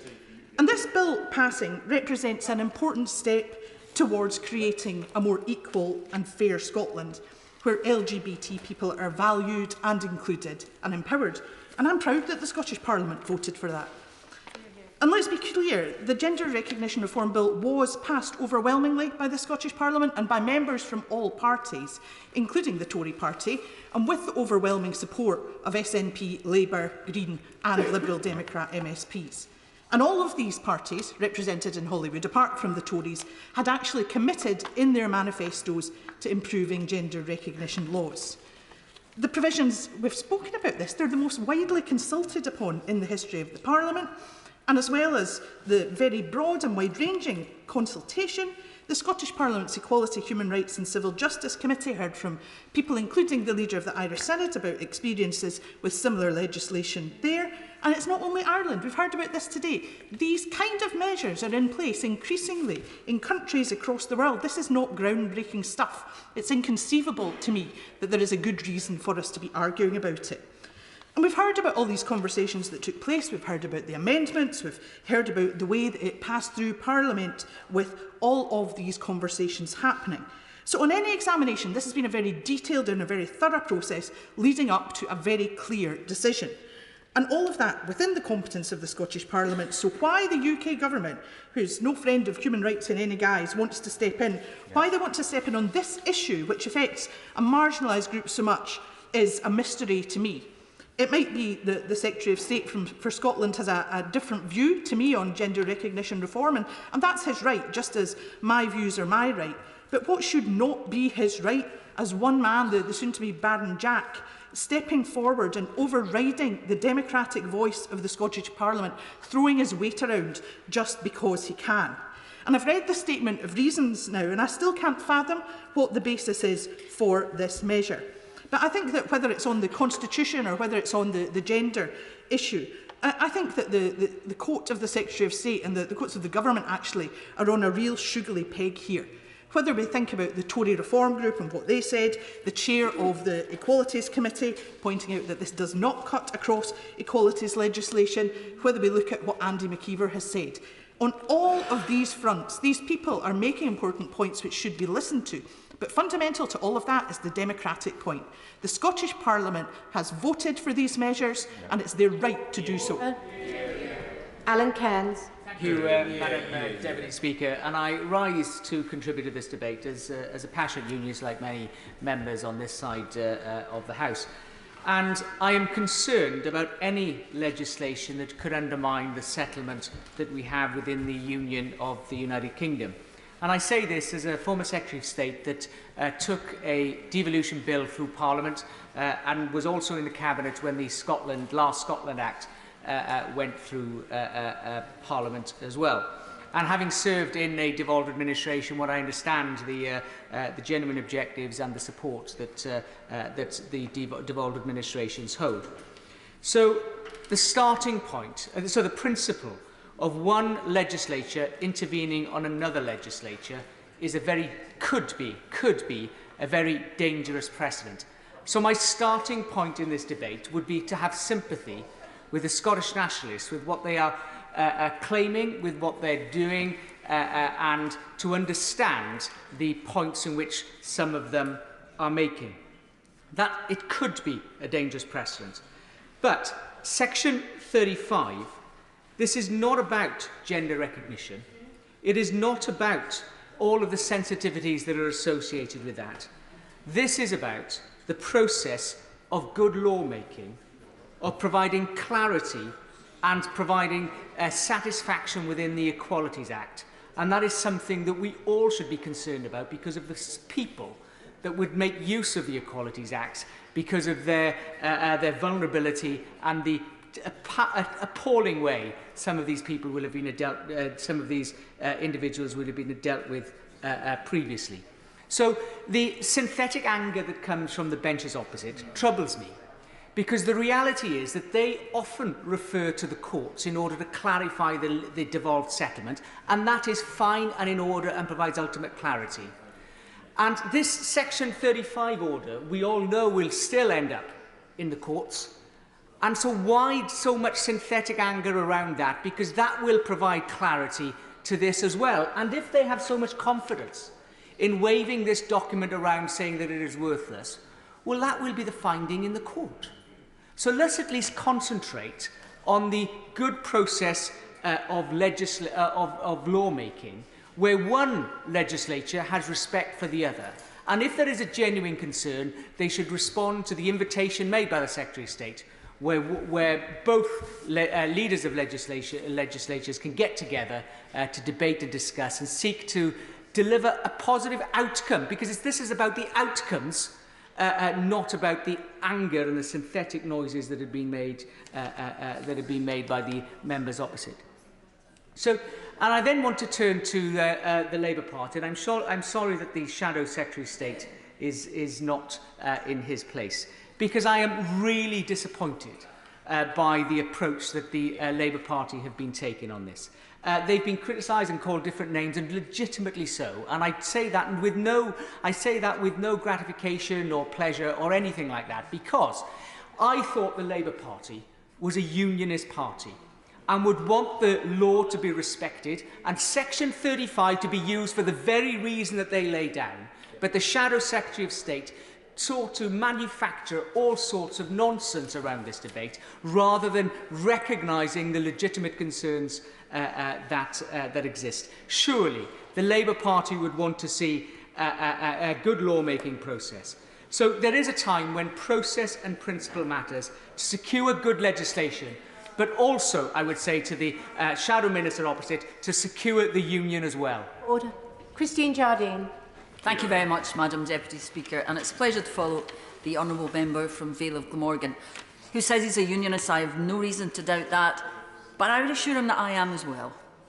And I would like to assure not only the honourable member opposite, but the members of the government opposite and the leader of the Scottish Conservative Party that my objection to this, and my party's objection to this, is not to do with the fact that Section 35 exists. We think that that is a good check and balance.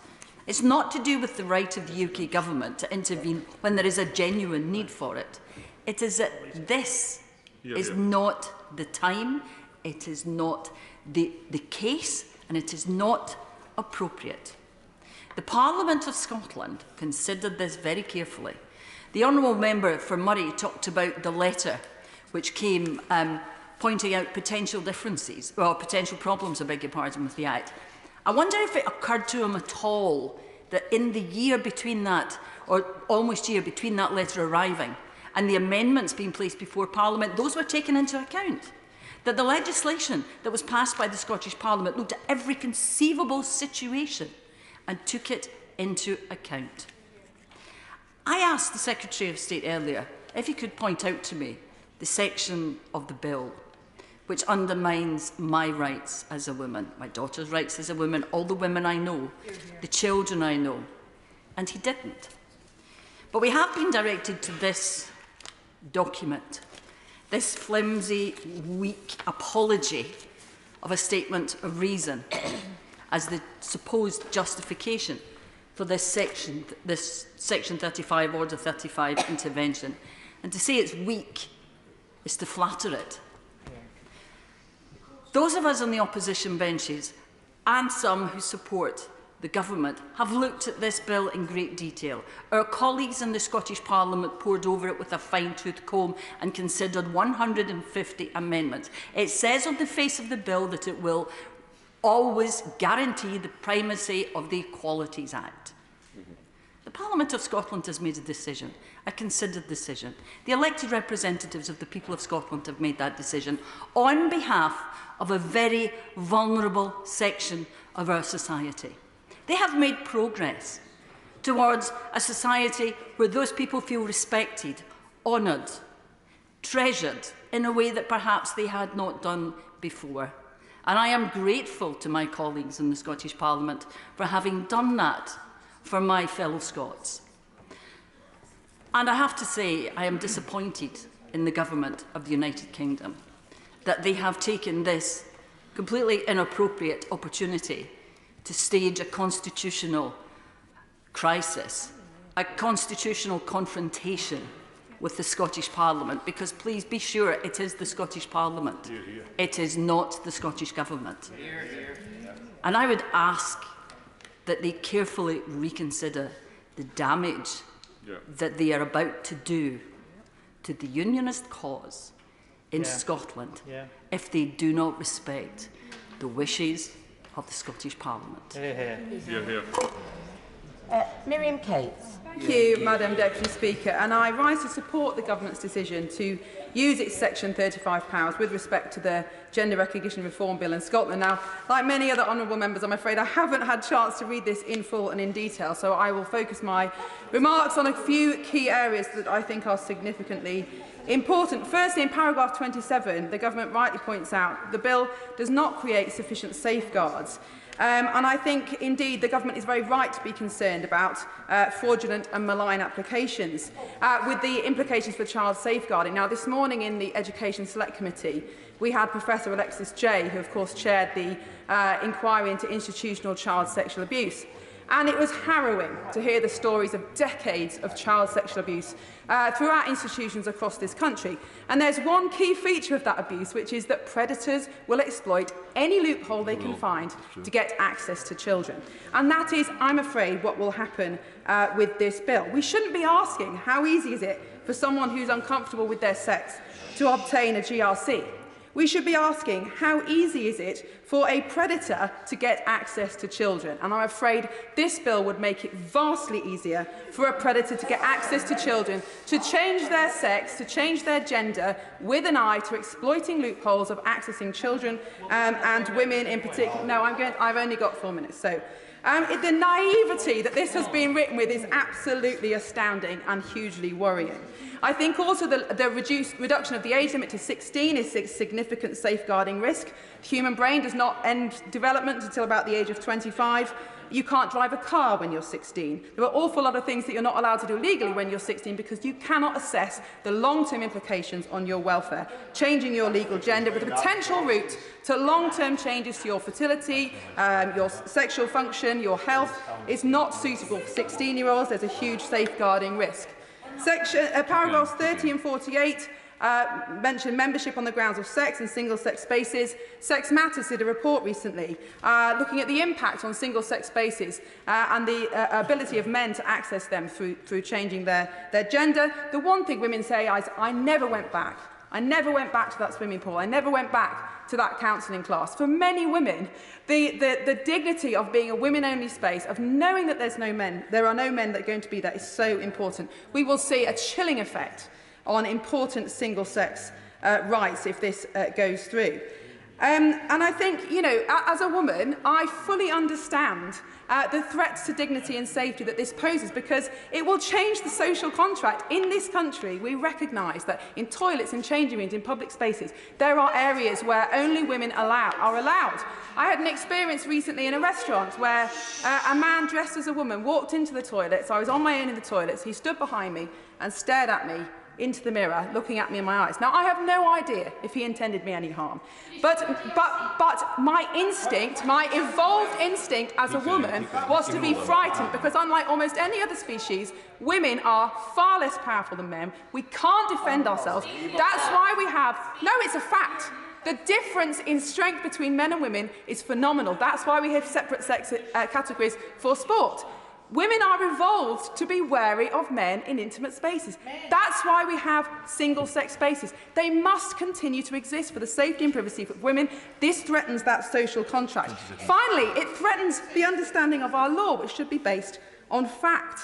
And you cannot change your sex any more than you can change your place of birth or who your parents are. Now, I fully understand the complex arguments involved in this, and we should treat it with compassion. But if the law is not based on fact, then how can we trust the law? That is why the government is absolutely right to serve this notice. Order. Lloyd Russell-Moyle. Goodness me, that speech was probably one of the worst transphobic dog whistle speeches that I've heard in an awful long time. The idea of linking trans people with predators, frankly, is disgusting, and you should be ashamed. No, calm down. Yes. No. Lloyd Russell-Moyle. Way to you, or anyone else, to the honourable member, Now, on the substance of this, ignoring that horrible speech that we have just heard, actually... Order, Peter Bottomley. Did the Chair hear anything transphobic in the previous speech? I have to say to the Father of the House that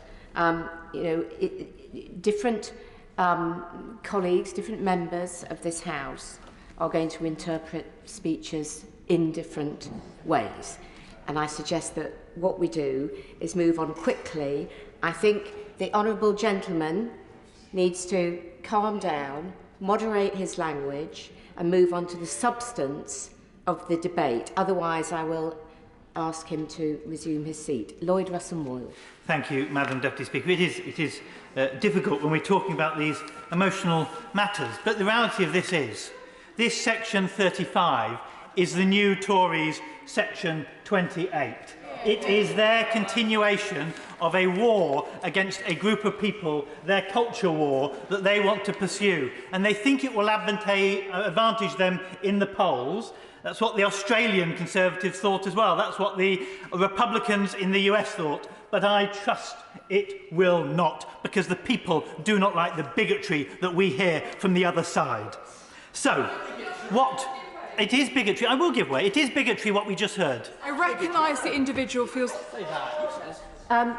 Could I just say to the honourable gentleman that we are very short of time. I hope that if he takes an intervention, he will stick to the 4 minutes. Alicia Cairns. I recognise that the honourable gentleman feels very strongly about this, but I would ask him to caution labelling a party as solely one thing, because it is the Conservative Party colleagues who have led for a conversion therapy ban that today has been announced. When I was elected, no other MP talked about it for 7 months, and we have today delivered it. So I would caution him, please do not label all members of certain sides of the House to be transphobic or homophobic, and I would also challenge that anyone should be labelled that within this House. I will say that there are some very honourable members on all sides of the House, including on that side, who have resisted the moves from the government when trans conversion therapy was removed, pushed for it to get back in, and their work is to be applauded.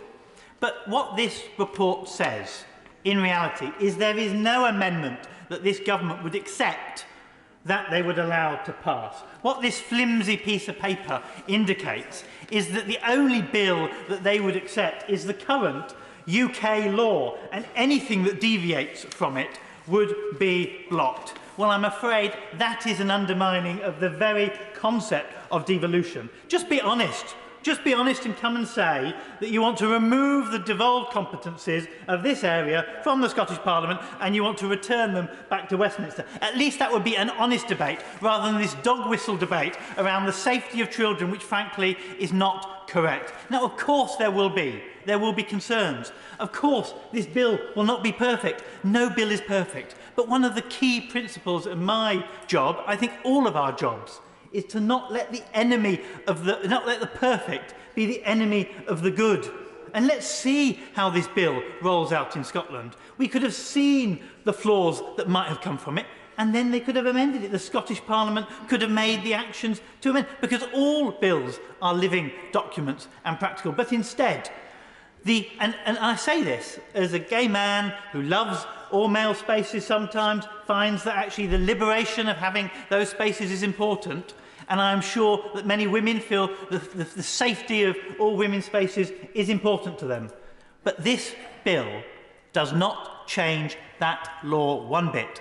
GRC certificates exist at the moment. We have already a system where you can change your passport and your driving licence without a GRC certificate. Going into a toilet or a public facility or a refuge is not contingent on a certificate at all. So all of those arguments are bogus. And to continue a bogus argument, knowing that it is bogus, is, I'm afraid, a form of bigotry. Craig McKinley. And Deputy Speaker, I'm rather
is actively discouraged, which is taking a lot of people away from what is a credible and superb future employment.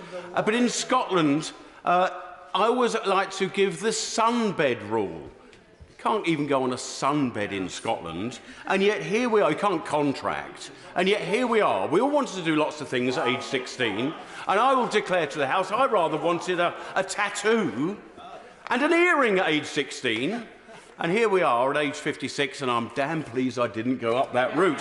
But what it does mean when I lay on the beach is that most people now sort of point at me and say, look at that, there's a guy without a tattoo on this beach. Now, the other safeguards that I'm concerned about is about sex offenders.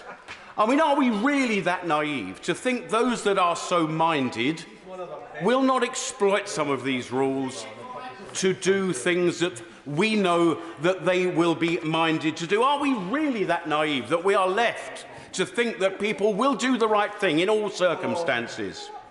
Now, I am an absolute libertarian conservative. I have no interest how people want to live. That is a matter for them. I have completely no interest, and I don't bring my opinion to this place for legislation. That is not my interest or concern. And I steadfastly do that. People can do exactly as they please. I'd be delighted to. With him, I do question some of the elements of this bill, in particular why the amendment making clear that anyone going through being charged and trial for sexual offences should be excluded. I think that was madness. But I would just question one point of his argument. What evidence is there that by a man becoming a woman, he somehow has more privileged access to children than he currently does as a man? This is what I cannot understand within the argument.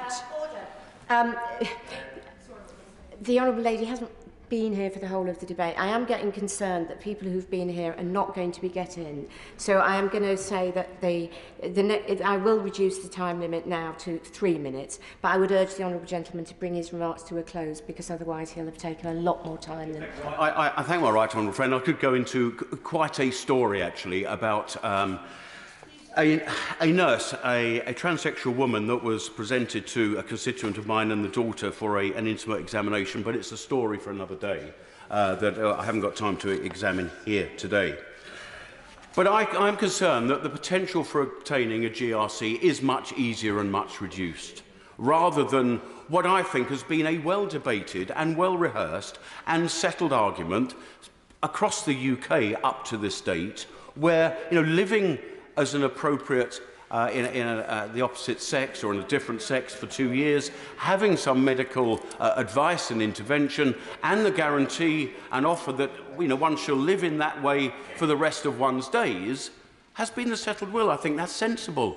I'm fully in agreement with that. And as I say, I'm a libertarian conservative, so I really don't mind what people want to do. But this is an issue about Section 35 of the Scotland Act.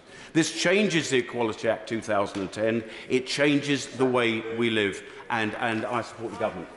Alison Doolis, 3 minutes. Thank you very much, Madam Deputy Speaker. And I rise to support the right of the Scottish Parliament to legislate and to oppose this government's attempts to override the democratic wishes of our democratically elected Scottish Parliament. We join in Scotland countries like Denmark, Malta, Ireland, Norway, Belgium, the Netherlands, Portugal, Ireland, Switzerland, Argentina, Uruguay and New Zealand in doing this. The UK government has not acted itself, yet it seeks to deny the Scottish Parliament the right to do this. The very thin statement of reasons that the government has brought forward really is a whole load of supposition, guesswork and nonsense within this. We can't possibly have a gender equality... we can't possibly have this legislation in Scotland because HMRC can't fix its systems. We can't possibly have this in Scotland because the UK government is second-guessing the number of people that might actually take it up. We can't possibly have this in Scotland because the very tiny, small, limited number, a handful of private schools that still offer in Scotland single-sex places might have a problem.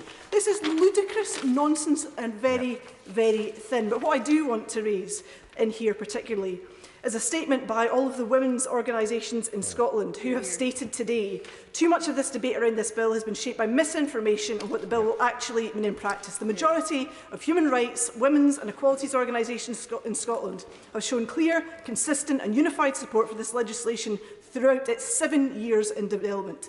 And there's a longer statement that is signed by Amnesty International, Close the Gap, Engender, Human Rights Consortium, Just Rights Scotland, National Union of Students Scotland, One Parent Families Scotland, Rape Crisis Scotland, Scottish Trade Union Congress, the Scottish Refugee Council, Scottish Women's Aid, Scottish Women's Convention, the Scottish Women's Rights Centre, Young Women's Movement and Zero Tolerance. So if the UK government ministers in this place think they know better than these experts with years of experience in dealing with vulnerable women, they really have another thing coming. They should reject their actions today. They should draw back from opposing this bill, and they should let the Scottish Government get on with the business of giving trans people the rights they so richly deserve. Nick Fletcher.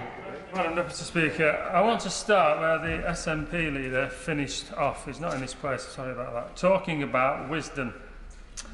I want to ask, where is the wisdom in the removal of the requirement of an applicant to have or have had a diagnosis of gender dysphoria? Where is the wisdom in reducing the minimum age for applicants from 18 to 16? Where is the wisdom in the period for which an applicant must have lived in their acquired gender before submitting an application from 2 years to 3 months? Where is the wisdom in the removal of the requirement for an applicant to provide any evidence that they have lived in their acquired gender when submitting an application?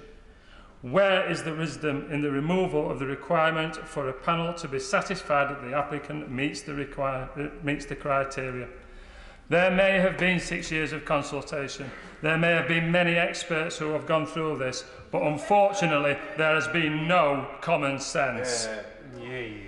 The only common sense that I have heard today, and the wisdom that I have heard today, is for the Secretary of State to use Section 35 to protect women and children in England. I have spoken on this subject before, and I have been vilified for saying transgender children, they are just going through a phase. Only for the NHS to write an article a few weeks later saying the majority of children are going through a phase. This is a toxic subject, and it is now being used by the SNP as a political football. But I want members to remember across this House what this is all about. There are families in this country now where their boys and girls are coming home from school and saying they are in the wrong body. These sorts of things are being glamorised on TV as though it's a wonderful thing. Well, let me tell you, it is tearing parents, families and children apart and setting children on a path of puberty blockers, hormone replacements and then onto surgery. It is a disgrace what we are doing with children, and it must stop. I just hope that the parents of those children who come home and have to hear their children go through this show the wisdom and stick fast and hard to their beliefs that they are born, their child was born in the right body, and we should do all we can in this place to protect those parents, protect women and protect children. Neil Hanvey. Thank you, Madam Deputy Speaker. I just want to make it clear that balancing rights is not a simple task. Balancing rights is complicated and it requires proper attention. We've needed constructive discussion on equality and rights for years, but that has been consistently dismissed and denied. This is entirely the wrong issue for a constitutional clash. It's a matter of public record that I, myself and my party have grave concerns about the format and consequences of this bill, as it has alienated women campaigners and defenders of the rights of women to access single-sex spaces across Scotland. But there are a couple of points I want to make for the Secretary of State's attention. A Section 35 order is absolutely the wrong approach. The Secretary of State said earlier today that the SNP had not objected during the passage of the Scotland Bill to override the clause which has been invoked today. I have to tell him that is simply not the case. Far from the Section 35 override clause being agreed to by the SNP, it was objected to strongly, most of all by my party leader Alex Salmond. It was realised then it would cause the very trouble it is creating now. There are two questions for the Secretary of State and he must address them. Firstly, if it is inappropriate to use Section 33, will he now publish that legal advice, however exceptional to do so that is? And secondly, why has the Secretary of State not used Schedule 6, Part 1 of the Scotland Act, as that would surely have been a route open to him? That act, the part of the Act states at Schedule 6, Part 1, that in the schedule devolution issues means any other question about whether a function is exercisable within devolved competencies or in as regards Scotland, and any other question arising by virtue of this Act without reserved matters, the matter was not referred to under that schedule. Why? I have no concerns about trans people. My concern is, and always had been, about bad actors. As mentioned earlier today regarding the police case that's been in the press today, predators are determined and devious, and they will go to extraordinary lengths to access their prey. We know that through various reports, not least the behaviour of organisations in the Lambing report about overly optimistic and unrealistic views of predators. 42% of trans-identifying prisoners are on the female estate are sex offenders. That's not representative of the trans community. It's a distortion. So any suggestion that people will not use it for nefarious ends is wrong. Order. James Daly. Thank you very much indeed, Madam Deputy Speaker. Can I rise in support of the Government, my honourable friend from Don Valley, and more specifically my honourable friend from Penistone and Stocksbridge, who is one of the most thoughtful, honourable people in this House. Yeah. And the language that has been used against my honourable friend is typical of the language of the left for people with deeply held, honest views.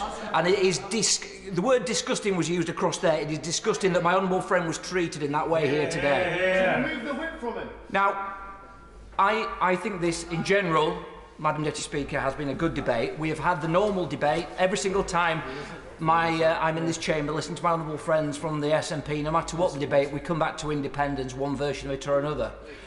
And when we look at the title of this debate here, there's two things to talk about. The first is, as it says up there, Section 35 power.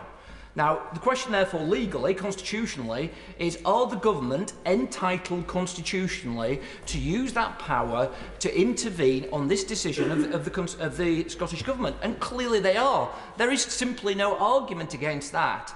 The Equalities Act of 2010 is the legislation within the United Kingdom that guarantees equal human rights, equal rights for everyone, no matter where you live in the United Kingdom. This piece of legislation from the Scottish National Party amends the 2004 Act, the Gender Recognition Act, and that brings it in to the competence of Section 35 because, as has been said previously, the Secretary of State is entitled, if there are adverse effects of this legislation and the impacts of the operation of the Equality Act that result from the fact that the GRC changes a person's protected characteristics of sex for the purpose of the 2010 Act. So that clearly does. There is a legal basis to what the government. So if we go away from that, constitutionally, the government are entitled to do this. We can have a debate regarding what are the merits of one argument or the other, but the government are entitled to do this. They are the elected government of the United Kingdom. We talk, and I know my friends from the SNP would prefer us not to talk like this. We are the United Kingdom, and legislation like the Equalities Act 2010 applies to us all. Now, in terms of the issues that we're talking about here, because of the competences, because of the Section 35, it brings within the scope that people, members such as me, from English constituencies, can speak in respect of this. And I believe, Madam Deputy Speaker, and I'm sure I'm waiting for somebody from the Labour Party to call me transphobic or something. I believe that 16 is too young for these decisions to be made. I believe that this legislation is a direct threat to women's rights, sex and health-based rights, and especially single-sex spaces. Now, those are genuinely held beliefs, so the government are entitled to do this. The government share my beliefs, and they are entirely correct in what they are doing today. Charlotte Nichols. Thank you, Madam Deputy Speaker. This is a policy statement, not a legal document, and one so thin that it's absolutely translucent for such an unprecedented unilateral action in invoking the Section 35 powers. And frankly, I've been disgusted by a lot of the tone of the debate today. There are a lot of people who I'm very interested to hear suddenly become massive defenders of equality, including the Honourable Member from Don Valley, who I remember being in a Westminster Hall debate with when he said that Doctor Who being a woman was turning boys gay, among other ridiculous arguments. Give way. Please. Will you give way? That is not. I won't give way, actually. I think we've had more than enough. Yes, it is. Yes, it is. I will not withdraw it. No. The honourable gentleman must resume his seat. Must resume his seat. If he wants to say a point of order, he can make a point of order. Point of order, Madam Speaker. Point of order, Nick Fletcher. Honourable member to withdraw that and refer to answer. That is not what I said. That is an outright lie. No. The honourable gentleman must qualify that. I think he meant she may have unintentionally misled the House. Is that what he is going to say? I hope it is. Yes, it is, Madam Speaker. It is. And I hope, with regard to the point of order, which obviously he was addressing to me, to say that he felt, on a point of order, that what had been said was incorrect. My response to that is that if the honourable lady at any point feels that what she has said, when she goes back to look at the debate, has unintentionally misled the House, that she will correct the record. And I'm taking her word for it that she will do that. Charlotte Nichols. Thank you very much, Madam Deputy Speaker. And on checking Hansard, the honourable member actually said that Doctor Who, being a woman, was turning boys towards a life of crime. So clearly it was a matter of misogyny rather than homophobia. However, I am very sorry for having inadvertently misled the House in accusing the member in a very legitimate comment that I made about his brand new respect for our equality legislation, in having made a remark that was misogynist rather than, in fact, homophobic. So I apologise for that omission. I will not give way. We've heard more than enough from the honourable member today. What I would like to talk about is the substance of this piece of paper, because, frankly, it is an absolute joke. I will declare an interest as an LGBT woman, as someone who is myself LGBT and exists, something that's been forgotten entirely in this debate by people that are trying to draw a false distinction between the rights of women and the rights of LGBT people, including trans people. I'm afraid that I don't have the time that I would like to go through all of the clauses in here, which, as I said, are so flimsy as to be ridiculous, including clause 20, which I'm calling the computer says no clause, which, as the Shadow Minister referred to earlier, says that the law can't be changed because the computer system couldn't handle it. The computer system should be changed to abide by the law, not the other way around. These adverse potential impacts are flimsy. This piece of paper is an absolute nonsense, and as I said, there is just no justification whatsoever for such an unprecedented action in invoking Section 35. Mr. Blackman. Madam Deputy Speaker, I want to start with an apology to all of those trans people in Scotland who had the hope that they were going to be able to get the gender recognition certificate that they can't currently get because they cannot provide thousands of pages of evidence, because they cannot go in front of a panel, because they cannot get a medical diagnosis of gender dysphoria, which the WHO has said should not be necessary in order for a gender recognition certificate. I want to apologise that we've given them that hope, and the UK government has again dashed that. Madam Deputy Speaker, we are a room full of cis people talking about the lives of trans people. That is what we are doing in this room. We are talking about the lives of other people. We're talking about rights that do not affect us in the privileged, entitled position that we have here. Madam Deputy Speaker, I want to know why the UK government has suddenly decided that it's going to try and protect vulnerable women and children. Suddenly it's decided this. It didn't think this when it was talking about the rape clause and implementing that. It didn't think this when it was demonising migrants and refugees. It didn't want to protect women and children until today, when it seems like they can suddenly use this wedge issue to attack trans people, to demonise the Scottish Parliament and the Scottish Government for the decision that we have taken, the decisions that we have taken in Scotland to try to improve the lives of our trans constituents. Madam Deputy Speaker, I asked the Secretary of State earlier, I asked him what a gender recognition certificate does. He did not have the faintest clue what a gender recognition certificate does, yet he has got the power to veto this legislation from the Scottish Parliament. I have looked at the statement of reasons, and it has no reasons that have any impact on the lives of women and girls who are not trans. It does not have any impact on the lives. Because it is a manufactured grievance. The Labour Party is absolutely correct. It's a manufactured grievance by the Conservatives. They are cynically using the lives of trans people to create this conflict. A gender recognition certificate does not allow you access to bathrooms. It does not allow you access to changing rooms. It does not allow you to change your passport or driving licence. You can do that without a gender recognition certificate. All it does is allow you to live and die in dignity. It allows you to have the correct gender on your death certificate. It allows you to have pension providers recognise your gender. It is something that trans people need and cannot currently access because of the massive barriers put up in the current Act.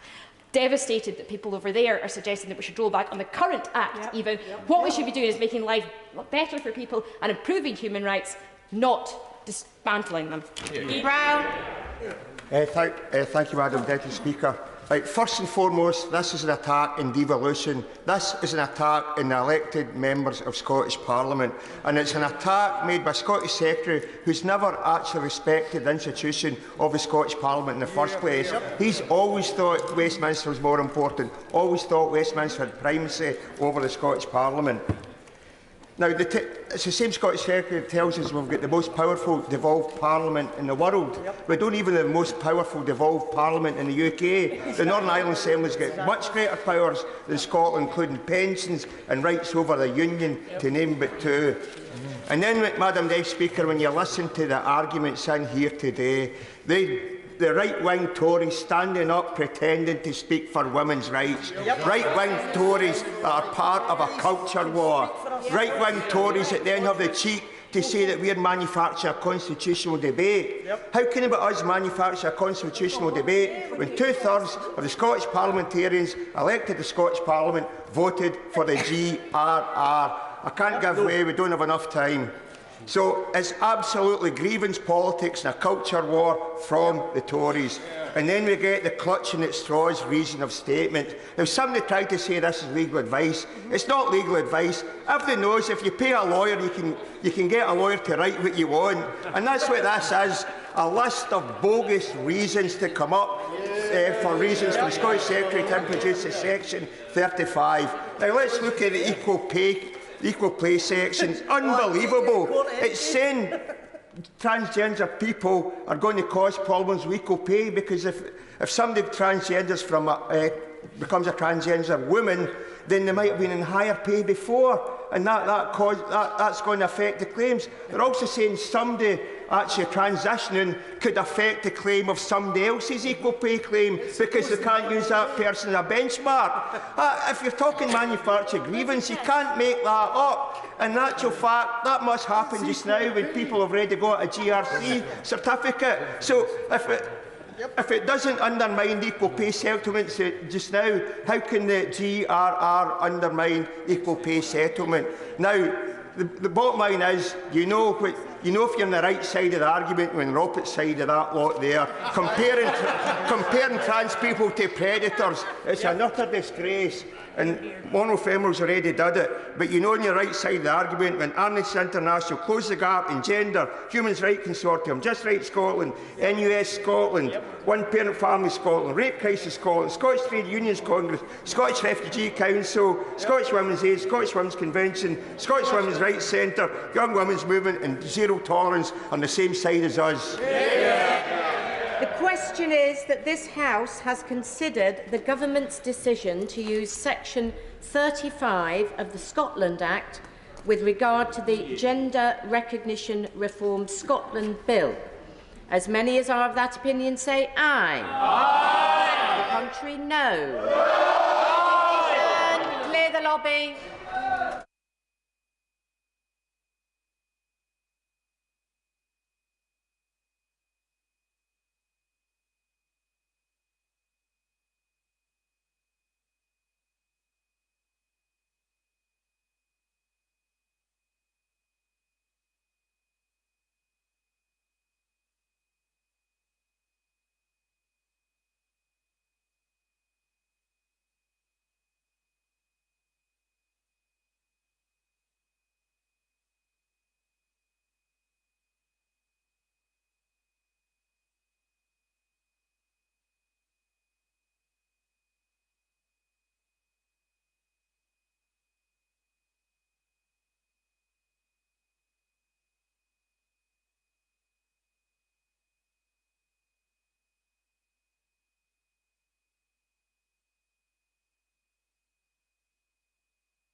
The question is that this House has considered the Government's decision to use Section 35 of the Scotland Act with regard to the Gender Recognition Reform Scotland Bill.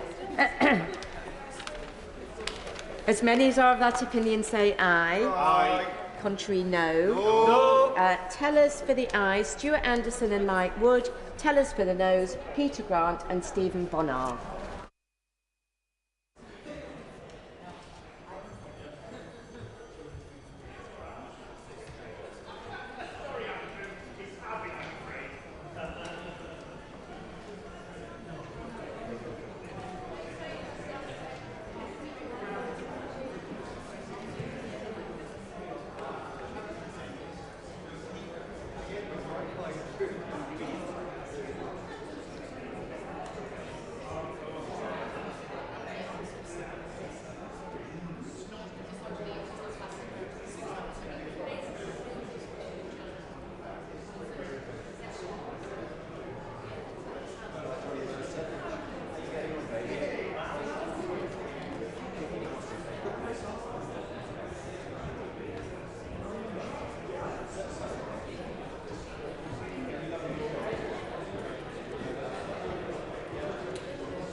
Order.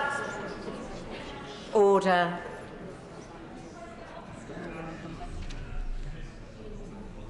The ayes to the right, 318. The noes to the left, 71.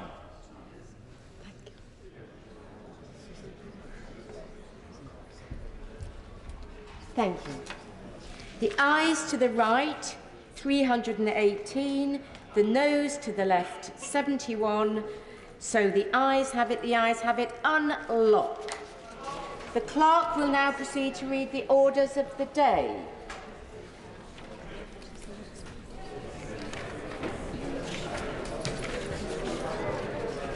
We hope.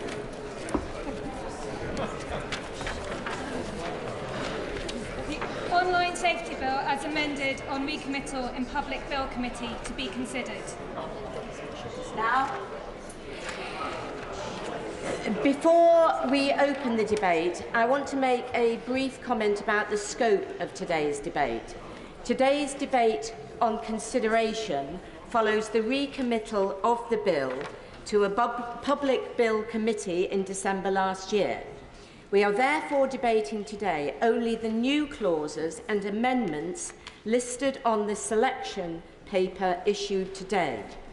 These are either new clauses relating to the recommitted clauses and schedules, amendments to those clauses and schedules, or amendments to other parts of the bill consequential on changes made to the bill on recommittal in the Public Bill Committee. On December the 5th, the House finished its consideration on report of other parts of the bill. The scope of today's report stage generally does not include those parts of the bill that were not recommitted. The exception is where amendments on the selection are consequential to the changes made to recommitted clauses and relate to clauses that were not recommitted. Should there be time for debate on third reading, it is of course permissible to speak then to any of the content of the bill. I should also remind the House that because of the time taken for the emergency debate, proceedings on consideration are now scheduled to finish at 8:13 p.m. and proceedings on third reading at 9:13 p.m. We start with new clause 1, with which it will be convenient to consider the other new clauses and amendments as on this selection paper.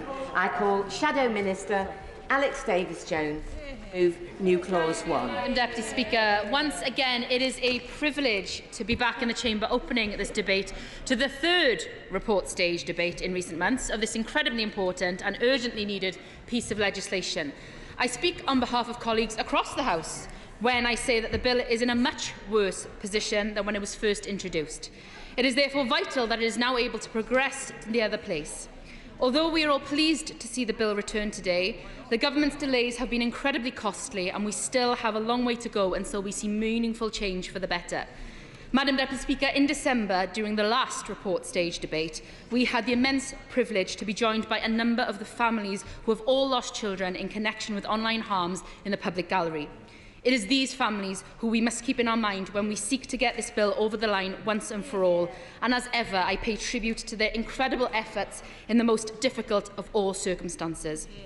Today's debate is also very timely, in that earlier today, the End Violence Against Women and Girls Coalition and Glitch, a charity committed to ending online abuse, handed in their petition, which calls on the Prime Minister to protect women and girls online.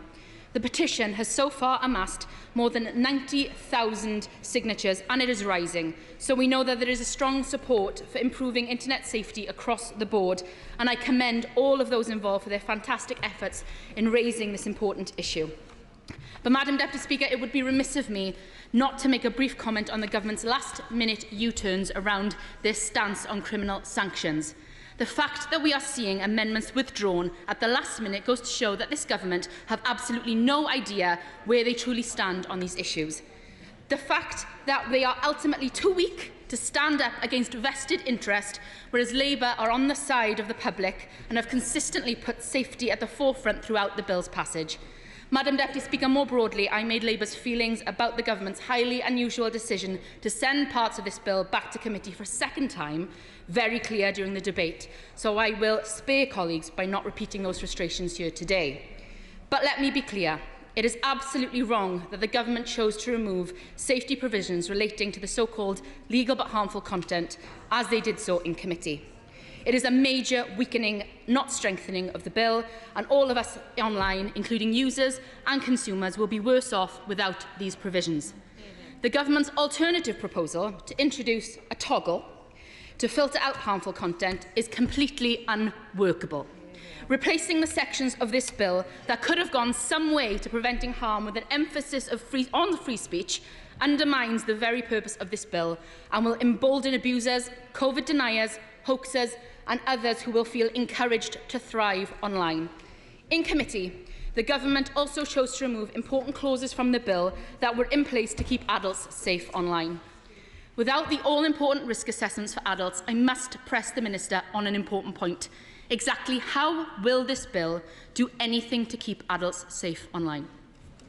The government knows this and have still pursued a course of action which will see the bill watered down entirely. Would my honourable friend give way? I'll happily give way. I thank my honourable friend for giving way. Does my honourable friend agree with me that, as we discussed in the Bill Committee, there is clear evidence that legal but harmful content is often the gateway to far more dangerous radicalisation and extremism, be it far-right, Islamist, incel or other? And would she therefore join me in supporting Amendment 43 to ensure that by default this content is hidden from all adult users? Yeah. I completely support the comments of my honourable friend, and I'm so pleased to see that she championed this cause in the Bill Committee. And we, of course, support Amendment 43 that is tabled in my name of the colleagues in the SNP to see that this toggle is on by default, because it is absolutely abhorrent material that is being shared and amplified, and that is the key point here, amplified online by these algorithms, by the processes and systems in place. And it is key that it is obvious here that the government just do not get this. That being said, there is a majority in Parliament and in the country for strengthening the online safety bill. And Labour has always been on the front foot, arguing for a stronger bill since its first reading last year. I think it is important to also take this opportunity to recognise the sheer number of amendments and changes to this bill and that we have seen so far. Indeed, even today, Madam Deputy Speaker, we find many more amendments to this bill tabled by the government themselves. If this doesn't give an indication of the mess that they have made of getting this legislation over the line in a fit and proper state, I don't know what will. I have said it before, and I am certain I will say it again. We need to be moving forwards with this bill, not backwards.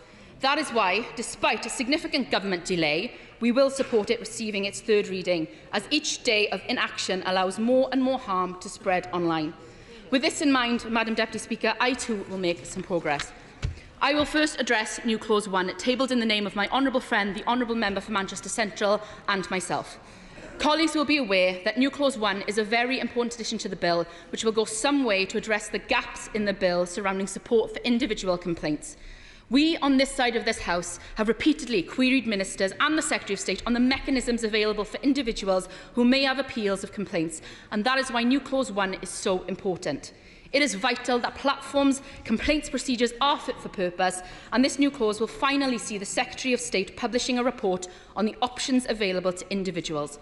We already know that the bill in its current form is failing to consider an appropriate avenue for individual complaints.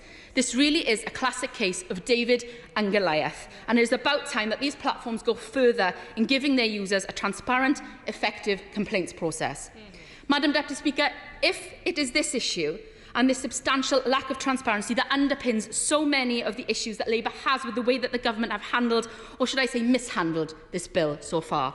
And that is why the process by which the government proceeded to remove all of these all-important clauses around legal but harmful content in a quiet room on committee corridor just before Christmas is even more frustrating.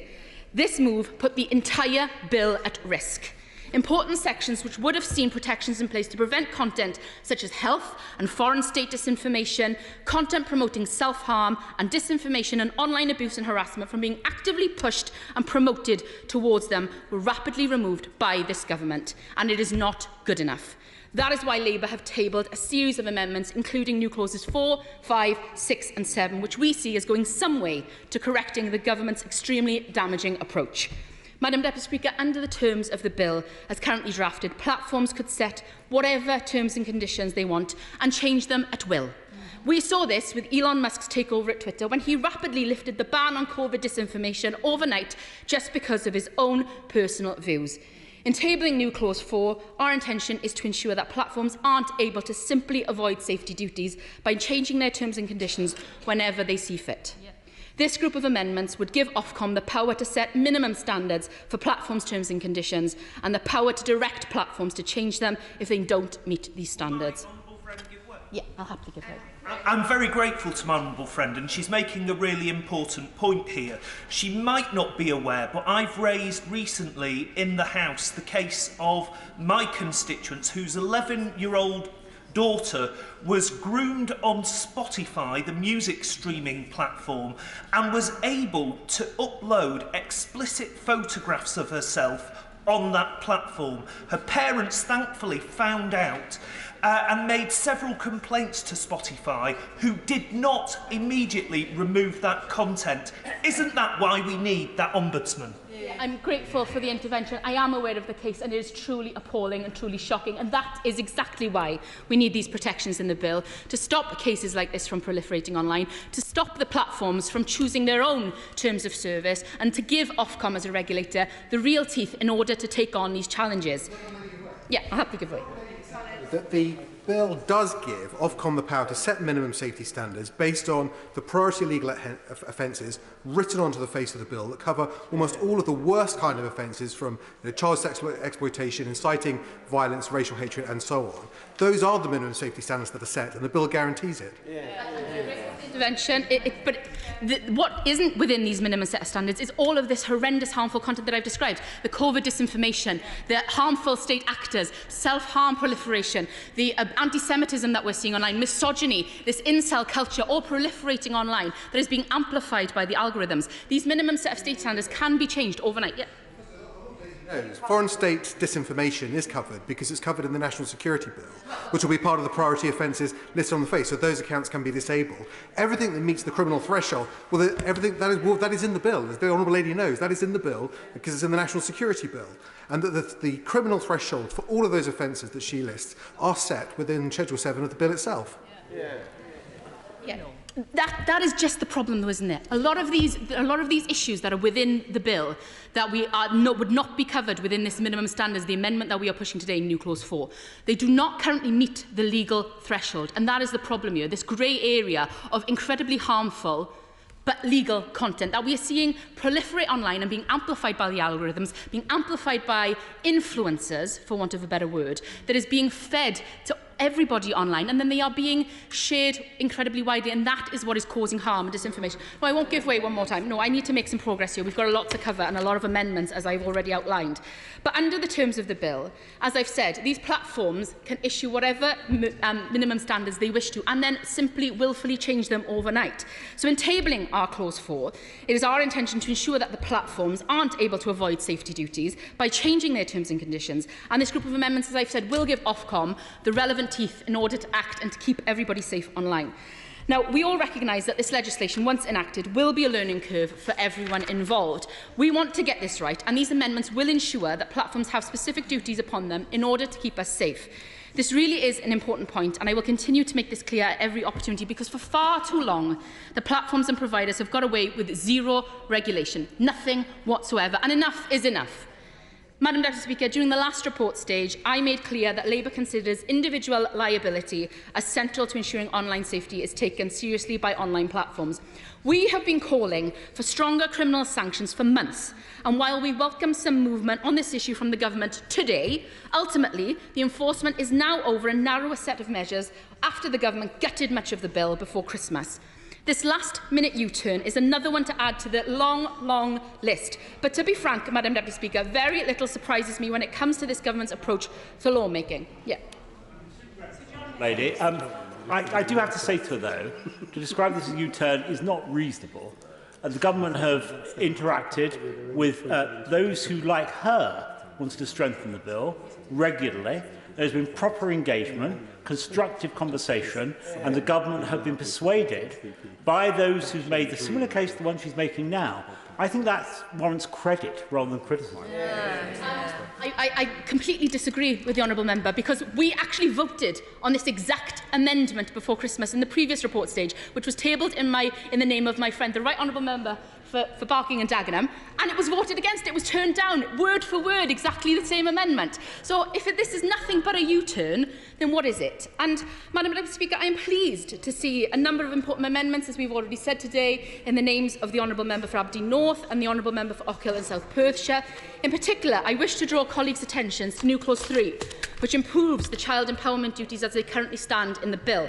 The government may think that they are talking a good game on child safety, but it is clear for all of us that there are some alarming gaps remaining. The new clause goes some way to ensuring that the systems and processes behind platforms will go further in keeping children safe online. In addition, we are pleased, as I've previously mentioned, to support Amendment 43, which calls for this so-called safety toggle feature to be turned on by default. When the government removed the clause relating to legal but harmful content during committee, they instead introduced a requirement for platforms to give users the tools to reduce likelihood of certain content appearing on their feeds. Now, we have serious concerns about whether this approach is even workable. But if this is the route the government wish to take, then we feel these tools should at least be turned on by default. Support. Yeah. Well, since she's on the point around safeguarding children, will my honourable friend be supporting the noble Baroness Kidron as the bill progresses to the other House in ensuring that coroners have access to data where they suspect that social media may have been played a part in the death of children? I can confirm we will be supporting Baroness Kidron in her efforts here. We are supporting a number of amendments that are going to be tabled in the Lords in the hope of strengthening this bill further, because we have reached the limit to where we can do in this place, and I absolutely commend the work that Baroness Kidron and the Five Rights Foundation have been doing to support children and to make this bill as safe as possible for everybody online. But supporting Amendment 43 would send a strong signal that our government want to put online safety at the forefront of all of our experiences when using the internet. And for that reason, I look forward to the Minister seriously considering this amendment going forward. And SNP colleagues can be assured, as I've previously outlined, of our support should there be a vote in that too. More broadly, Madam Deputy Speaker, I would like to highlight the series of amendments tabled by myself and the Honourable Member for Manchester Central, which ultimately aim to reverse the damaging avenue the government have chosen to go down when it comes to regulating so-called legal and harmful content. As I have already mentioned, the government haphazardly chose to remove these important clauses during committee stage. The government have chopped and changed this bill more times than any of us can remember, and we are now left with a piece of legislation that is even more difficult to follow and, importantly, implement than when it was even first introduced. Madam Deputy Speaker, I think we can all recognise that there is a huge amount of work to be done in making this bill fit for purpose. Labour have repeatedly worked to make meaningful improvements at every opportunity, and it will be on the government's hands if it is subject to even more delay. The Minister knows this, and I sincerely hope he will take these concerns seriously. After all, if you want to listen to me, then he would do well to listen to the mounting concerns raised by members on his own benches instead. Clark.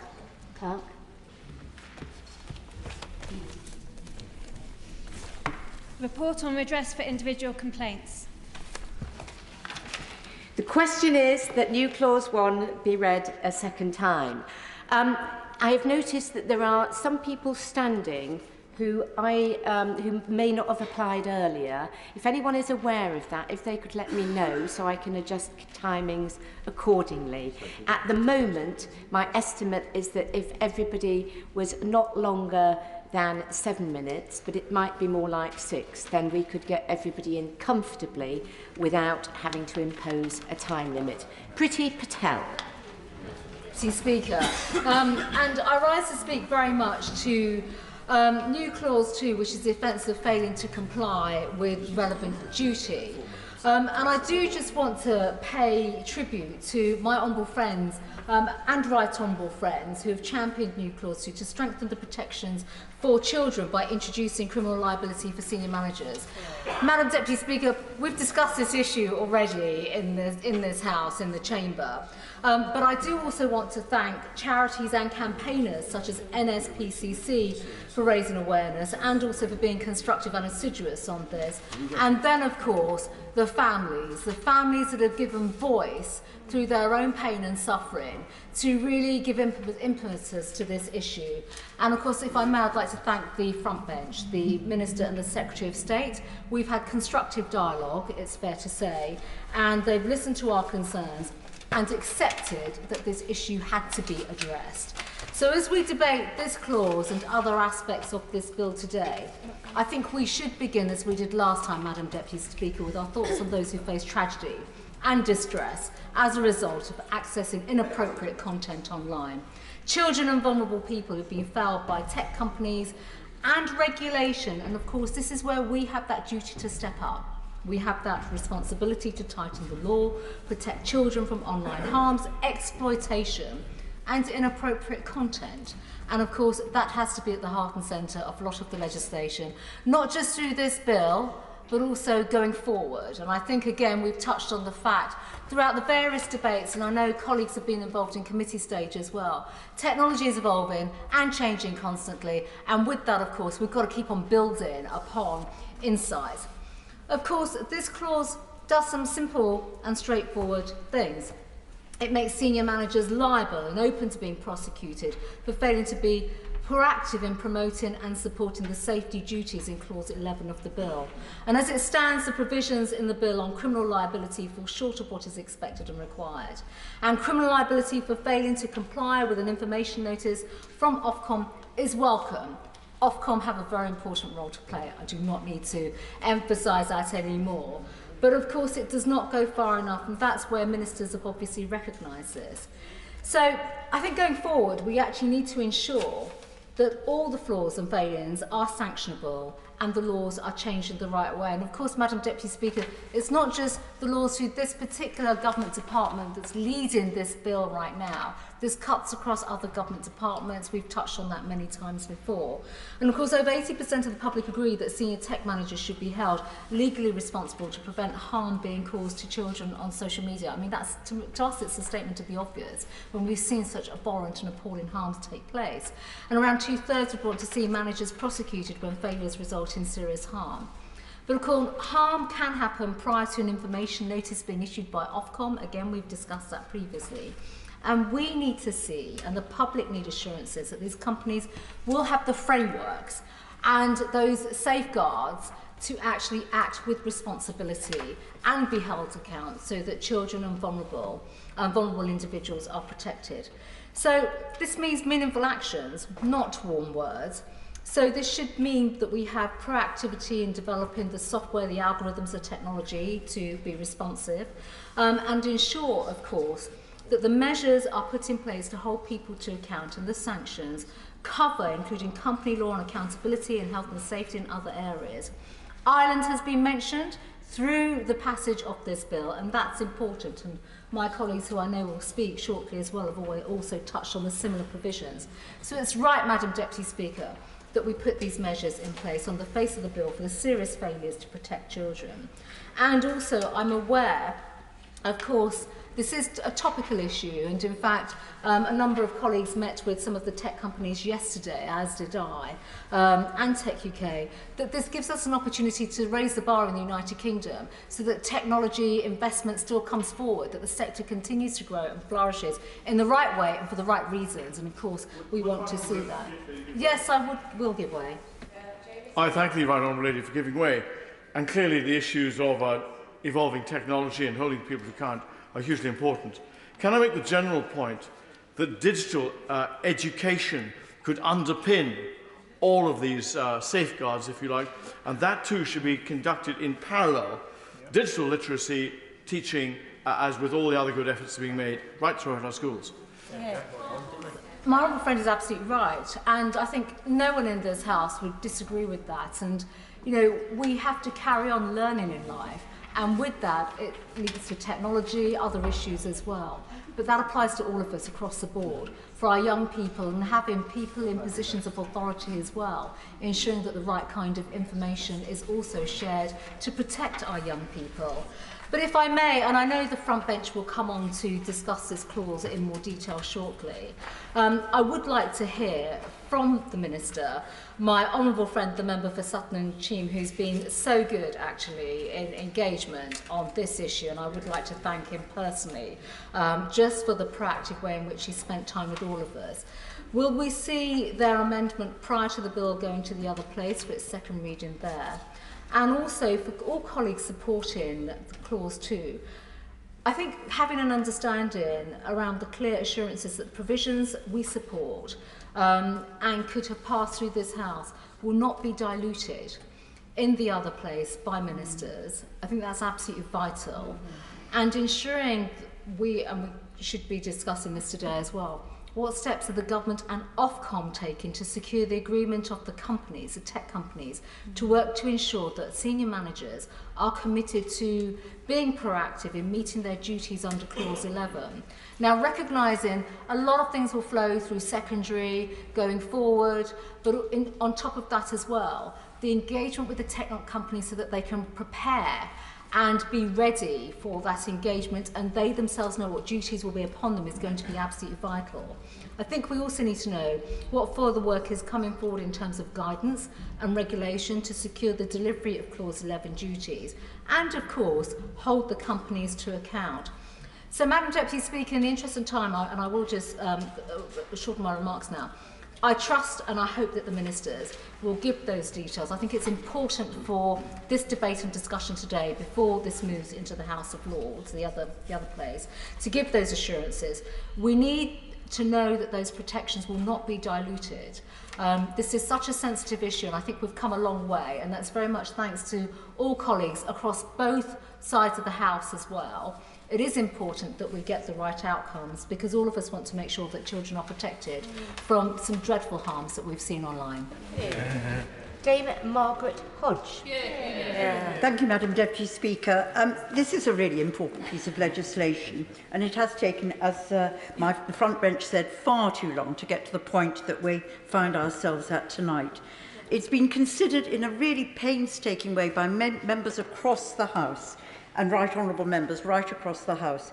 And whilst today's announcement that we will introduce senior manager and director liability is most welcome, the more recent decisions to strip out vast chunks of the bill, clauses that would have contributed to making online a safe place for us all, those decisions I represent, I think, a tragic opportunity missed by the government. And it will fall to the Labour government to put things right. And I know from the assurances given by our front bench that they will do just that.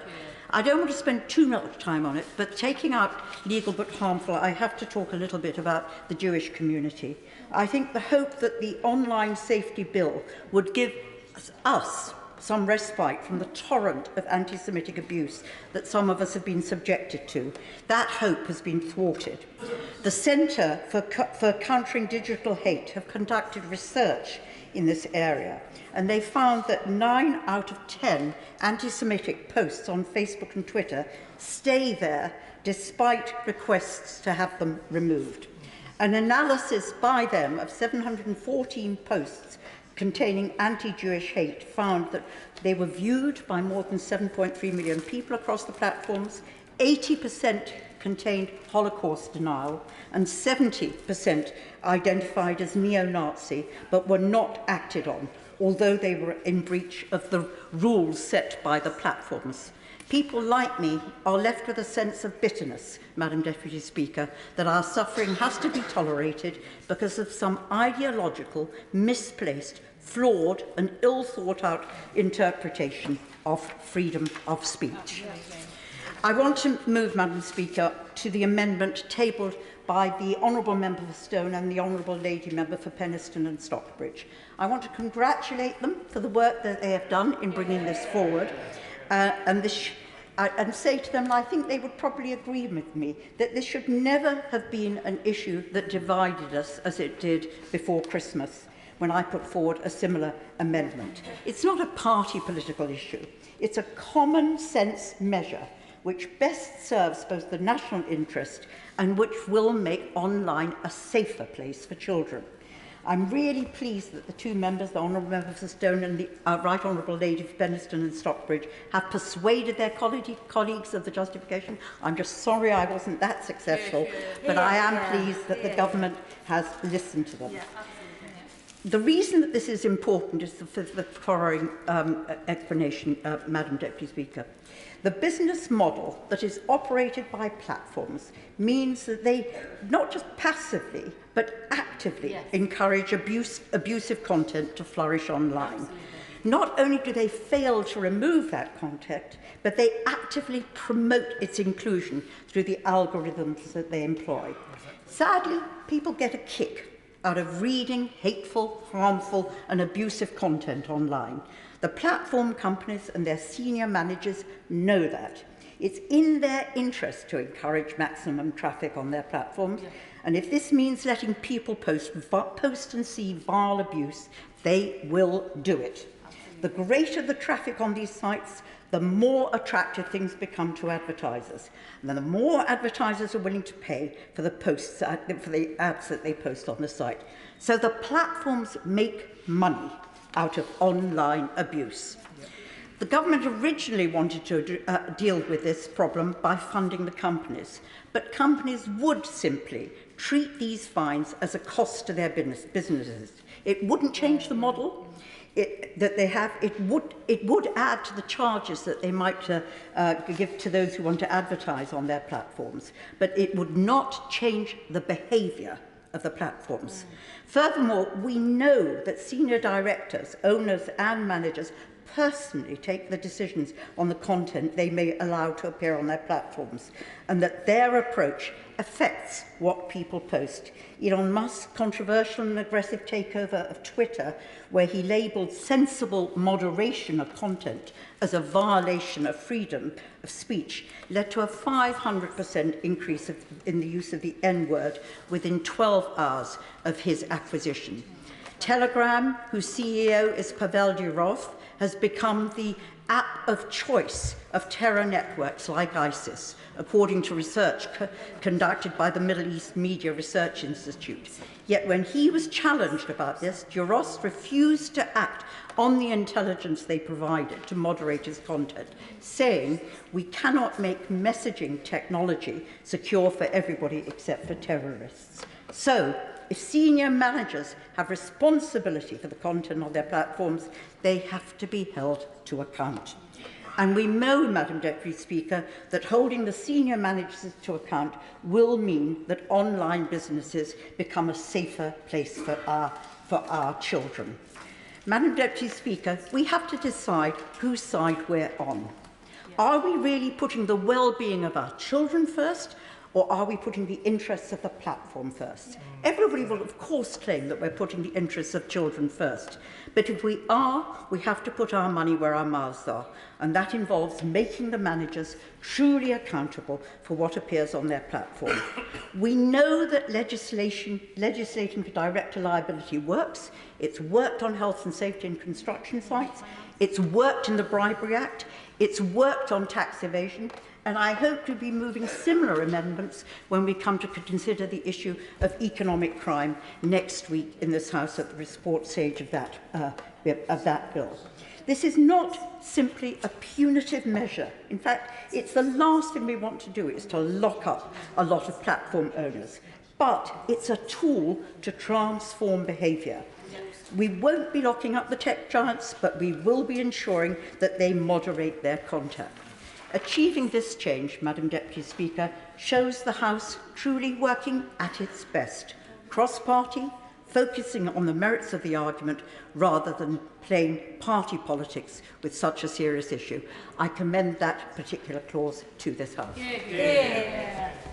Dame Caroline Dinage, and just a reminder about the 6-minute advisory time. Thank you very much, Madam Deputy Speaker. It's a great relief to see the Online Safety Bill finally reach this stage. It seems like a really long time since my right honourable friend, the member for Kenilworth and Southam, kicked this off with the ambitious aim of making the UK the safest place in the world to go online. And while other countries around the world had picked at the edges of this, we were truly the first country in the world to set out this kind of comprehensive online safety legislation. Since then, other jurisdictions have started and in some cases concluded this work. And as one of the relay of ministers who've carried this particular baton of legislation on its very long journey, we are tantalisingly close to getting to the finish line with this. It's why we need to focus on that today, and I'm really grateful that the opposition front bench have confirmed that they're going to support it at third reading, because we know that the internet is magnificent and life-changing in so many ways, but the dark corners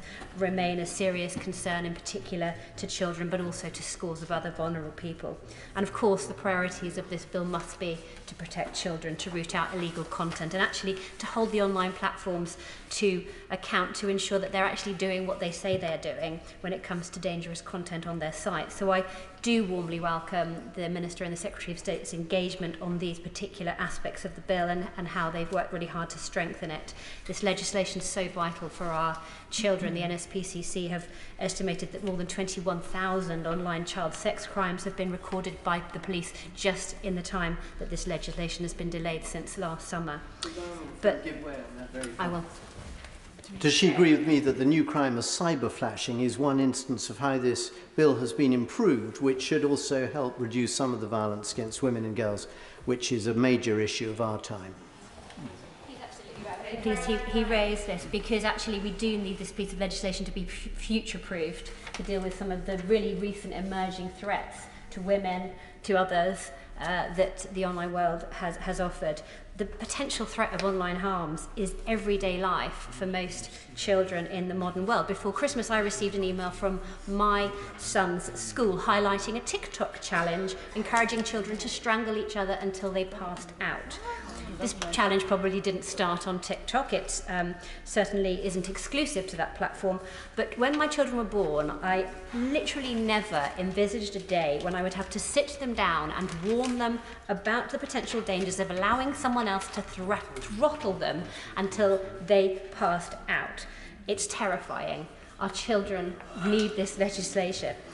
I welcome the government's support also for Amendment 84 to Clause 11 in the name of my honourable friend, the member for Rutland and Melton, to ban content which advertises so-called conversion therapies for LGBTQ+ people. Your sexuality and who you love is not something to be cured.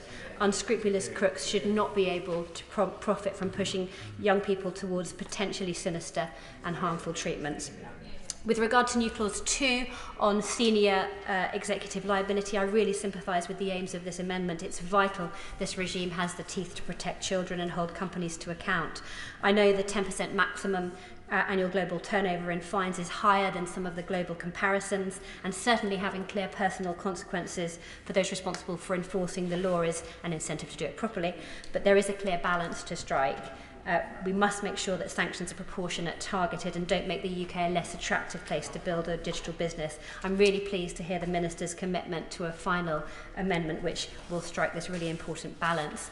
I am concerned about the removal of legal but harmful measures. I understand the complexity around defining them, but other measures, including the so-called triple shield, do not offer the same protections for vulnerable adults or avoid the cliff edge when someone reaches the age of 18, and this particularly concerns me for adults with special educational needs or disabilities. The key point here is that if the tragic cases of Molly Russell and dozens of other young people like her teach us anything, it's that the dreadful, harmful online content cannot be defined strictly by what is illegal, because algorithms do not differentiate between harmful and harmless content. They see a pattern and they exploit it.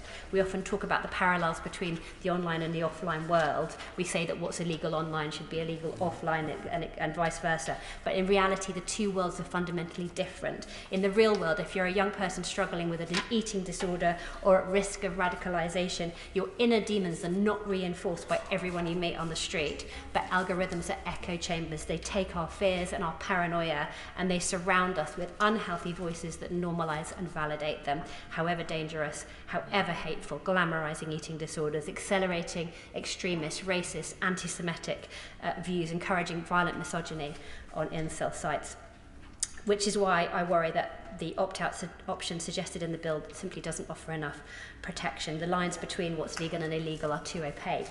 Sadly, it does feel like this part of the bill has become the lightning rod for those who think it will result in an overly censorious approach. However, we are where we are, and as the Molly Rose Foundation said, the swift implementation of this bill must now be the priority. Time's no longer on our side. While we perfect this vast, complicated and inherently imperfect legislation, the most unspeakable content is allowed to proliferate in the online world every single day. I just finally want to very quickly, Madam Deputy Speaker, put on record the exhaustive efforts by the incredible team at DCMS and the Home Office who've brought this piece of legislation to fruition. If there was ever an example of not letting the enemy be the perfect, be the enemy of the good, then this is it, because right now we need to get this done. The stakes in human terms simply couldn't be any higher. SNP spokesperson Kirsty Blackman. Thank you very much, Madam Speaker. I'd like to congratulate the member for Gosport on what was one of the very best speeches I've heard on this bill, and we've heard quite a lot of speeches on this bill. It was excellent, very thoughtful. I want to talk about a number of different amendments. I'm not going to cover in any sort of detail the Labour Party's amendments because, as ever, the Labour front bench did an excellent job in putting those forward, and the member from Barking covered very nicely the amendment in relation to liability, and also brought up the issue of hate, particularly when pointed towards the Jewish community.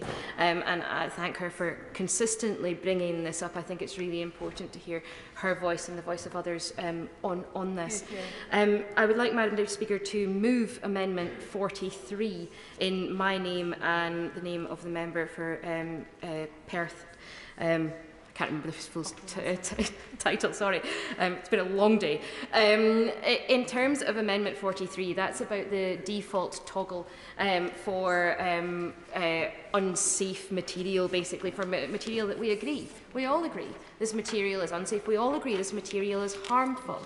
I think that, and the SNP think, and thankfully the Labour Party have said that they agree with this amendment, that we should have the safest option. Should be the default option. That's where the point of view which we should start from. We should start from the point of view that if anybody wants to see eating disorder content, if they want to see racist content that doesn't meet the bar of illegality, if they want to see incredibly harmful content that does not meet that bar, they should have to opt in to receive that content. They shouldn't see it by default. They should have to make that actual choice that they want to see that content. It is the case, and freedom of speech is written into this bill, it is the case that people are able to say whatever they want to say in terms of, as long as it's below that illegal bar. But we shouldn't have to read it. We should not have to read the abuse that is pointed towards minority groups. It should start from the position of having that safest option on. It's intended, we're trying to improve the permissive approach that the government's arrived at, and it's a simple change. It's not controversial, I don't think, requiring users to flip a switch if they want to opt in to some of the worst and most dangerous content available online, including pro-suicide content, pro-anorexia content, pro-bulimia content, rather than leaving it on by default. If the government is wanting the terms and conditions to be the place where where things are excluded or included, I also think that that platforms should have to say, we are happy to have pro-bulimia content. We're happy to have pro-anorexia content. They should have to make that absolutely clear and explicit in the terms and conditions, in the terms of service that they have, rather than having to say, we do not allow X, Y, and Z. I think they should have to be clear and upfront and honest with people, because then people would know what they're signing up to when they sign up to websites. I want to briefly mention as well Amendment 44, which is in relation to habit-forming features. We haven't spoken enough about the habit-forming nature of social media particularly.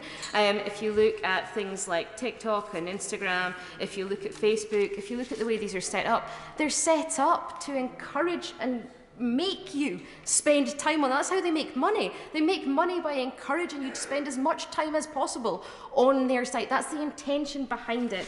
And we know, Madam Deputy Speaker, that 42% of respondents to a survey by Young Minds reported displaying signs of addiction-like behaviour when questioned about their social media habits. We know that young people are worried about this. We know that they don't necessarily have the tools to avoid that, and that's why we put forward Amendment 44 in relation to habit-forming features, in relation to actually taking this into account and requiring platforms to consider this.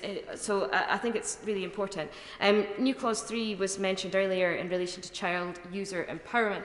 There's a bizarre loophole in the bill where it requires user empowerment toggles for adults, but it doesn't require them for children. I mean, it's really odd that we do not require this for children when we know that children are going to be able to see some of this content. We know that they're going to be able to access features which are much more inherently dangerous for children than they are for adults. That's why we put forward the amendments in relation to private messaging features and live streaming features.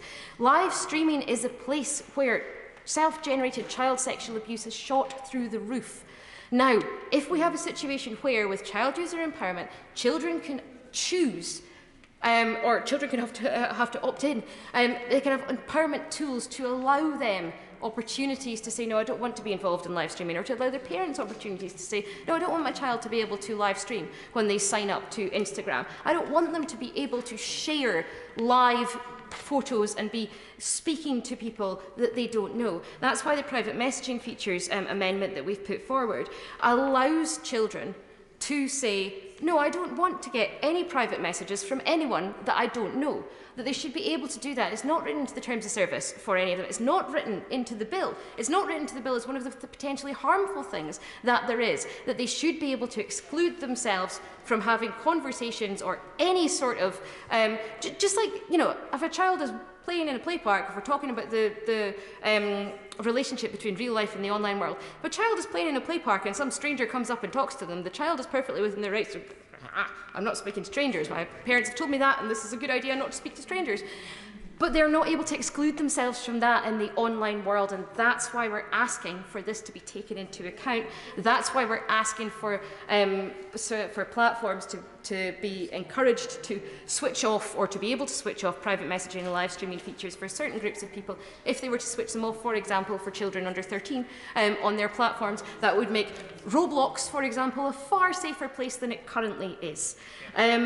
I want also to talk about Amendment 84 in relation to conversion therapy. I'm very glad that this amendment is in the bill, and I'm very glad to hear that there is moves by the UK government in order to bring forward the conversion therapy ban. We've not yet, that I'm aware of, but I've been in the chamber all day, seen the bill. It's not yet been brought forward. I'm told that it will be, and I do pay tribute to all of those people who've worked really hard to get to the position that this bill, that the government have agreed to bring this bill forward. You are to be commended on that. I'm very sorry it's taken this long, but I'm very glad that we are in this position. I think this amendment was massively helpful in that. Just lastly, on the amendments that we have here, I want to talk about the Amendment 50, which is in relation to the risk of harm. This is still one of the biggest issues that there are with the bill, is about the categorisation of platforms. So the categorisation of platforms is on the basis of the size of the platform and the risk of the features. So the size of the platform is the key thing. The number of users that there are on that platform is the key thing. It fails to take into account the incredibly harmful, very small platforms that there are. This amendment, Amendment 50, is about giving Ofcom the power to require platforms who are incredibly harmful, who are incel forums, for example, who are places like Kiwi Farms, which are entirely set up in order to dox trans people and put their lives at risk. It is about allowing Ofcom to say, well, we're going to put that as a Category 1 platform. We are going to require that it meets the Category 1 rules, that it meets the risk assessments, that it does all of those things that are required of Category 1. Because we should be asking these platforms to answer for what they are doing, no matter how few members they have on their social media platform, on whatever it is that they are using. No matter how small their user base is, one person being radicalised on those platforms is one person too many.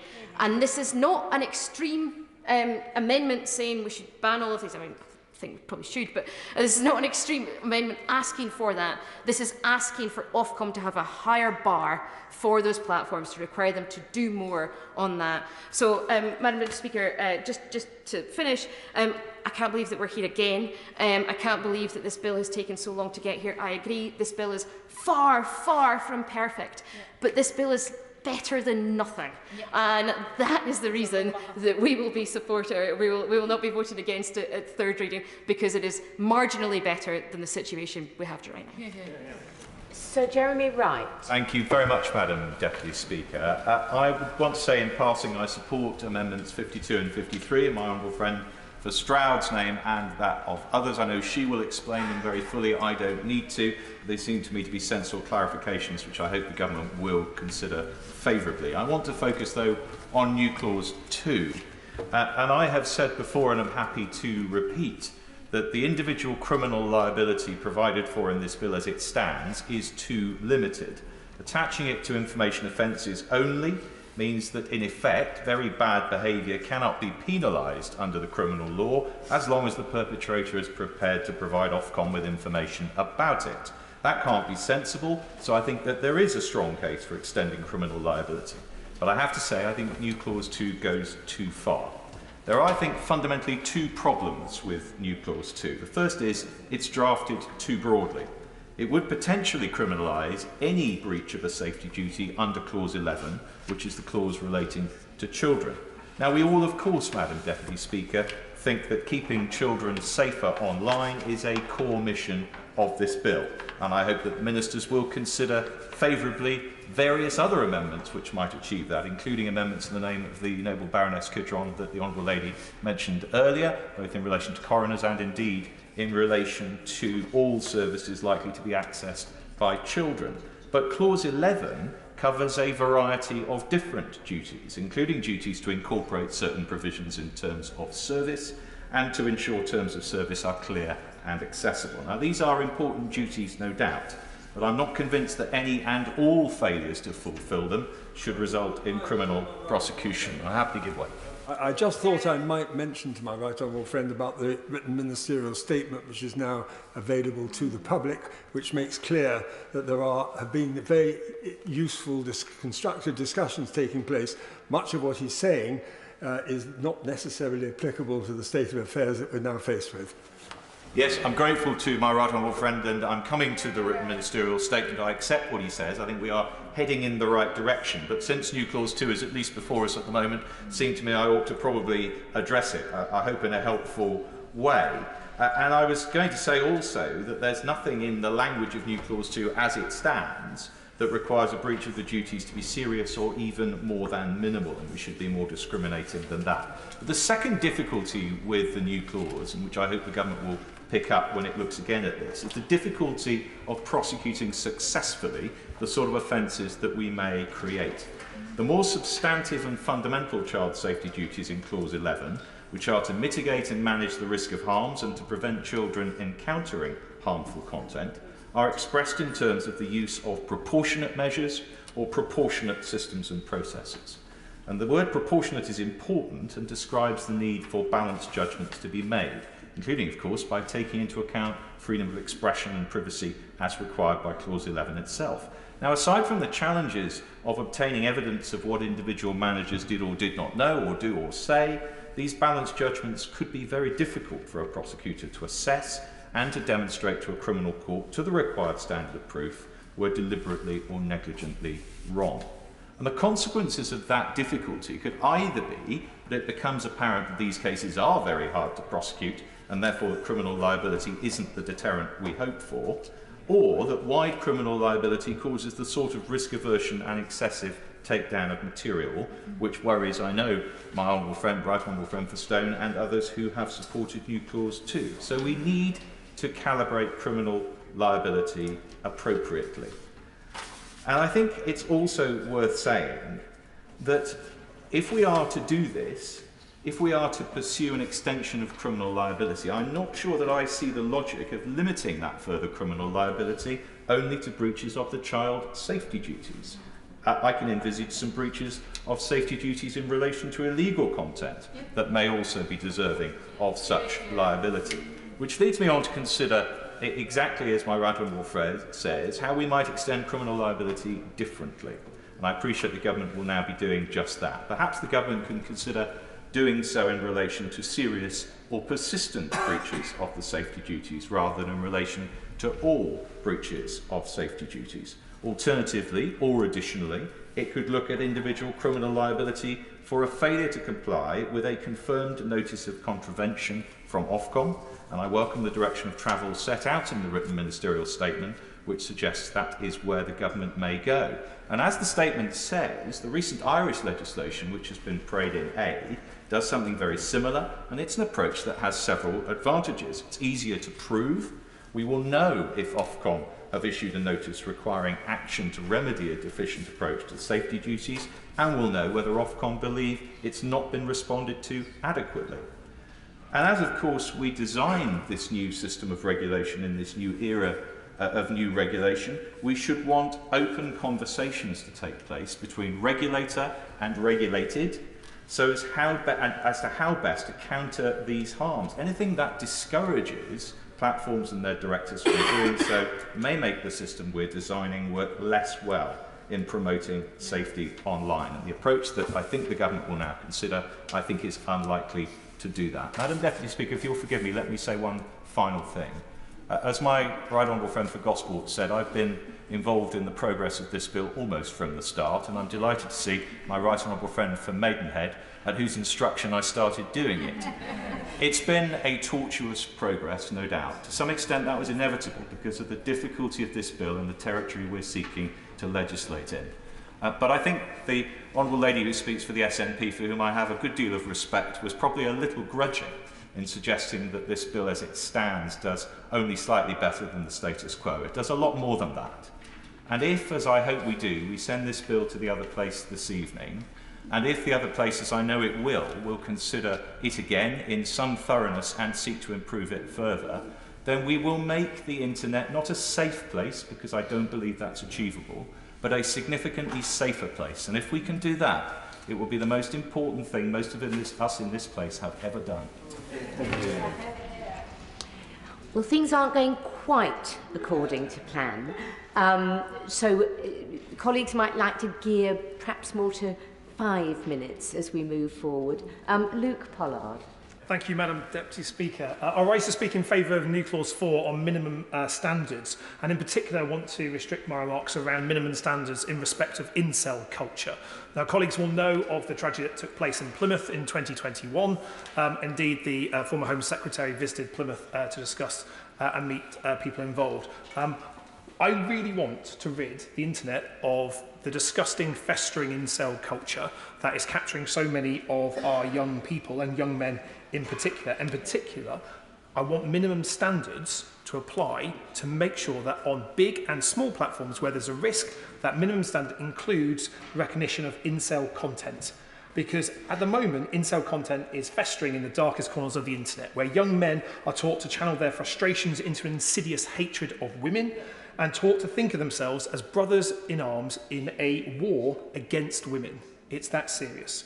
In Parliament this morning, I convened a group of expert stakeholders to discuss the dangers of incel culture, including those from the Centre for Countering Digital Hate, Tech Against Terrorism, Moonshot, Girl Guiding, the Anti-Semitism Policy Trust and the Internet Watch Foundation. I believe that incel culture is a growing threat online that has real-world consequences. And incels are targeting young men to swell their numbers, young people, children to swell their numbers. Andrew Tate may not necessarily be an incel, but his type of hate and division is growing and is very popular online. He's not the only one, and the model of social media distribution that my colleague from Barking spoke about incentivises hate to be viewed, shared and indulged in. But this bill doesn't remove incel content online, and therefore it doesn't prevent potentially future tragedies. Now, as chair of the all-party group on social media, I want to see minimum standards to raise the internet out of the sewer.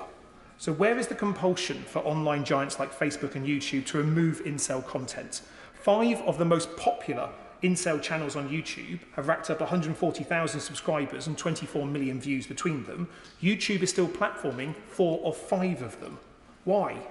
How can these channels apparently pass YouTube's terms and conditions? The content is truly harrowing. In these YouTube videos, men who have murdered women are described as saints, lauded in the incel culture. We know incels use mainstream platforms like YouTube to reel in unsuspecting young men called normies before linking them to their own small specialist websites showing incel content.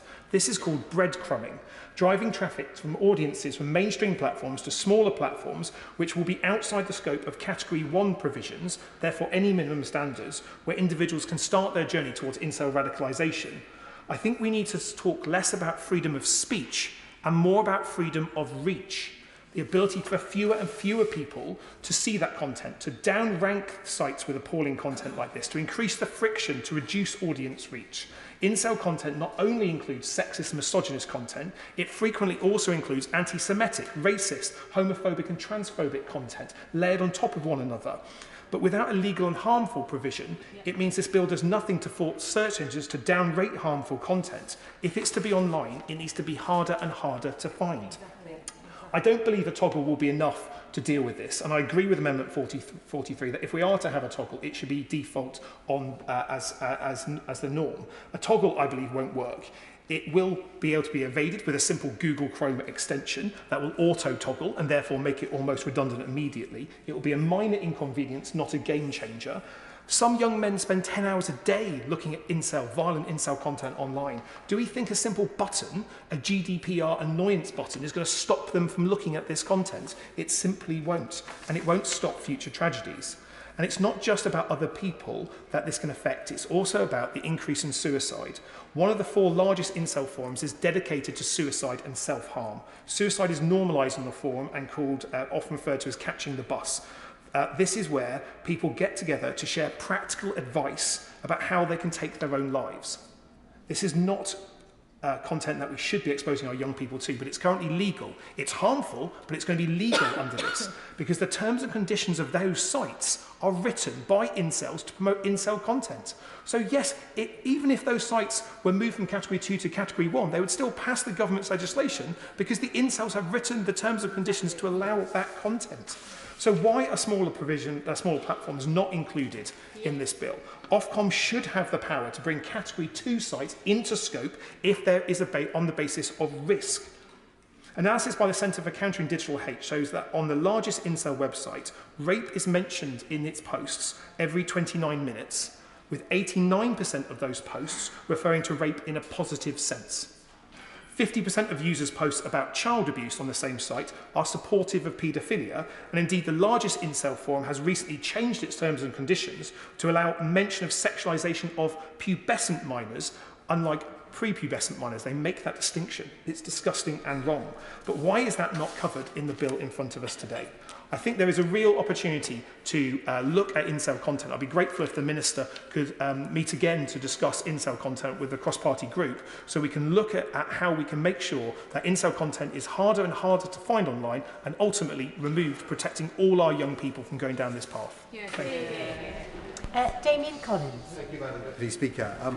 I'd also like to follow the excellent speech by my right honourable friend, the member for Kenilworth and Southam, relating to new clause 2, which I think it was a new clause I had some sympathy with. Indeed, the joint committee of both houses that I chaired proposed that there should be criminal liability for failure to meet the safety duties set out in the legislation, and that this should not just apply to child safety measures, but should apply to any failing. But I agree with my right honourable friend that the new clause as drafted, I think, is too wide, because if it is saying that the liability exists when the failure to meet the duties has occurred, well, who is the determinant of that factor? Is that when Ofcom has issued a notice? Is that when Ofcom has issued a fine? Is that when guidance has been given that has not been followed? And what we wouldn't want to see is a parallel judicial system making different decisions to the regulator in terms of when the safety duties hadn't been met. So I think the idea of saying that when there is persistent breach in the safety duties, when companies have probably already been fined, when they've been issued guidance, when they've been it's demonstrated they're clearly in breach of the codes of practice, and they are refusing to abide by them, But I think that is where that criminal liability should come in.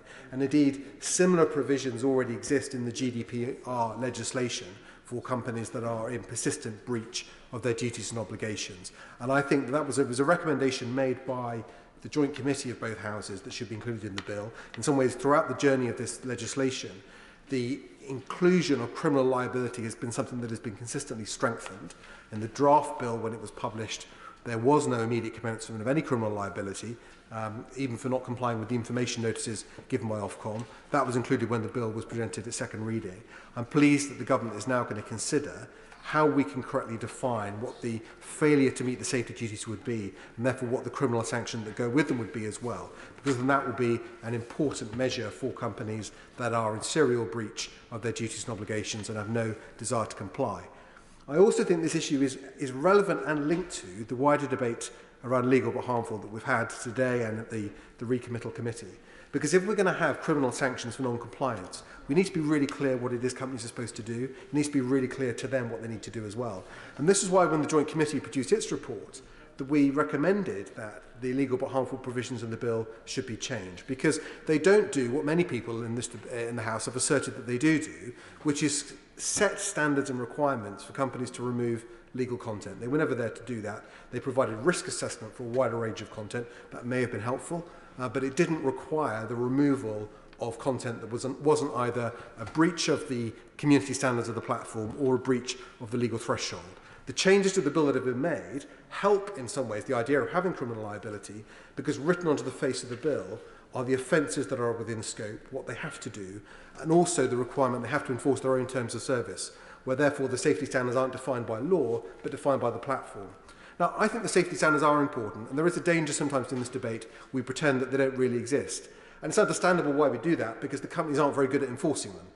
They're not very good at doing the things they say they will do. In fact, I go back to I'm pleased to hear as a former board member of the Centre for Countering Digital Hate, that organisation cited so often in this debate, but I go back to the evidence their chief executive gave to the Joint Committee, where he said if the one thing they could do is enforce their own terms of service, if we had the legal power to make them do that, many of the problems we're discussing would go away. So that is a very, very important sanction. And I think on the point around the smaller platforms, I think in reality, Ofcom have the power to enforce safety standards at the level set in the bill on any platform of any size. The question of saying a smaller platform's out of scope, well, they could only take enforcement based on the terms of service. And platforms like that are very likely to have very, very weak terms of service or practically non-existent ones, which is why having the minimum safety standards based on the law is so important. I would just briefly like to touch on the time I have left, just regards to advertising. My honourable friend, Constituency Labour, member for Dover, has an amendment relating to immigration offences that are promoted through advertising. And indeed, the additional amendment the government is accepting relating to advertising in banning promotion of conversion therapy is important. Indeed. I'm very grateful to my honourable friend for giving way, and particularly because he's referenced the proposals that my honourable friend, the member for Dover, has made. I have also had discussions, and I'm grateful to the Minister and the Secretary of State, the discussions they've had with me on making modern slavery a specific priority offence, as well as illegal immigration. I think this is very important. I agree with my honourable friend. I think that is exactly right, and I think it is right as well we look at including additional offences by including them on the face of the bill in Schedule 7 as offences that will be considered as part of the legislation. But where this touches advertising, the government already accepted, following the recommendation of the Joint Committee, that the promotion of frauds should be regulated in the bill, even if it's in advertising. There are other aspects of this too. Modern slavery is one, immigration offences is another, where I think we need to now move at pace to close this loophole, where the consideration was going to be given for advertising outside of the bill, but through the online advertising review.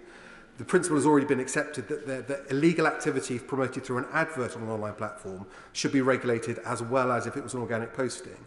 Yet that general provision doesn't yet exist, and I think in considering these additional amendments, as the government has done, which is the right thing to do, I think the government also needs now to look at the general presumption that any illegal activity that is a breach of the safety duties is included and will be regulated, and that if someone includes it in an advert, it doesn't become exempt, whereas it will be regulated if it was an organic posting. Thank you. Matt Rodder.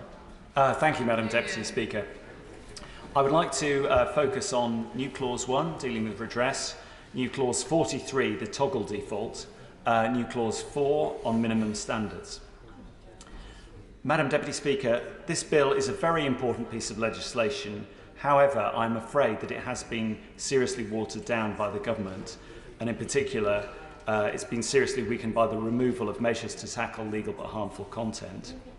I do acknowledge that some progress has been made recently now that the government has accepted the need for criminal sanctions for senior managers of tech companies.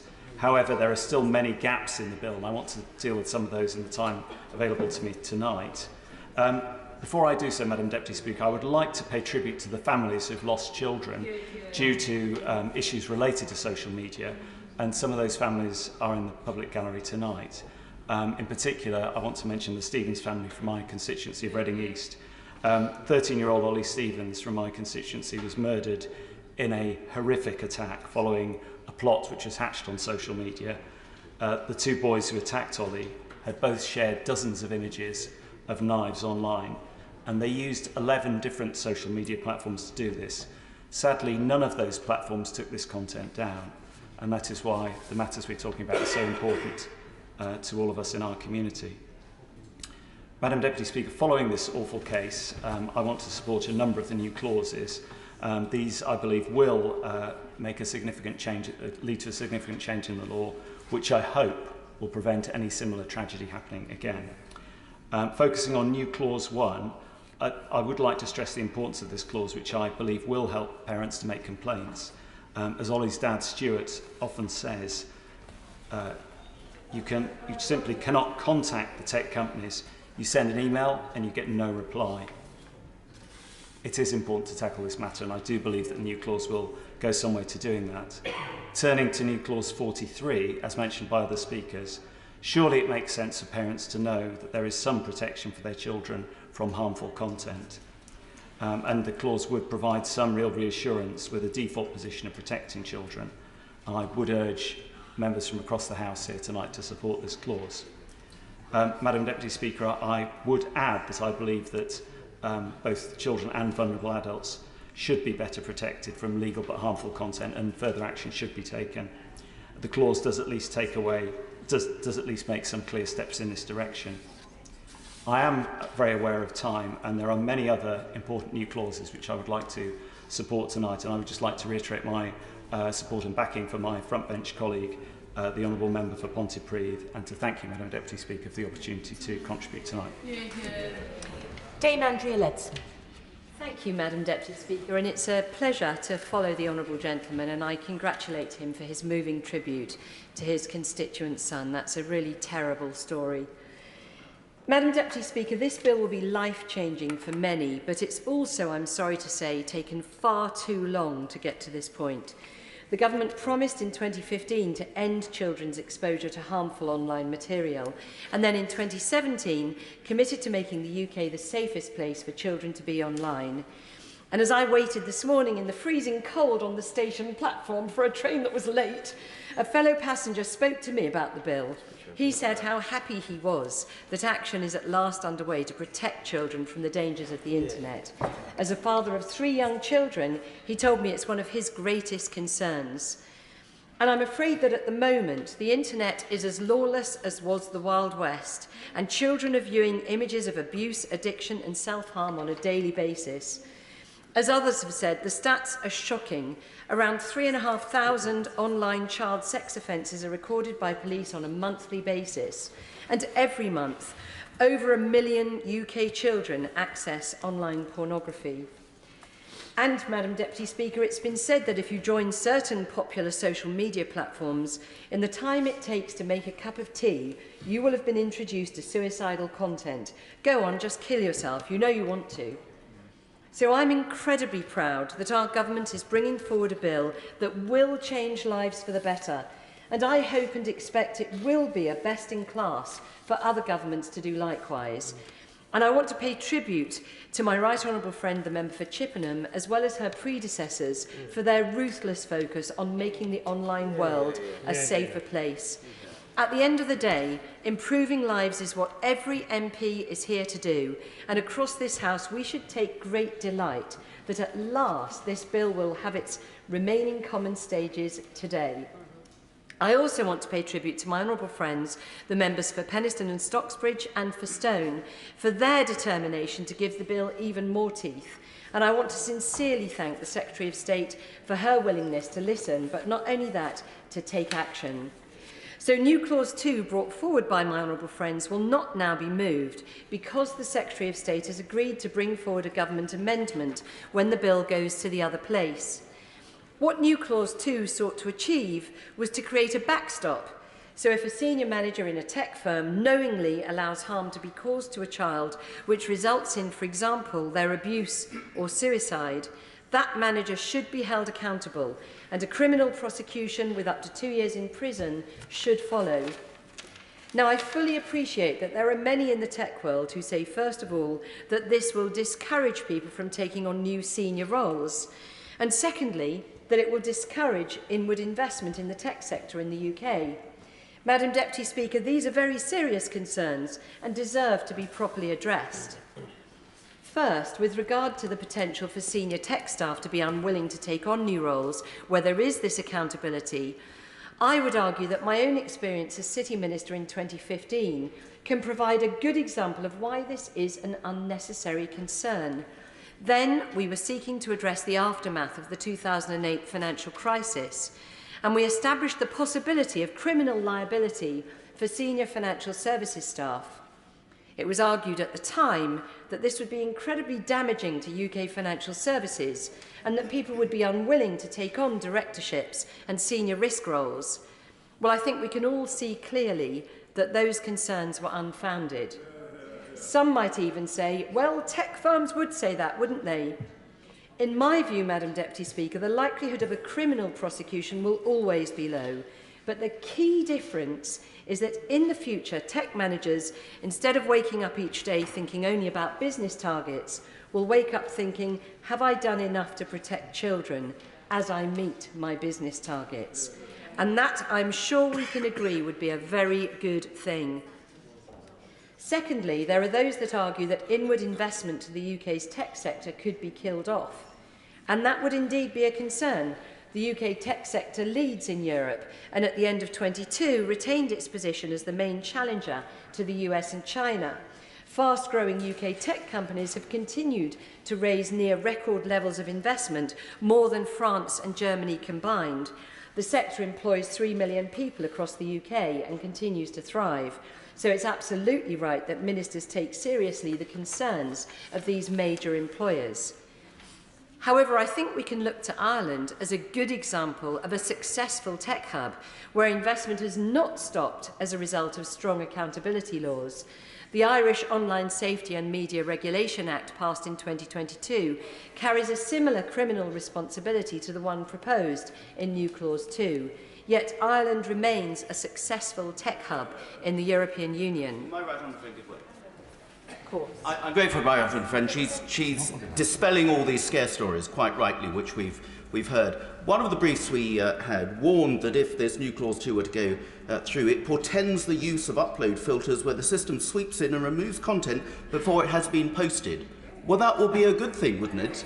Because we need these social media companies to be investing in more moderators, to be more aware of the harmful stuff before it goes online and starts to do the damage. To actually lead to more investment, but in the right part of the employees of these social media companies, where Facebook, Meta as it now is, made $39 billion profit in 2021. It's not short of money to do that, are they? Well, I think my honourable friend makes a very good point, and of course, as I've said, the reality is that those tech managers waking up trying to meet business targets will now look at meeting them in a way that also protects children, and that is a good thing. Madam Deputy Speaker, I think we will look back on this period since the real rise of social media, and we will simply not be able to believe what millions of children have been subjected to every single day.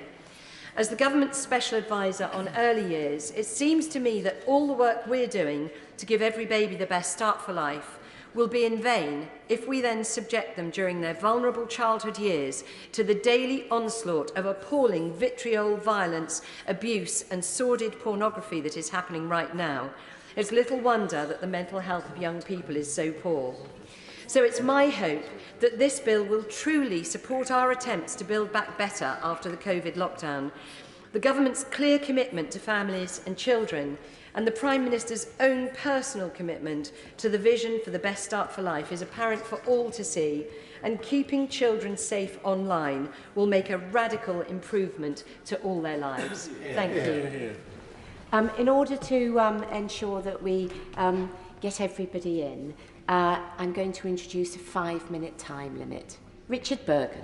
Thank you, Madam Deputy Speaker. I've listened with interest to all the powerful speeches that have been made, but the problem is that when legislation moves through Parliament, it's meant to be improved during its passage through Parliament. The great pity is that this bill has got worse, not better, as it's proceeded through Parliament. It's a real tragedy that the bill has watered down measures protecting adults from harmful but legal content. So I'm rising to speak against the amendments which have come from the government, including 11 to 14 and 18 and 19, which relate to the removal of adult safety duties. I'm also speaking in favour of amendments including new clause 4 from the Labour front bench and also amendment 43 from the SNP, which go at least some of the way to protect adults from harmful but legal content. And the reason that I'm keen to raise these points today is because of a tragic case happened in my constituency, which I've raised in the House on more than one occasion. Joe Nihill, a popular young former Army cadet in my constituency, was aged just 23 when he took his own life after accessing dangerous suicide-related content on harm. As I've mentioned before, his mother, Catherine, and his sister-in-law, Melanie, have run a courageous campaign to try to ensure that when this legislation becomes law, what happened to Joe doesn't happen to people in the future. Now, for much of the passage of the bill, I've been heartened speaking to the predecessor of the current front bench of the government. It felt that we were maybe not as quickly as we would like, but going in the right direction. But the government amendments mean that we're now going in the wrong direction. And I can tell you that Joe's mother, Joe's sister-in-law, are heartbroken at the direction of travel the government currently has on this bill in relation to protecting adults from harmful but legal content. So I urge the Minister to think again, because government amendments have gutted harmful but legal protections for adults. Reckless amendments, meaning sites will not even have to consider the risk that harmful but legal content poses to adult users on their platform. As I say, bills are meant to get better as they go through Parliament. With the government's amendments, we've seen the opposite. And a key statistic is research from the Samaritans show that just 16% of people think that access to potentially harmful content on the internet should only be restricted for children. As I say, my constituent Joe was 23. We all know that it's just false to presume that people stop becoming vulnerable at the age of 18. There's so many vulnerable adults in our society, and people, of course, who become vulnerable when they see these things online, when they're dragged down this online rabbit hole of dangerous, harmful content. So the importance of including harmful but legal content is clear. Content that is legal but undoubtedly harmful includes information, instructions and advice on methods of self-harm and suicide. Content that portrays self-harm and suicide as desirable. And crudely removing protections from harmful content at 18 years of age leaves vulnerable people exposed to potentially fatal content. And we've heard today, individual filters are simply not enough to protect vulnerable people, because the government set out that it's up to individuals to filter legal but harmful content. But often, people experiencing suicidal thoughts will actually look for ways to take their own life and actively seek out harmful content. So, in conclusion, the truth is that the government has ignored the real-world expertise of groups like the Samaritans and others in order to put the interests, I have to say, of tech giants first. and those on the Tory backbenches who put so-called freedom of speech ahead of the safety of people like Joe from my constituency, who took his own life at the age of 23 years of age. And I hope to see further work on this bill in the other place to ensure that vulnerable adults are given the protection they deserve. That was my constituent Joe's parting wish in the letter he left to his family, that what happened to him wouldn't happen to others. Let's not lose this opportunity. Let's improve this bill. And I think that the other place has a vital role to play in ensuring that this bill improves and protects everybody. Sir John Hayes. Thank you. One of the most notable changes in my lifetime, Mr Deputy Speaker, has been the disheartening debasement of public discourse. The internet, a place for posturing, preening and posing, but rarely for genuine discussion or measured debate, must take much of the blame for this transformative decline. But while the coarsening of the national conversation is among the most obvious examples of harm being done by the internet, it's merely the tip of a very dangerous iceberg. Beyond every superficial banality lurks a growing crisis of depression, decay, misery and malaise, of self-doubt and self-harm, all of which are facilitated by tech companies that profit from exploiting insecurities, doubts and fears. Tech companies do not exist simply to facilitate communication. Rather, they control and manipulate virtual interaction in ways that play on innate fears. The social media conglomerate's entire business model relies on ruthlessly exploiting vast quantities of data harvested from their users. Driven by nothing beyond profit and growth, they've abandoned any notion of duty of care, because their business model depends on monetarising information with little regard to how it's generated or how it's used, even when that puts children at deadly risk. Perhaps this willful ignorance is why social media consistently fails to police videos advertising and glamorising illegal channel crossings. The 1,400 minors accompanying the nearly 50,000 crossing last year have their images placed on the internet as poster children for this despicable trade. And I'm delighted that the work done by my honourable friend, the member for Dover, and her amendment now accepted by the government will begin to address that particular wickedness. The amendment, now wisely accepted by the government, will wipe such material from the internet, requiring social media companies to face up to their responsibilities in plying this evil trade. If drafted correctly, this bill is an opportunity for Britain to lead the way in curbing the specious, sinister, spiteful excesses of the internet age. Because for all of their virtual signaling, the tech giants' lack of action speaks louder than words. Whether it's facilitating the promotion of deadly channel crossings or the day-to-day damage done to the mental health of Britain's young people, let us be under no illusion. Those at the top know exactly the harm they wreak. Whistleblowing leaks by Francis Hogan last year revealed that Mr Zuckerberg's Meta is a company fully aware of the damage it does to the mental health of young people. And in face of their inaction, New Clause 2, led by my right honourable friend for Stone and my honourable friend for Penistone and Stockbridge, I was pleased and proud to support them in doing so, makes tech directors personally legally liable for breaches of their child's safety duties. No longer will these senior managers be able to wash their hands of the harm they do, and no longer will they be able to perpetuate these sinister algorithms which rather than merely reflecting harm, cause harm. Strengthening the powers of Ofcom to enforce these duties will ensure the buck stops with tech management.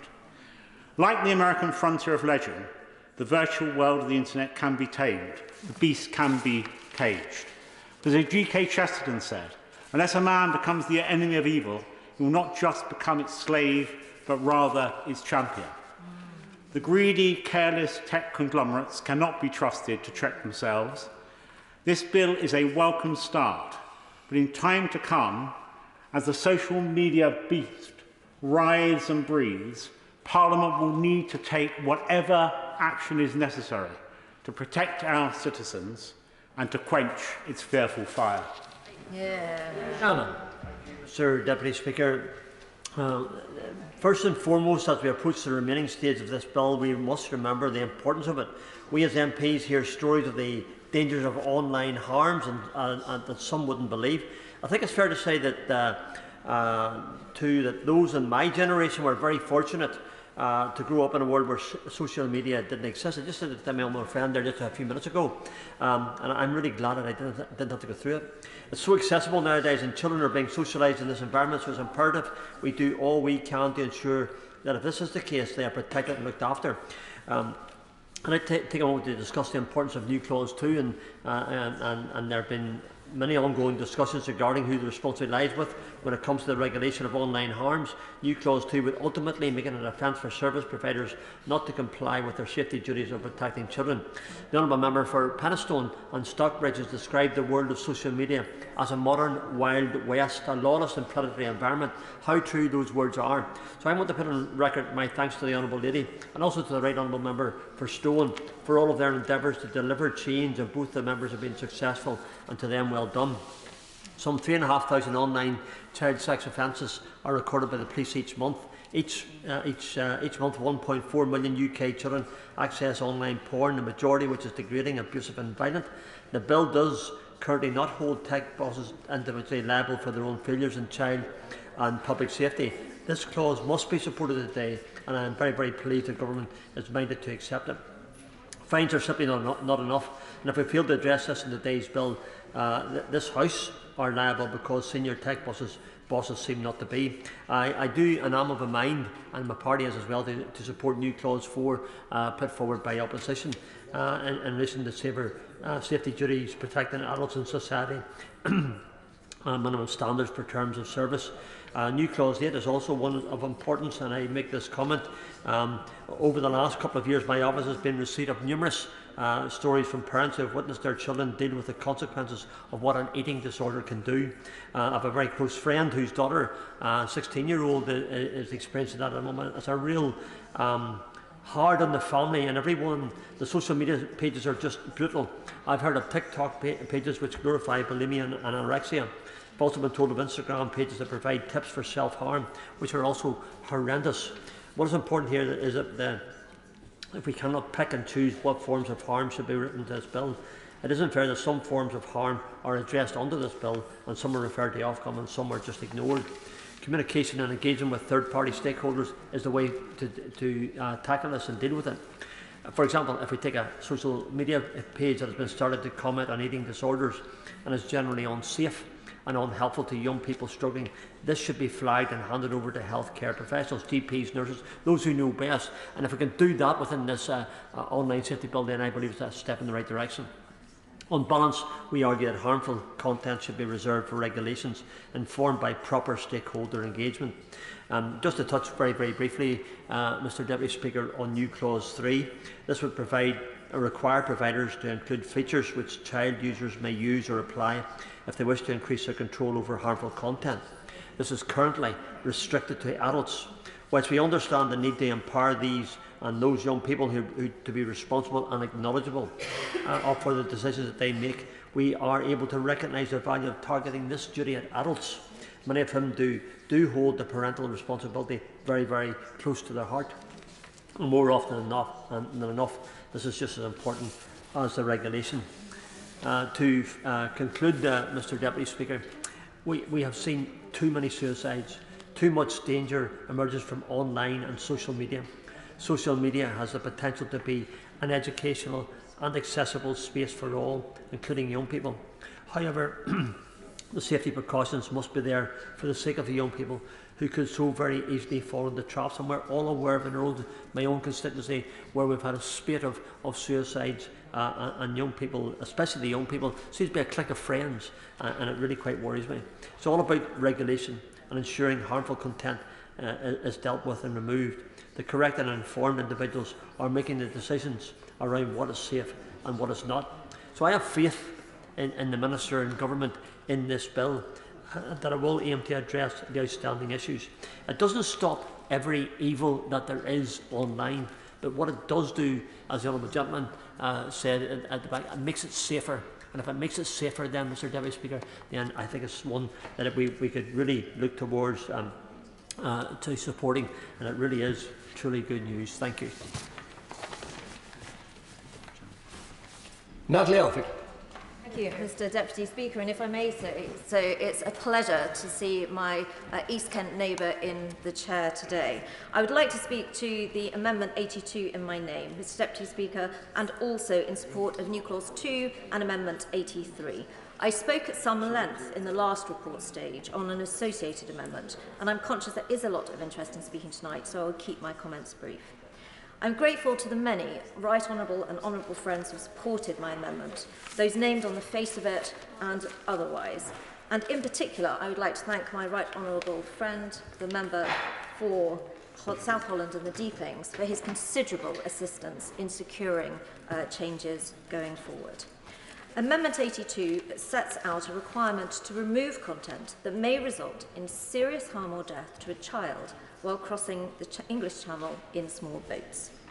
Mr Deputy Speaker, the risk of harm or death in the Channel crossings is very real.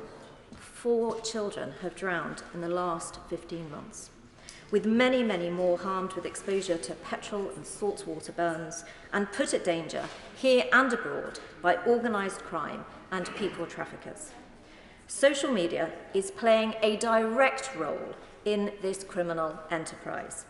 It must be brought to book, and the videos and other content that encourage such activity must be taken down. There is an obligation on us to protect children, especially lone children, who find themselves not in the protection of social services, either here or abroad, but in the hands of evil people smugglers and people traffickers. Mr Deputy Speaker, I hope that whatever our differences may be across this House in terms of how open or otherwise our borders and migration system should be, we should be united in compassion and concern and action for children and young people in the snare of this wicked criminal activity. That is what my Amendment 82 seeks to do. Turning briefly to other amendments, and first to New Clause 2, which seeks to hold senior managers to account. I'm very grateful to the work of the my right honourable friend for Stone and my honourable friend for Penistone and Stocksbridge for their excellent work on this. But I was somewhat disappointed to read the comments which have been repeated by the honourable member for Pontypridd, that it's some kind of weakness for government to agree amendments. And I particularly wanted to comment on that in relation to this New Clause 2. Because in my deciding to support New Clause 2, I was very persuaded by the remarks of the Right Honourable Lady for Barking at the last report stage. And I'm grateful to her for the strength of her comments and persuasive nature of that.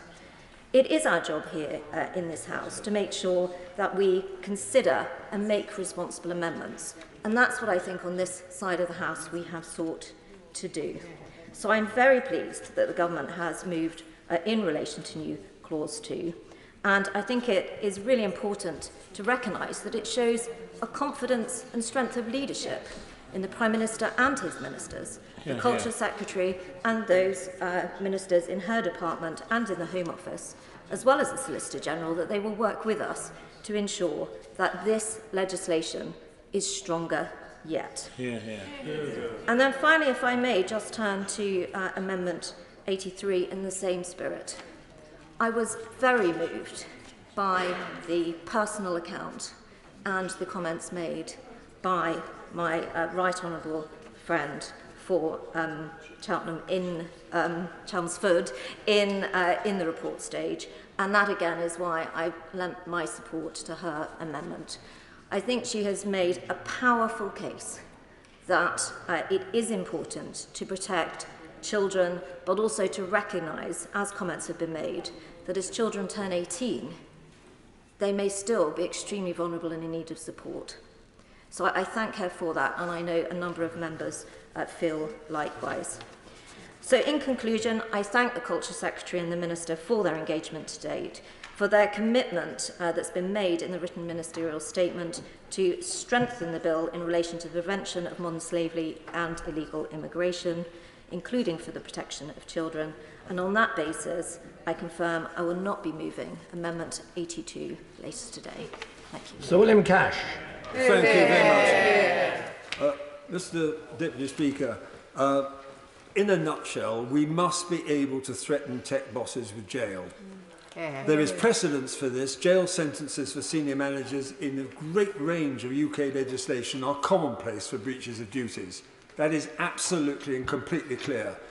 And as a former Shadow Attorney General, I know exactly what the law is on this subject. I can say this: the protection of our children and grandchildren from predatory platforms for financial gain on the internet, which is endemic throughout the world and in the UK, inducing suicide, self-harm and sexual abuse, is an assault on the mind of our young children and on those who are affected by it and the families who are affected by it, like Ian Russell. Ian Russell has shown great courage in coming out with his tragedy of his small child, 14 years old, committed suicide as a result, as the coroner made clear, of these activities. It is unthinkable that we will not deal with it. And we are dealing with it now, and I thank the Secretary of State and I thank the Minister for responding with constructive dialogue in a very short space of time since we really got to grips with this. And can I say this?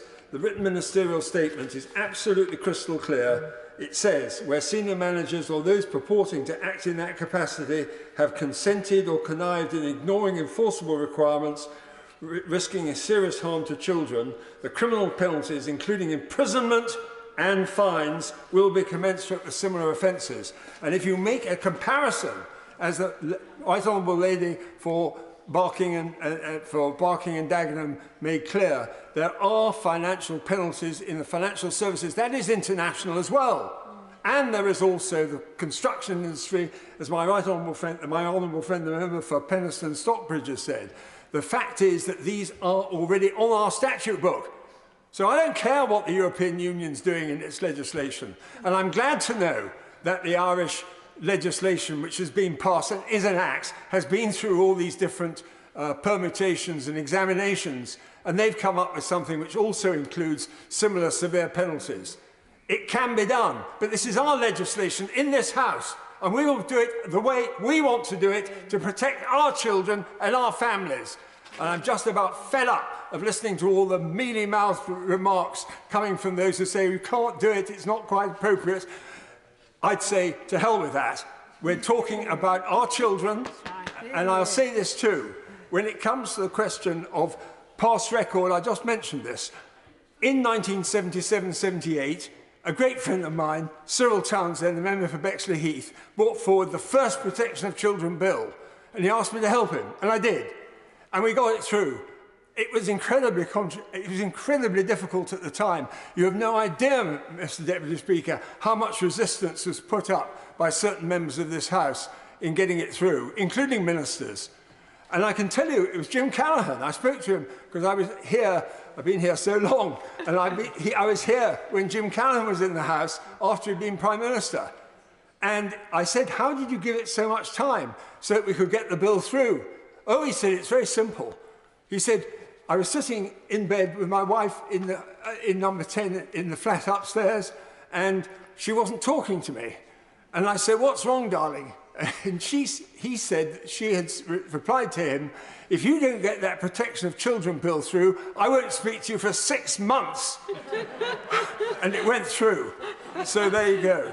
So there's a message there for all Secretaries of State and even for Prime Ministers. I did raise this with the Prime Minister in December on the question of, on the liaison committee. I invited him to consider it, and I'm so glad that we've come to this after a very constructive discussion and dialogue. It needed it. It isn't a matter of chariots of fire, it's a question of chariots on fire, because we've done all this in 3 weeks. And I can only say that I'm extremely grateful for the 51 MPs who stood firm, because we know the realities of this House, and I have to say it, having been involved in 1 or 2, shall we say, discussions in the past, that it's only when you've got the numbers that the results start to come, as a rule. But I want to pay tribute to them, to the ministers, for their constructive dialogue, and I think the Irish example will provide a model, but it will be our legislation. It will be modelled on some of the things that they have already enacted, but it's not just simply a matter of their legislation being transported into ours. It will be our legislation. And in the European Parliament, in the European Parliament, I just want to say this. Miriam Kate. Thank you, Mr Deputy Speaker. And I also rise to speak to new Clause 2, which seeks to introduce senior manager criminal liability to the online safety bill. But as my honourable friend has so clearly set out, we won't be pushing it to the vote as a result of the very welcome commitments that have been made by the Minister to introducing a similar amendment in the other place. Mr Deputy Speaker, protecting children is not just the role of parents, but the responsibility of the whole of society, including our institutions and businesses who wish to trade here. And that is the primary aim of this bill, which I wholeheartedly support, to keep children safe online from horrendous harms, many of which unspeakably have been mentioned by my right honourable friend, the member for Northamptonshire. We look back in horror at children being forced to work down mines or neglected in Victorian orphanages, but I believe we'll look back with similar outrage at online harms. What greater violation could there be of childhood than to entice a child to collaborate in their own sexual abuse in the privacy and supposed safety of their own bedroom? And yet this is one of the many crimes that is occurring on industrial scale every day. Past horrors, like children down mines, were tackled by robust legislation, and the Online Safety Bill must continue our Parliament's proud tradition of taking on vested interests to defend the welfare of children. The Online Safety Bill must succeed in its mission, but in its present form I don't believe it has sufficient teeth to drive the determination that is needed in tech boardrooms to tackle the systemic issues, the malevolent algorithms that drive this sickening content to our children. There is no doubt the potential fines in the bill are significant, but many of these companies have deep pockets, and the only criminal sanctions are for failure to share data with Ofcom. And the inquest following the tragic death of Molly Russell was an example of that.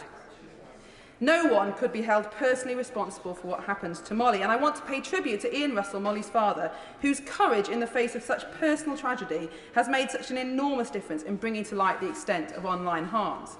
Only personal criminal liability will drive proactive change, and we've seen this in other areas such as the financial services industry and the construction industry. So I'm absolutely delighted that the government has recognised the necessity of senior manager liabilities after much campaigning across the House for tech bosses and committed to introducing it in the other place. And I want to thank the Secretary of State and her team for the very constructive, very positive way that they have engaged with supporters.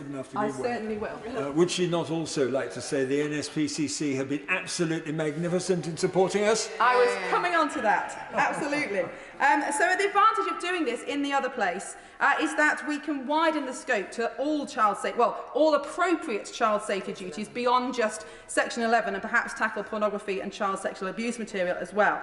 And we will, I believe, now have a groundbreaking bill that will hold to account powerful executives who knowingly allow our children to be harmed. And there are those who say, and we heard some yesterday, not least the tech companies, that we should not be seeking to criminalise tech directors. There are those who worry that this will reduce tech investment, but that hasn't happened in Ireland. There are those that say this senior manager liability amendment will put a great burden on tech companies to comply, to which I say, great. And there are those who are worried that this will set an international precedent, to which I say, even better, because nothing should cause greater outrage in our society than the harming of innocent children. And in a just society, founded on the rule of law, those who harm children or allow children to be harmed should expect to be punished by the law.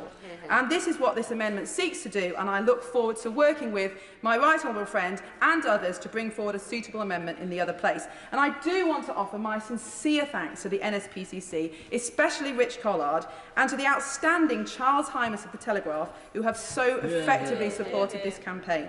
And I also want to pay tribute to my honourable friend, the member for Stone, without whose determination, knowledge and experience it would not have been possible to achieve this change. My honourable friend has been known as Mr Brexit, but as he said, even before he was Mr Brexit, he was Mr Child Protection, being involved, as he said, with the Protection of Children Act in 1978. And it's certainly advantageous in negotiations to work with someone who knows vastly more about legislation than pretty much anyone else involved. And he sat through the debate in December when we were discussing the Right Honourable Lady's amendment. And we sat there at the back on those benches while the vote was taking place, and he said, I think we can do this, and he spent the next week in the Public Bill Office and most of his recess buried in legislation. So I do want to pay tribute for his outstanding work. So, Mr Deputy Speaker, once again, I do thank the Secretary of State for her commitment to this, and I do think this will continue our Parliament's proud history of protecting children. Well said. Mr Deputy Speaker, and I rise to fully support this bill and the amount of work that honourable members have made over the previous months and years to be able to get us to where we are now.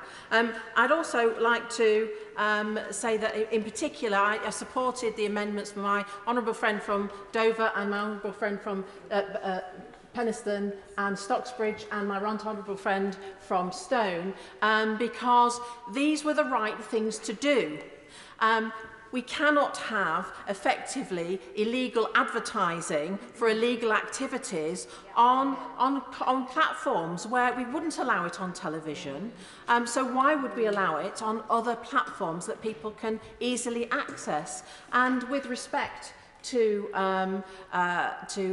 harmful content with regard to children, why shouldn't we make senior managers of these hugely rich organisations actually have their minds focused on, if I don't do my job properly and protect children, I may go to prison.